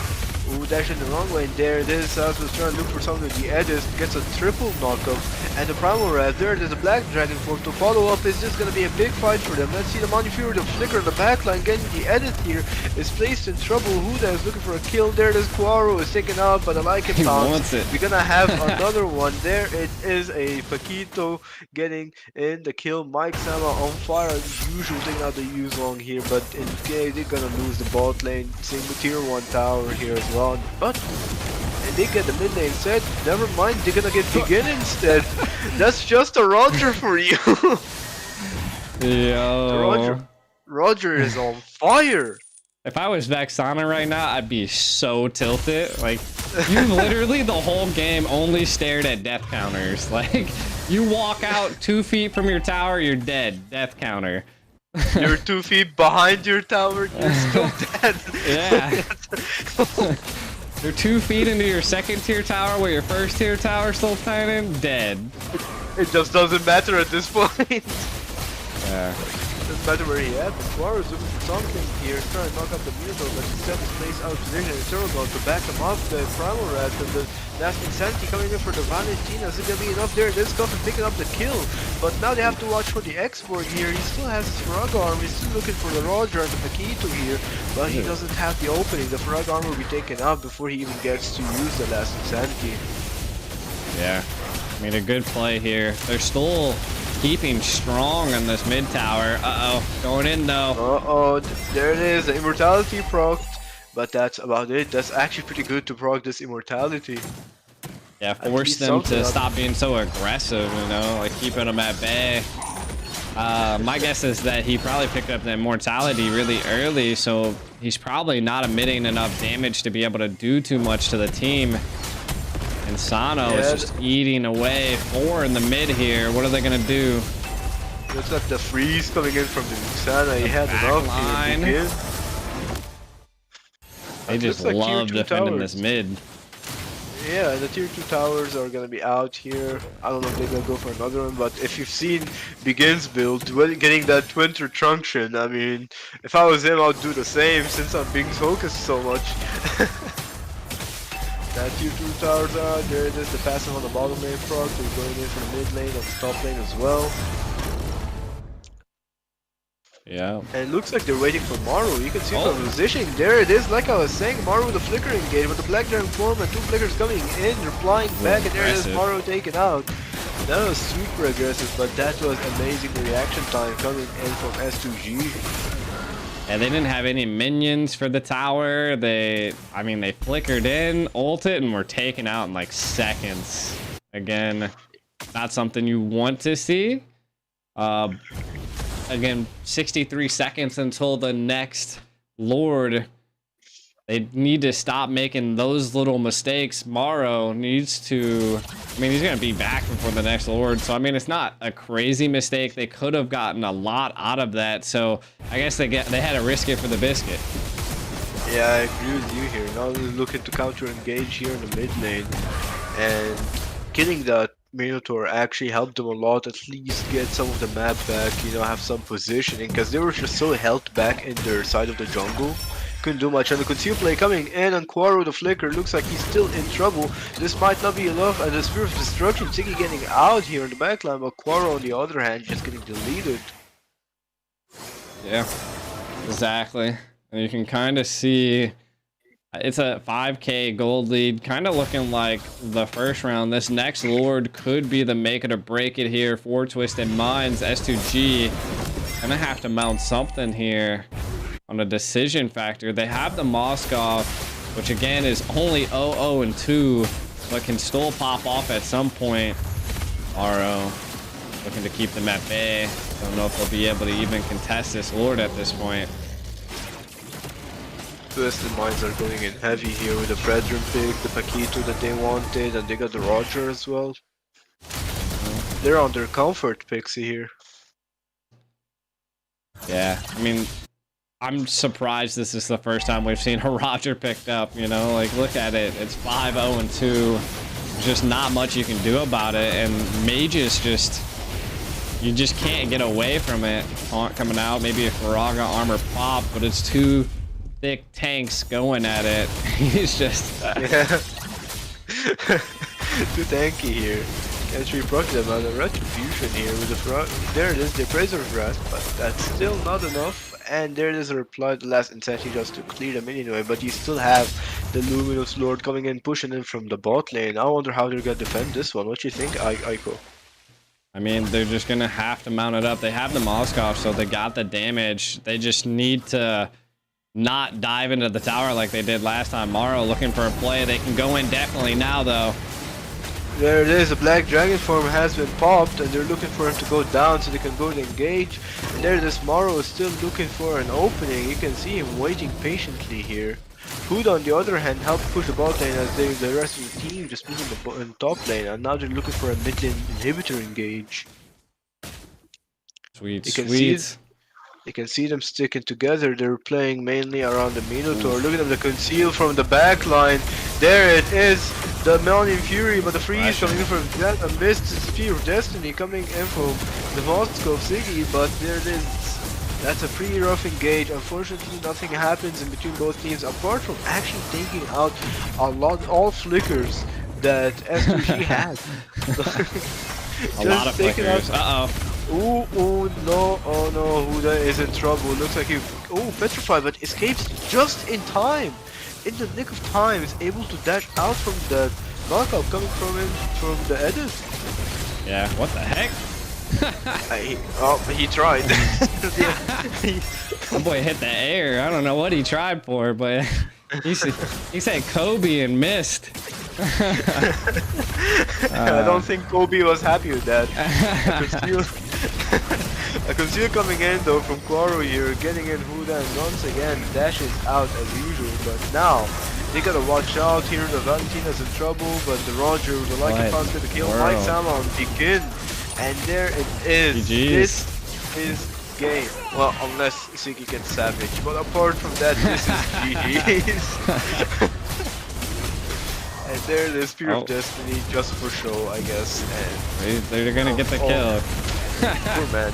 I feel They're gonna bad. boost their stats for the tournament. Boost their stats, you know? 3 stats, yeah, at this point. Yeah. 3 stats. And this is game number 3. It's 2-1 for Twisted Minds. Yeah, bringing it to match point. Twisted Minds decimating this game. This time around, another 10k gold difference. And again, coming off with a Roger Cuffin, 5-1-8. Roger 7-0-5. Insane games. Kind of taking a look at some of the highlights. It was just monster engages here by Twisted Minds, constantly taking them at bay. I feel like the biggest thing that they had to deal with was like every time you seen the Vexana, she was just being punished left and right.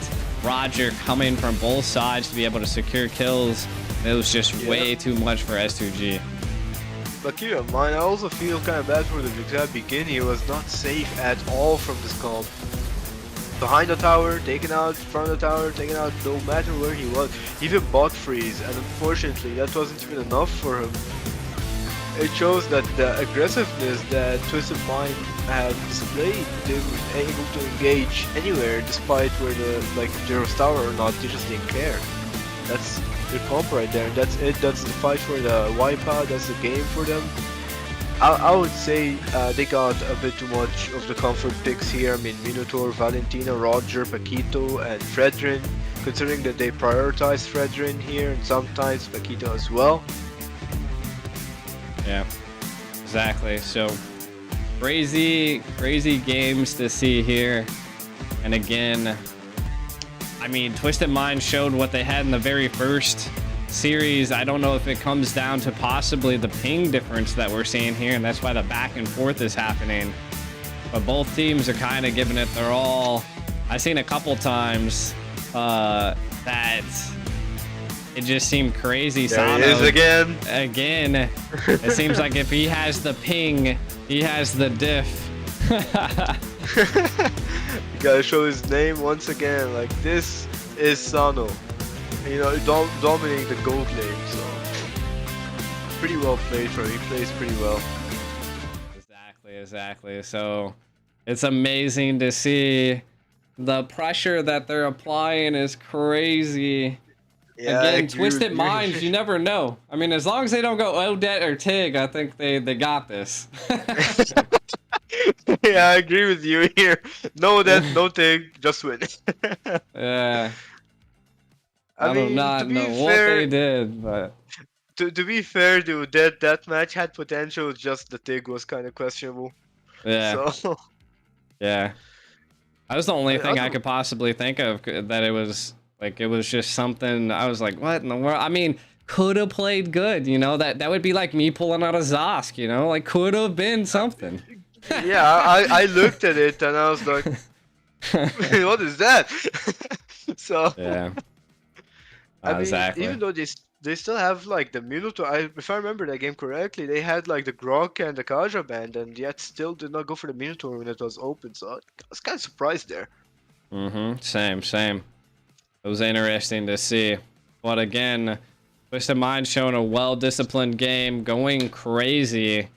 And I mean, we'll see what S2G can bring into this next side of things. For one thing that I know is that Nolan is something you want to ban.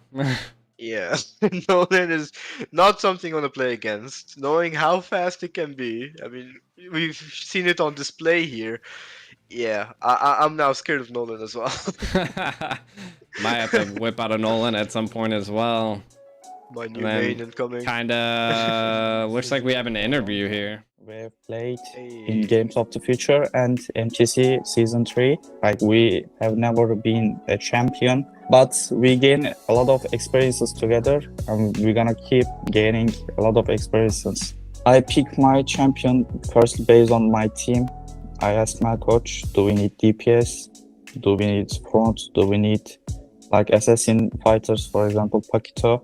If we have enough mage damage, I prefer picking Paquito, but it's up to enemy. If I need to play burst damage, I prefer picking Valentin, Vexana, Nana. That's all.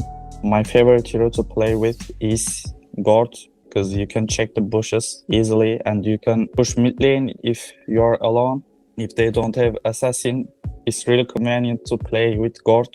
I think Moon Knight is one of the underdog teams. Their roster performed very well during Snapdragon Series and MTC3. Their champion pool was really small, but now they try to widen it.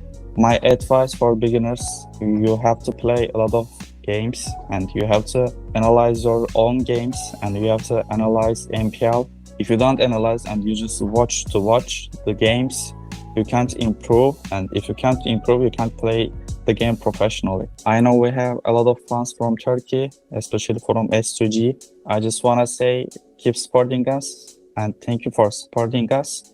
And I want to say hi to Barışçı, our founder of S2G. Wow. Oh, we got a that was S2G there. I think that was beginning in the mage lane, if I'm not mistaken, which is pretty interesting to see. Good interview. I mean, he was well spoken. I was actually really surprised on how well his English was. You know, I never know what to expect when I'm casting overseas. You know. Or... Yeah. Pretty nice. But getting into this next game, I think the draft possibly could have already started at some point. Twisted Minds, my guess they're going to be second pick this time around. What they can bring up is what I want to really know. You know, like, are they gonna attempt to pull a ace out of their hat, or? I mean, I'm already expecting a Fredrin once again. I've seen it so much. It's just been Fredrin, so it could be another Fredrin coming in from Twisted Mind. But once again, we do not know yet. You can see though, they are the first pick here. They did ban the Nolan first, once again learning that you can't leave this guy open for the side of S2G. Never. Not at all. Yep. That was too devastating. It does look like Twisted Minds opted to go for a first pick again. Banning out the Harith, banning out the Nolan. I mean, two crazy first picks. And it just goes to show that they know what they're talking about here. Do they go with the Brats? Probably first pick Fredrin again? I mean, it could potentially, unless S2G just banned the Fredrin here. But then, knowing who they might go something like Baxi or Akai, so you can't really stop this guy. Yeah, exactly. Who So let's knows? see here. There it is, the Fredrin ban incoming, as I predicted here. You know, banning it out because they're only using it so far. So maybe they're thinking like, oh, Fredner is the key to their draft. He's been so aggressive and so annoying. We need to take that out. But now, Louis is open actually. Hold on. Louis is open, Chip is open. You have Nathan and Roger and oh, there it is. The Louis going for the side of Twisted Minds. 78% win rate. Whew. I mean, that as expect. If it's not 78, it should be more. Louis, there it is. She was such an underrated hero, like, you know, like like 6 or 7 months ago when I think a lot of people just never played her, and I don't feel like anything's really changed with her other than her ultimate's a lot faster, right?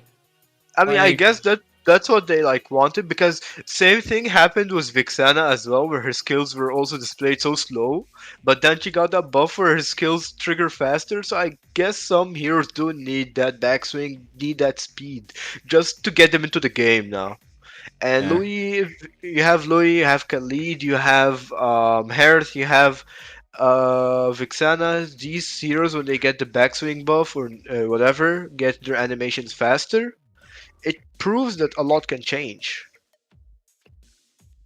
Yeah. But now the Moskov and the Baxia coming in again from Lunar. Crazy. I don't know if Abaxia is actually pretty good here, just because, I mean, how are you gonna deal with the low Yi? You're literally just gonna be constantly getting hit. Maybe that's the goal. Yeah, that's true. And besides, picking it a bit too early, I would say, because he's still giving options for them to still have maybe an Xborg open. You have a carry still open, and a Tan, a Roger. Even though as solid as Baxia is, he's still not gonna have the Angela by her side. Maybe possibly a Florin, but I don't know. And the edit has been picked out from you as well, going for the side of Twisted Mind and Huda. You know, picking once again the Paquito just for Mike Sama here. So it's gonna be exciting here. I'm actually pretty excited to see how this is gonna play out. Yeah, same. There it is, the Novaria coming in finally, just for the Louis, the long anticipated pick against the Louis, the one and only. There it is. Now, It should be good for that, like you were saying earlier, the vision, the overall control over the map. I feel like that's what they're trying to go for. They're trying to go for, it seems like, to be honest, like an aggressive comp, right? You got the Moskov, you got the dive of the Baxia, and you got Yeah. the vision for the Navaria. What is their Now- option there? Just banning out jungles at this point. at this point, there's nothing else to ban. Akai You is could ban an definitely. Xborg. Yeah, that's true. I mean, Akai is ban worthy because he can disrupt so many stuff with that heavy spin. Xborg is also a pretty good ban here, but it's only gonna be for the Baxia or the and the Roamer pick as well. It's still got an XP pick. They could even go for the Xborg themselves. Yeah. And there's just still a lot more to the table, so we have no idea what's gonna happen. I mean, they can also ban a marksman for the side of S2G. They can ban like any marksman that is annoying against Moskov. Preferably, I'd say Roger, knowing how threatening he can get. And the Arlot is taken up by Twisted Minds here. Definitely.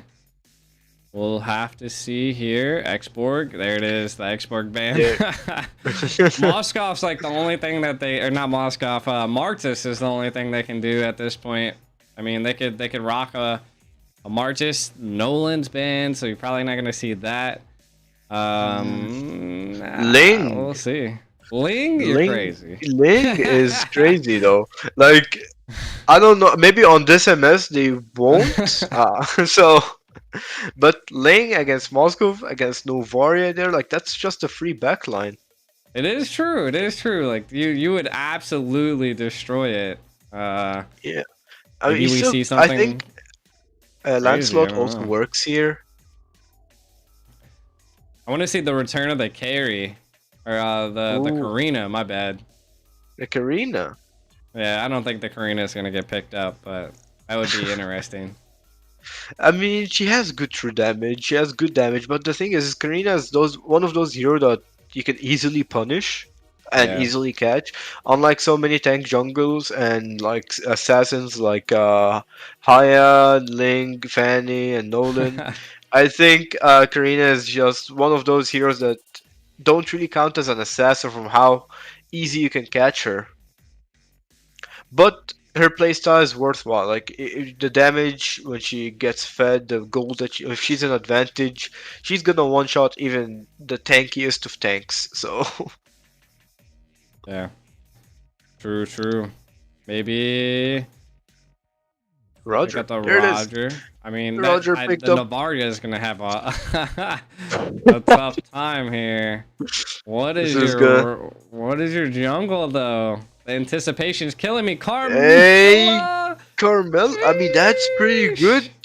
That is pretty insane with the low E. Imagine the damage. Well, the Edith. Ooh. The Edith Or the too. Edith as well. Like, there's a They lot of combos that they have here. Carmilla just opens up a lot. I'm gonna say I'm gonna probably start feeling bad for Begin here on the Nova just because Roger's back. Could give him flashbacks from the Vixana game, but he could impress us here with the Novaria. Hit a few Astro Echoes, Astro Recalls here, give us some good vision. He could change stuff around here, and the Benedetta is picked up as the final pick here for Lunar. First, we see a Benedetta today. Yeah. Benedetta. I mean, Cuffin's gonna It's have gonna- a little bit of a Yeah, problem. that's true. The thing is, he just needs to win against Mike Sama first. And then he would be able to play comfortably and go for Coffin and Sano. Yeah. I Yeah, I think so mean, as that- well. Yeah, let's see how it's gonna play out here. I personally like Twisted Minds draft better just because of the possibilities they have and the Mhm. low E with the Carmilla and the Edith as well. But I would say S2G do have a solid draft as well, picking up the backseat here for protection, and you have a lot of heroes who can have a great damage output like Benedetta, Moskov, and Novaria. So this is pretty exciting. I think Yeah. it's gonna mainly depend on the late game. For sure. 100%. And we're going to be getting into game number. I think we're on number 4 Yeah, this here. is Match point. Twisted Minds possibly could take it all here. They could. Let's see how it's gonna play out here. Some aggressiveness here in the faster clear mid lane. I mean, having that Novaria with the draw, of course, you're gonna have a better clear. So, and even Novaria alone can just one-shot minions as soon as she gets level 2. Now, we're going in for the gold lane aggressiveness here. Just, providing vision for themselves, making sure the gold lane's safe as usual. Yeah. For sure. And I mean, I think it's going to come down to like this Benedetta pick. Like, is it going to be like something that is clutch, that plays a major role? It seems like it's being pressured pretty hard against the Paquito. It does have the Petrify. So I don't know if it's going to be like an easy EXP lane down there for them. Now for the gold lane, I think it's ultimately exactly the same thing. Maro didn't do too well. Uh-oh. He's trying to get out of there. Oh, the low E! Oh, never mind the comeback here. There it is, the low E coffin, and the Paro with the taunt here, taking out Paro instantly. The low E damage unexpected here, but now you have Huda here pressuring Begin and still going in for more here. He's trying to escape the backs here. Or maybe she's trying to bait him into Coffin's damage. That's the low E. I mean, she does insane damage early on, and it's gonna be crazy. I mean, we'll see what they're able to do to counter it. Already the first blood going to Twisted Minds. Are they gonna be able to secure the turtle as well? A lot of pressure down here. Oh my god! 2v1. Mike Sam with the Paquito just dealing a lot of damage. He didn't even take any damage. He just... He's a menace. That's a Paquito's menace, and there it is. A Carmilla doing in the link, the chain link, and there it is. Baxia is out on throw. Coffin is just pulling out that damage. And keep in mind one thing also about Carmilla is her ability to just look at the low E. The low E. Hey. No. Oh, they did get her. Wait, never mind. The cameraman. The cameraman. Cameraman. Also with the speed of destruction. Ooh, the Astro Recall. Yo, blows after blows. Both teams just going at it. This is just no rest. That was wild. That was really unexpected. I did not see that coming at all. Yeah, I mean, that was crazy. Definitely wild. And you can already see they're trying to put on a lot of pressure onto the... Oh, look, here's the Astro Echo. Slow-mo. Snipe. Boom. At the edge of the Astro Recall as well. Yeah, I mean, it was snipe, worth it. though. And it was a shutdown, too. So, like, that was even more gold into Begin's pocket. Uh-oh. Yeah. Quoro. Oh, looks like Quoro's in trouble with the dash here, with the knockups. Quoro can try to do as much as he wants to Tortoise Puissance, but nah, not much is gonna happen here afterwards. Just a pickup. Yeah. I mean, right now, Mike is just a... Uh-oh. Uh-oh. Get out of there, Mike. Uh-oh. Mike, you good? You good, Oh, Mike? He's fine.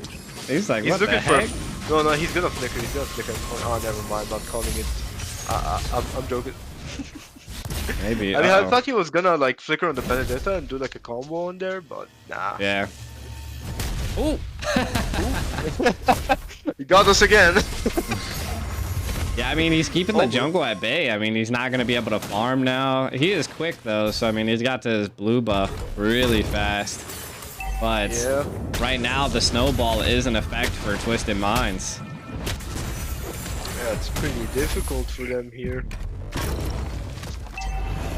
Let's see how it's gonna play out as the second turtle of the game coming up, and Huda is already on there. The Mike Sama providing vision on the XP side. There it is, the Astro Echo coming in from Begin. It's looking for an Astro Recall, maybe poke a little. And there it is on Coffin, putting him on half HP, but is this gonna be enough? Coffin is looking for some poke here, but the electrified blow coming in with the Petrified, taking out Mike Sama, going in potentially for a double kill, but never mind, he's taken out by the Lycanpods coming in from Sano. Another kill there, there it is, Ziggy is out as well, and what an engage coming in from the Roger. This is looking like round 2 for Sano. Yeah, Sano's just having his fun here. But Quaro, look at him, he's trying to steal that. He might be in trouble though if he tries to go and defend this bottom lane tower. Yeah, they're gonna have to give that up, unfortunately. Look at this. Oh, maybe. He's going in. Oh, never mind. Nice snipe coming in from Begin here. But is That was this a gonna be lot of enough? damage There's- from that tower. Yeah, but is it gonna be enough here? Yep, it is. And Astro Echo, the Astro Recall, unfortunately does not take what he wants here. Yeah, looks like they're going to be rotating around. Looking like they're giving up a little bit of breathing room for S2G to possibly get something here. Roger being pressured. Cameraman hitting us in 3 different angles here. Really But looks highlighting like- that Roger. Yeah. The Grok though. I don't know if you saw the Grok just trying to escape and had to use his wall charge. Yeah, And, they're going to pressure this tower here. yeah, the diversion from the bottom lane from the Louis, they don't see that, but Mike Sama though catches on pretty quickly, knows that something is coming from. Great control And into the looks- bottom lane. Yeah, that's pretty good for them. They want Sano to the just top keep lane, rotating though. onto these fights. Are To they the going to top. diversion to the top? They're going to have to. Let's see here. Mike Sama will have to defend. He has the flicker. He's looking for something, but he's not going to. The diversion is coming in on the back line. There it is. Oh, the God. entire team of Twisted Minds are looking for a fight, and they take out Ziggy right in an instant. Not even a Purify can get him out of that. Yeah, the speed. Look at that. Wow. That Astro Recall like split right between both of them. Missed both. Yeah. The invade's already happening He's here. looking to bait Birthright, but it's not going to. They stole it. Maro able to Yeah. secure it.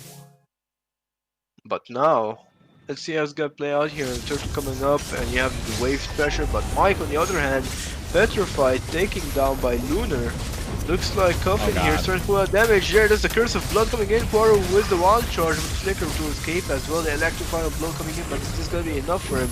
Yep, it's gonna be enough for him to get it out, but not kill any here, unfortunately. And you have Ziggy on the bottom lane side, pushing comfortably, catching up in farm, knowing that you can gank 2 times. That doesn't Oh well for God. him. There it is, a retribution coming in from Huda, and ooh, the diversion taken out Ziggy once again. Yeah, Maro. A little low. I mean, they hunted down Siggy at that. I mean, 0-3-0, like he is just not having a good game. Again, that is a Roger for you. All 3 kills are probably leaning into Sano's hands. Look at Begin though, and is in trouble. Huda is on him. Huda actually plays really good when it comes to going to the backline. He always catches the mage. Even on the Fredrin he used to do that, so he knows his pressure. Yep. And there's a retribution coming in from Huda. He's winning it. Stole the blue as well. Lost the blue, lost the red. He is just not getting anything in his jungle. He's level 10 to 11, so not too much of an EXP diff. But overall, diversion play here. Oh, look at this, going for it. Yeah. He got out of there. He said, take it. Oh, he's going for the red though. Oh, he's going for the minions. He's going for the minions, and the red is the up green there as camps. well, but Uh-oh. they gotta watch out for Mike on the top lane. Mike is going and poking a little, but it doesn't seem like the Baxia doesn't want to invade. I mean, it'd be too risky for him if they come back in time. Look at the damage that it's slow but consistent. It's pretty good. It's like getting the Grog to more than half HP down. Yeah. That's that magic pressure into the early game here. Again, towers are even, but 4K gold lead. 3 turtles. Yeesh. Yeah. And look at this, the Aster Recall. I mean, the Aster Echo unfortunately doesn't see anyone here, but at least he knows there's no one here. Or is there? Who knows yet? There's Amaro in going, looking for something. Providing vision as usual.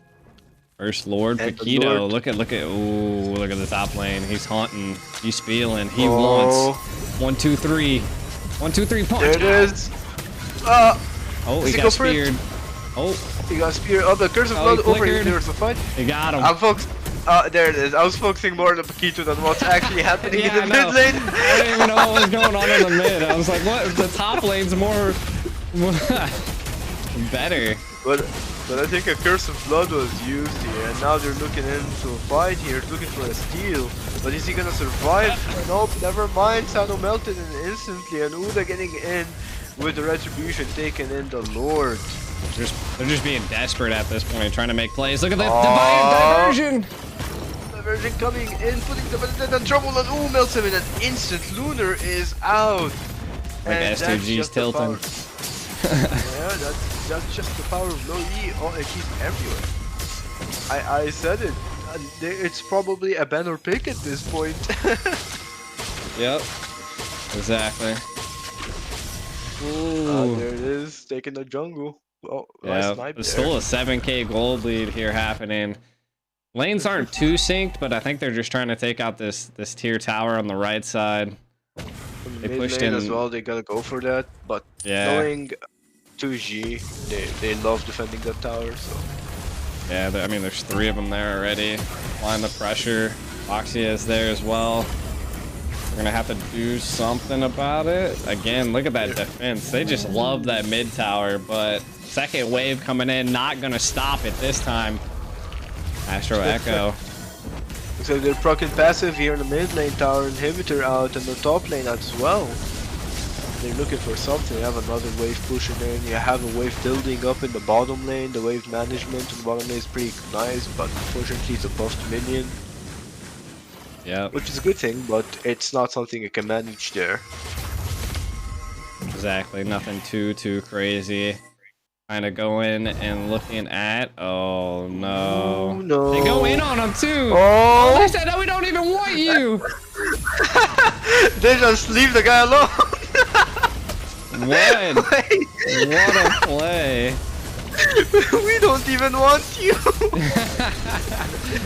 We see you there, but we don't care. What a play from Twisted Mind.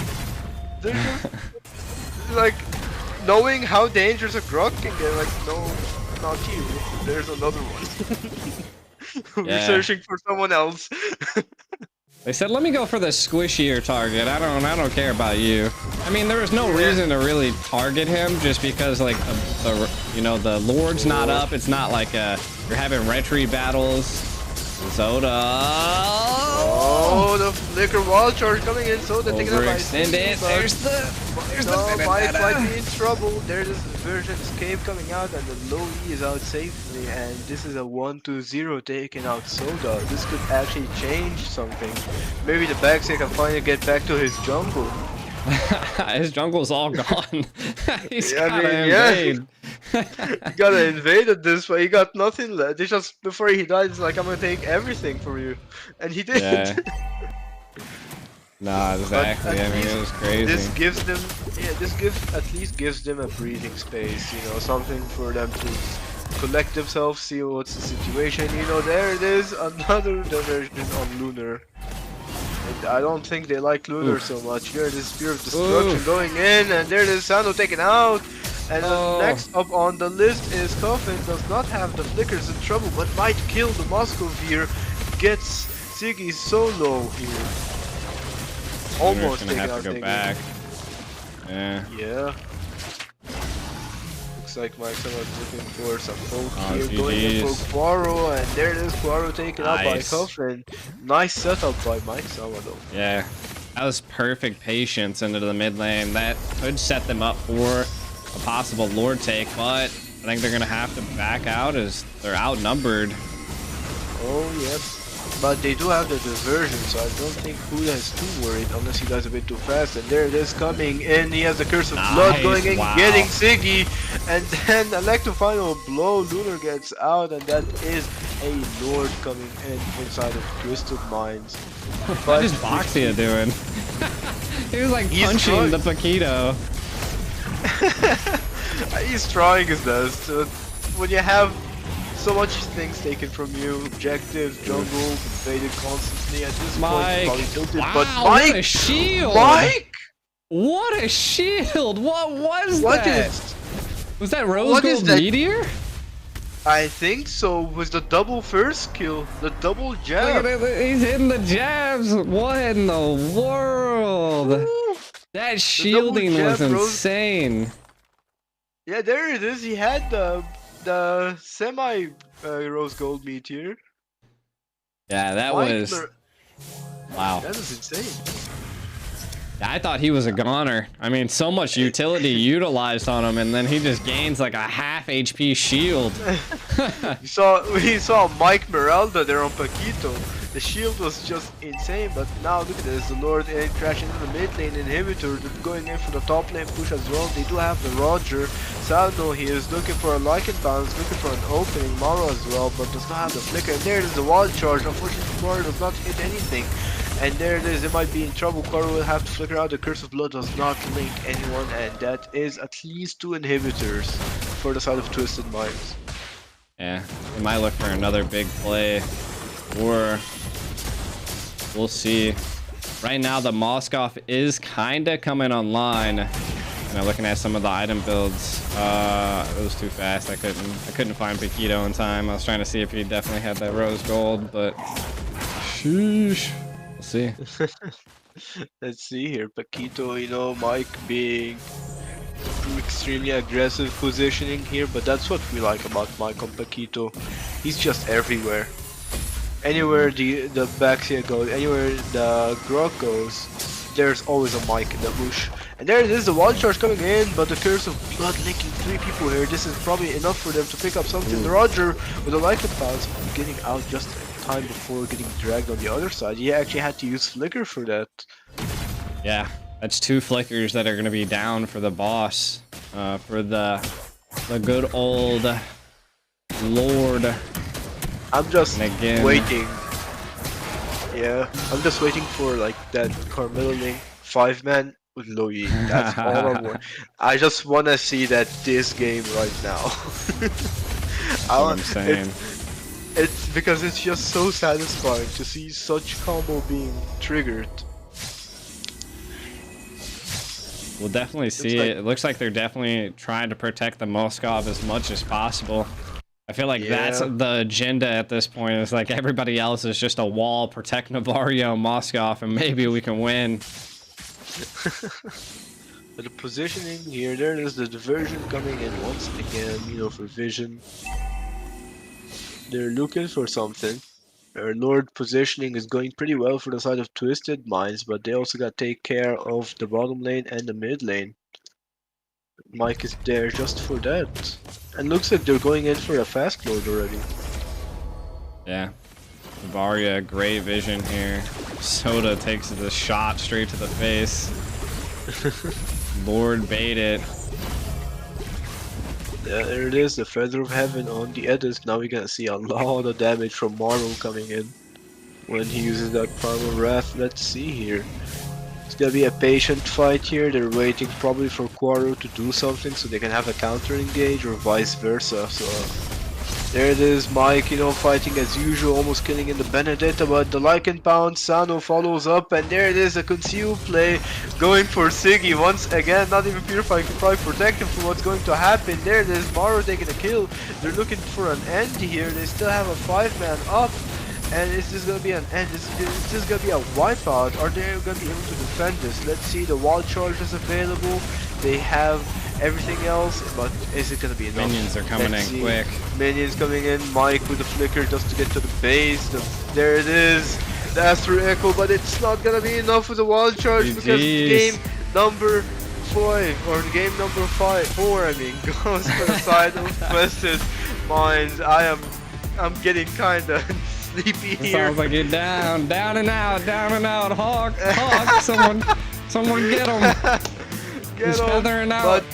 But what a game coming in from both of these teams. I think today's series was just intense on both matches, both games. No, definitely. Twisted Minds coming in and winning and moving on to the semifinals. A huge play there by them. Again, excellent games went down. And it just goes to show that they've came and they saw and they conquered here versus S2G. That is, both games were pretty intense, and to be honest, I'm glad to cast here. My first time casting in a Snapdragon, I was happy to cast alongside you. I'm happy to cast for everyone here, and yeah, I'm just loving it. Thank you. Games were definitely crazy today. You never knew who was gonna win because all the teams had great tenacity, and they all brought their A game. But it just comes out that Twisted Mind moves on to verse Birthright, and we're kind of looking at some of the highlights that we've seen into the last game. Again, a very high killed game for Twisted Minds, utilizing the combination of the Carmilla, the Loyi, the Paquito, Edith, and the Roger, just doing way too much damage. And it's only gonna get more and more intense from there. This is just like the quarterfinal, I think. That is just the quarterfinals, yep, and then this do is the just lower quarterfinals tomorrow. Yeah, so it's just gonna get more intense from there. It's just, it's insane. Yeah, Both definitely games what a day. on point. Yeah, both teams were on equal footing. It's just a matter of those small micro skills, and that's what changes a lot of things. Mind those minor plays. Yeah. Oh, definitely, and we can kind of see the gold miner Sano damage carnage. Damage dealt was again that Astro, the Navaria just in general is just insane. Total healed damage though is what's kind of going crazy, right? Like they literally doubled their damage. Yeah, and there it is, Coffin, the man himself.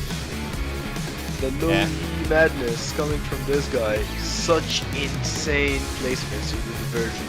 Amazing. You it can kind of see the match. That was crazy items that he picked up.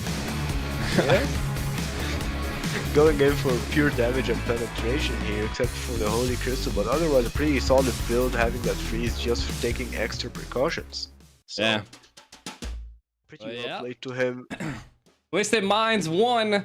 Like I said earlier, we had Birthright moving on, and then Twisted Minds moving on as well to the semifinals. Tomorrow we'll be seeing Fireflux Esports versus Team Falcons, the Prestige versus Opertum Esports. So there's a lot of stuff still up and a lot of good games till tomorrow.